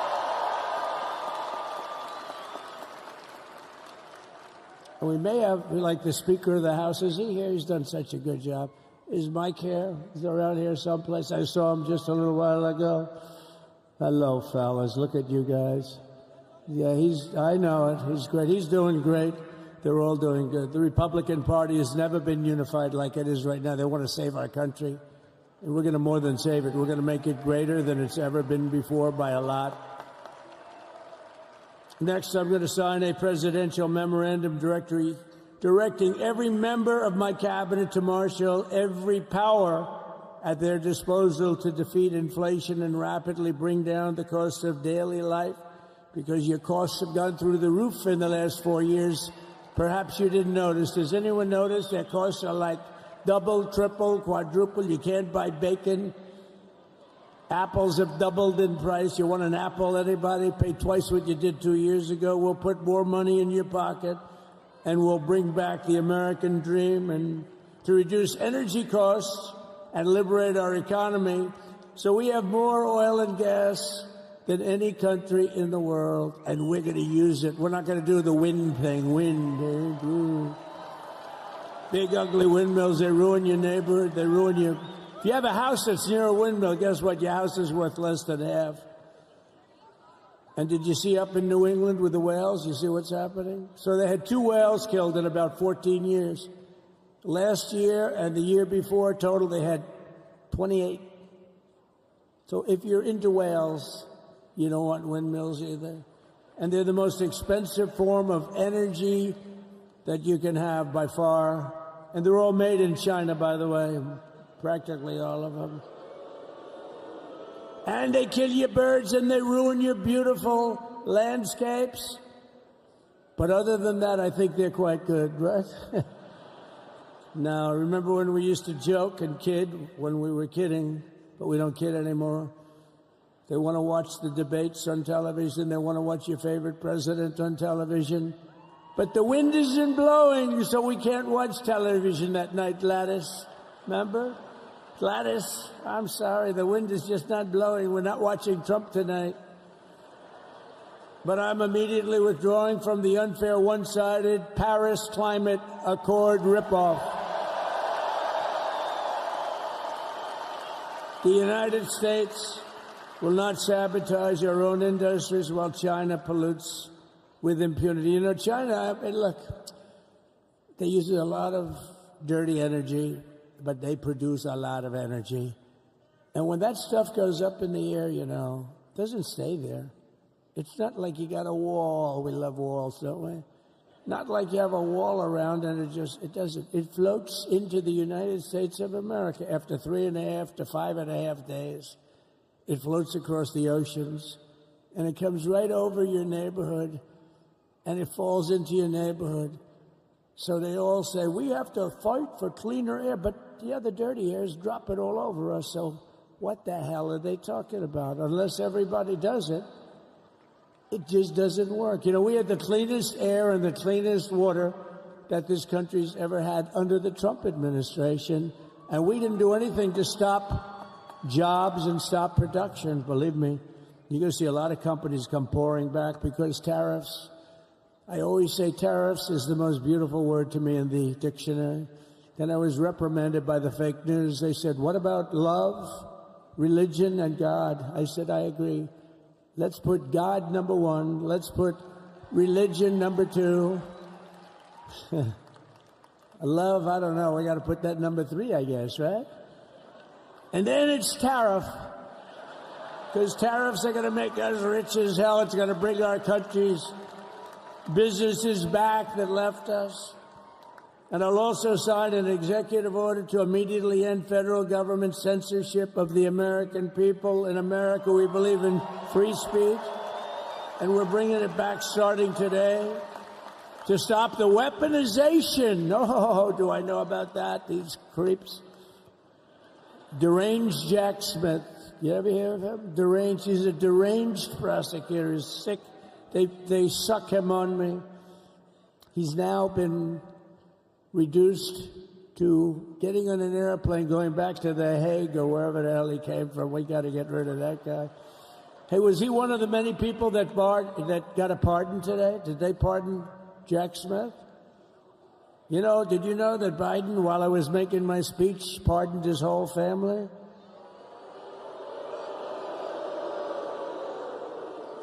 The brother, the whole deal was pardoned. Can you imagine that? While I was making my speech. Did everybody hear my speech? Did you like my speech?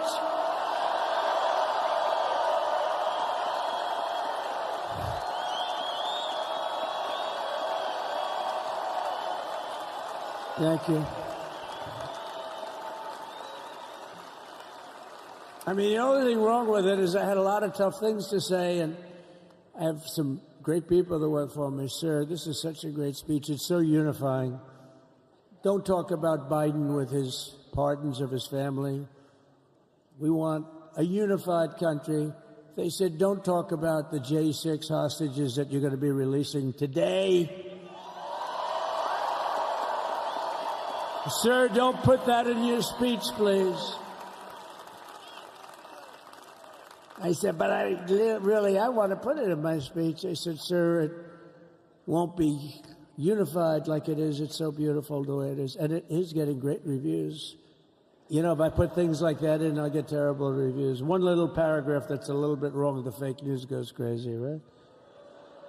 So I said, all right, I won't put it in my speech, but you know what? I'm speaking in front of a hell of a lot of people. at a place called Capital One Arena, and I'll talk about it there. So we're going to be going over the beautiful Oval Office, one of the great offices in history. Even if it wasn't beautiful, it's the Oval Office, but it is beautiful. And we love the Oval Office. It all starts with the wars start and end there. Everything starts and ends at the Oval Office. We love it. But we're going to go to the Oval Office. We're going to release our great hostages that didn't do, for the most part, they didn't do stuff wrong. You take a look at what went on, and look what happens in other parts of the country. In Portland, where they kill people, they destroy the city. Nothing happens to them. In Seattle, where they took over a big chunk of the city, nothing happened. Minneapolis, where they burned down the city, nothing happened. Essentially, nothing happened. All they want to do is go after the J6 hostages. A 76-year-old grandmother was arrested the other day because she was looking at the Capitol or something like that. No, we're not going to put up with that crap anymore.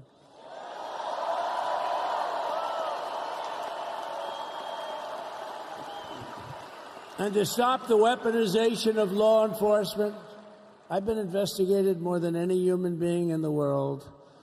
I believe I have the all-time record. Every day a subpoena.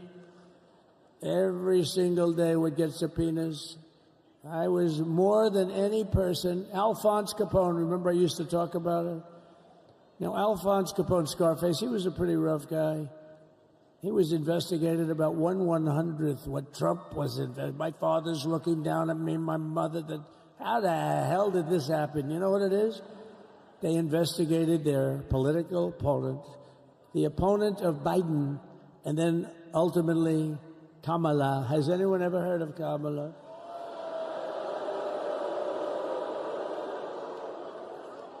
We had to beat two opponents, you know. We had to beat Biden, then we beat him. Now he goes on top. The guy was like 39 points down. I think I could have beaten Trump.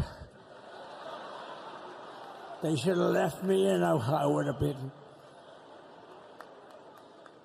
No, his debate performance wasn't the best, right? That's what killed him. And then they had to change, and it's like you get into a fight. The great Dana White spoke last night. We love Dana White, right? UFC. That's like he puts in two fighters. One of them's getting creamed, getting really beaten, and they say, all right, take him out. Let's put somebody else in to finish up the fight. That's what they did to us. They gave us somebody new, but we took care of both of them. So we beat actually two opponents. But to stop the weaponization of law enforcement and our government, I will also sign an order directing every federal agency to preserve all records pertaining to political persecutions under the last administration, of which there were many, and beginning the process of exposing any and all abuses of power, even though he's pardoned many of these people. Can you believe it? He's pardoned them. You know why he did it while I was speaking? Because that way I couldn't speak about it. I was speaking. I didn't know he did it. I finished my speech, and they said, sir, he pardoned his whole family. I said, ooh, can I go back out there and talk about it? Somehow that wouldn't be very elegant. Our First Lady would say, please don't do that. But we have plenty of time to talk about it, and we will. We're doing all of this on our very first day in office. You know, don't forget, we've been in this position, really, where we won the primaries in record time. We were the fastest win of a primary ever in political history, which is a very nice thing. It's nice to know. Well, the second election was rigged, so we knew we were doing well. And if it wasn't, you know what? If it wasn't, I would have never run. But this third one was just a monster. Boy, was that a big one, huh? That was a big one. On the second one, we got like 10 or 12 million votes more than the first one. How about that? We did great on the first one. We did much better on the second one. But bad did we do well on the third one. So we're gonna have some fun. It's very simple. We're gonna make our country great. We're gonna make our country great again. We're gonna make America great again. How good a name is MAGA, though, right? You know? I was going to say, keep America great, but unfortunately it wasn't great. Can't say keep it great. It will be great again, but CAG, keep America great, CAG, I don't think it's ever going to replace MAGA. Does anybody like CAG? I don't think so. It's never replacing MAGA. Nothing will ever replace MAGA. MAGA was the most successful political operation, political movement in the history of our country, maybe in the history of the world. Let's see what happens, because we're not finished yet. We're not finished yet. We got a long way to go. But we're doing this on the very first day in office, and in just a few moments, I'm not only signing the release of the J6 hostages, I'm signing other things that you're going to love. Oh, you're going to be happy reading newspapers tomorrow and the next day and the next day and the next day. So I just want to thank, I mean, look at this place. It's full to the rafters. You don't have any. Look at those people up there. You don't have any empty seats. And by the way, the Capital One owners, they are so good. We got to root for their teams because they have been so great to MAGA, to us. And I just want to thank Ted and everybody. You guys have been fantastic. And the ice hockey team's doing great. Ovechkin's pretty good, right? They're doing great. So I want to thank them, Capital One arena owners. They have been absolutely fantastic. And thank you once again to everyone. And I can only tell you, you're going to be very happy. You're going to watch a lot of good things happen. We got to stop some wars that are happening and going on. Some stupid things are happening. The war with Ukraine would have never happened, and it has. As you know, Israel would have never been hit on October 7th, and none of you would be up here. None of you would even know anything about this tragedy that you're going through right now. But Iran was broke. Anybody that bought oil from Iran, they couldn't do any business with us. You're not going to do business with America. China passed. Everybody passed. They were broke. They didn't have money for Hamas. They didn't have money for Hezbollah. And your sons would be alive, and they certainly wouldn't be incarcerated like they are. It's a shame. But we're getting a lot of people out in a short period of time. So I'm going to go right over to here, and I'm going to sign in front of you. Is that okay? Good.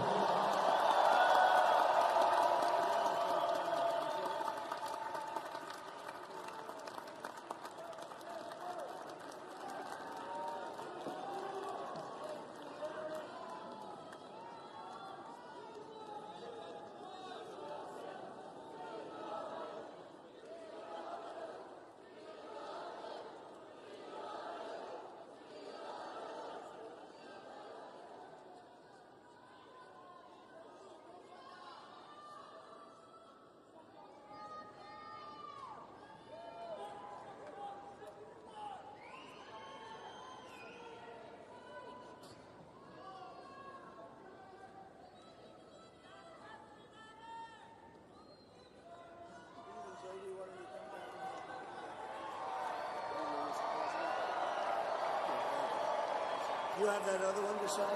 Sorry, what's it? You have the other one to sign? We don't have it over here yet, sir. We'll have it for you back here.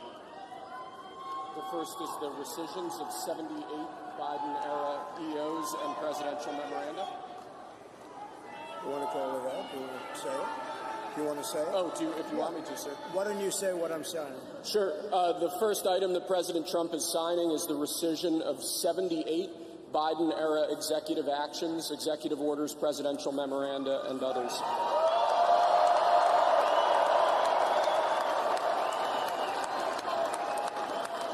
Thank you, sir.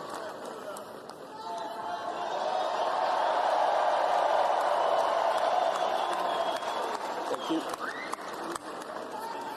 The second item, President Trump, is a regulatory freeze, as you announced in your speech, preventing bureaucrats from issuing any more regulations until we have full control of this, the government and this administration.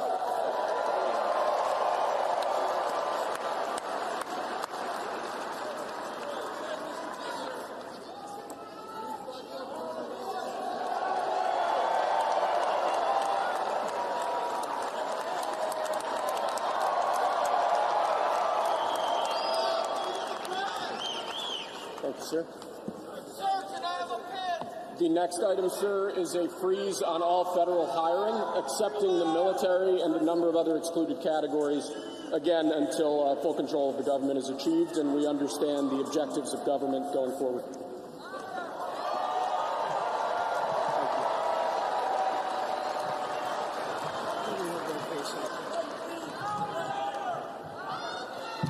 Could you imagine Biden doing this? I don't think so.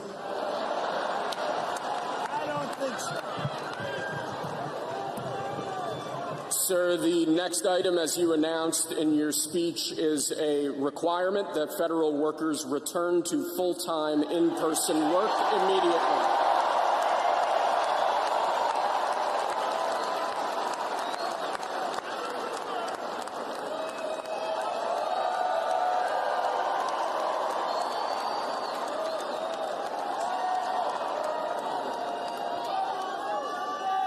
Thank you, sir. Next, we have a directive to every department and agency in the federal government to address the cost of living crisis that has cost Americans so dearly.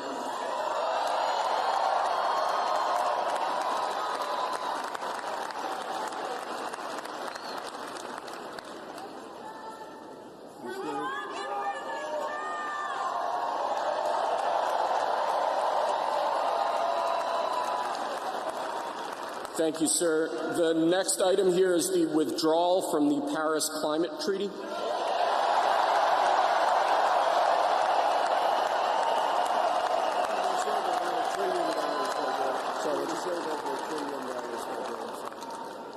Yes, sir.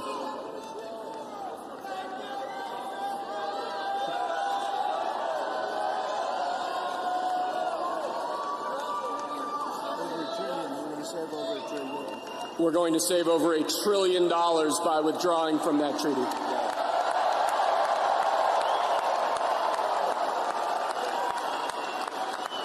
And the next item, sir, is a letter that will be transmitted to the United Nations explaining that we are withdrawing from the Paris Climate Treaty.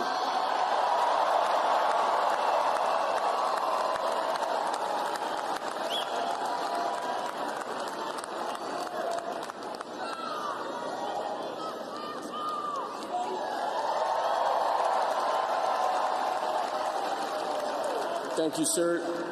This next item is a directive to the federal government ordering the restoration of freedom of speech and preventing government censorship of free speech going forward.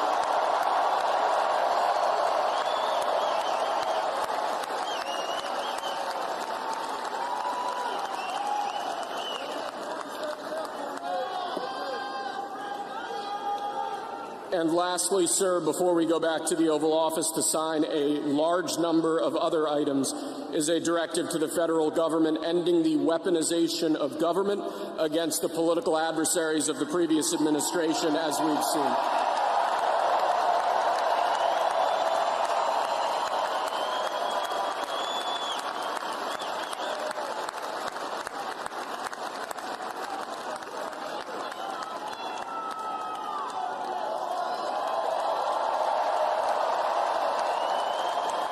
Thank you very much, sir. Appreciate it.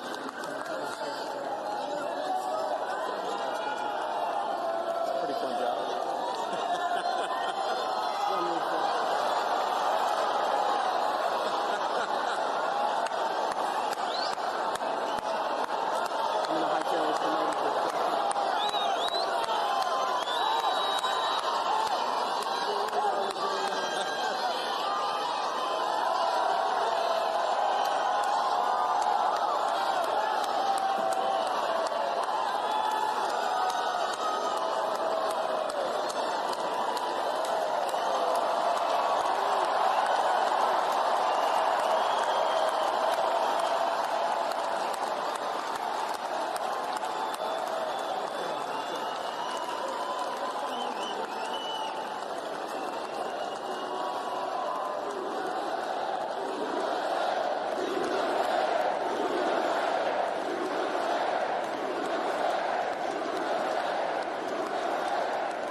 be the greatest, you can be the best.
to make you.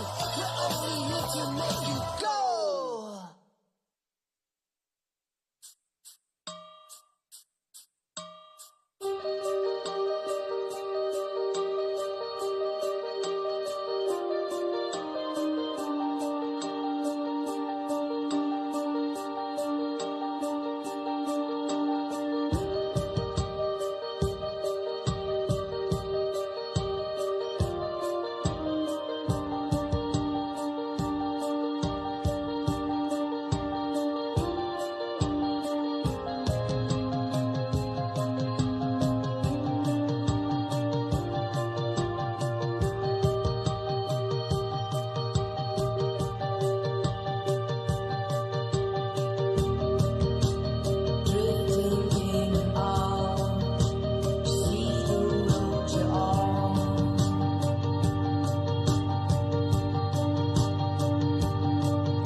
Hey, girl.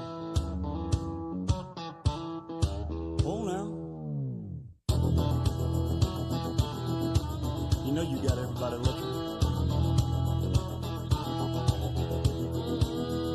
Got a little boom in my big truck. Gonna open up the doors and turn it up. Gonna stomp my boots in the Georgia mud. Gonna watch you make me fall in love. Get up on the hood of my daddy's tractor. Up on the toolbox, it don't matter. Down on the tailgate, girl, I can't wait to watch you do your thing. Shake it for the young bucks sitting in the honky tonks. For the rednecks rocking till the break of dawn. The DJ singing that country song. Come on, come on, come on. Shake it for the birds, shake it for the bees. Shake it for the catfish swimming down deep in the creek. For the crickets and the critters and the squirrels. Shake it to the moon, shake it for me, girl. Oh, country girl, shake it for me, girl. Shake it for me, girl. Shake it for me. Country girl, shake it for me, girl. Shake it for me, girl. Shake it for me. Somebody sweet little farmer's child. They got it in the blood to get a little wild. Ponytail and a pretty smile. Wrote me in from a country mile. So come on over here and get in my arms. Spin me around this big old barn. Tangle me up like grandma's yarn.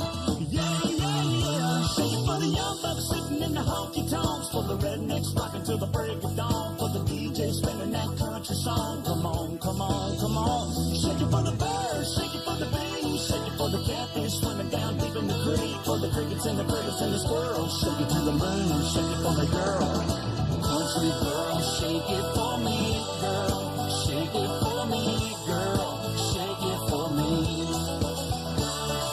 Country girl, shake it for me, girl. Shake it for me, girl. Shake it for me.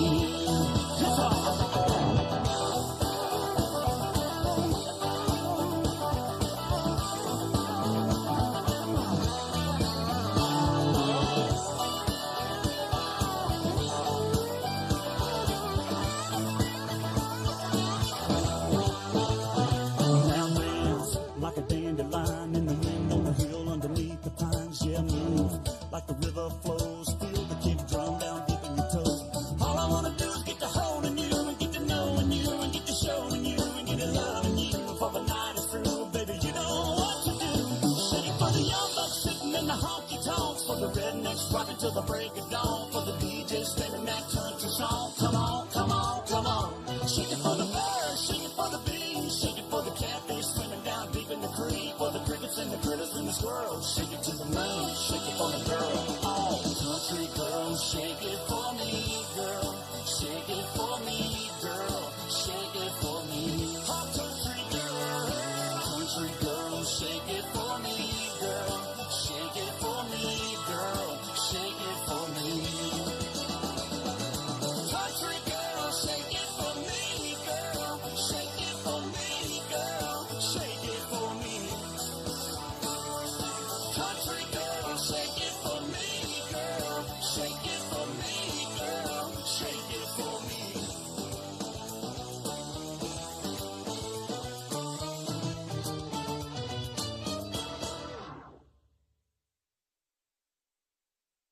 Please don't stop the music.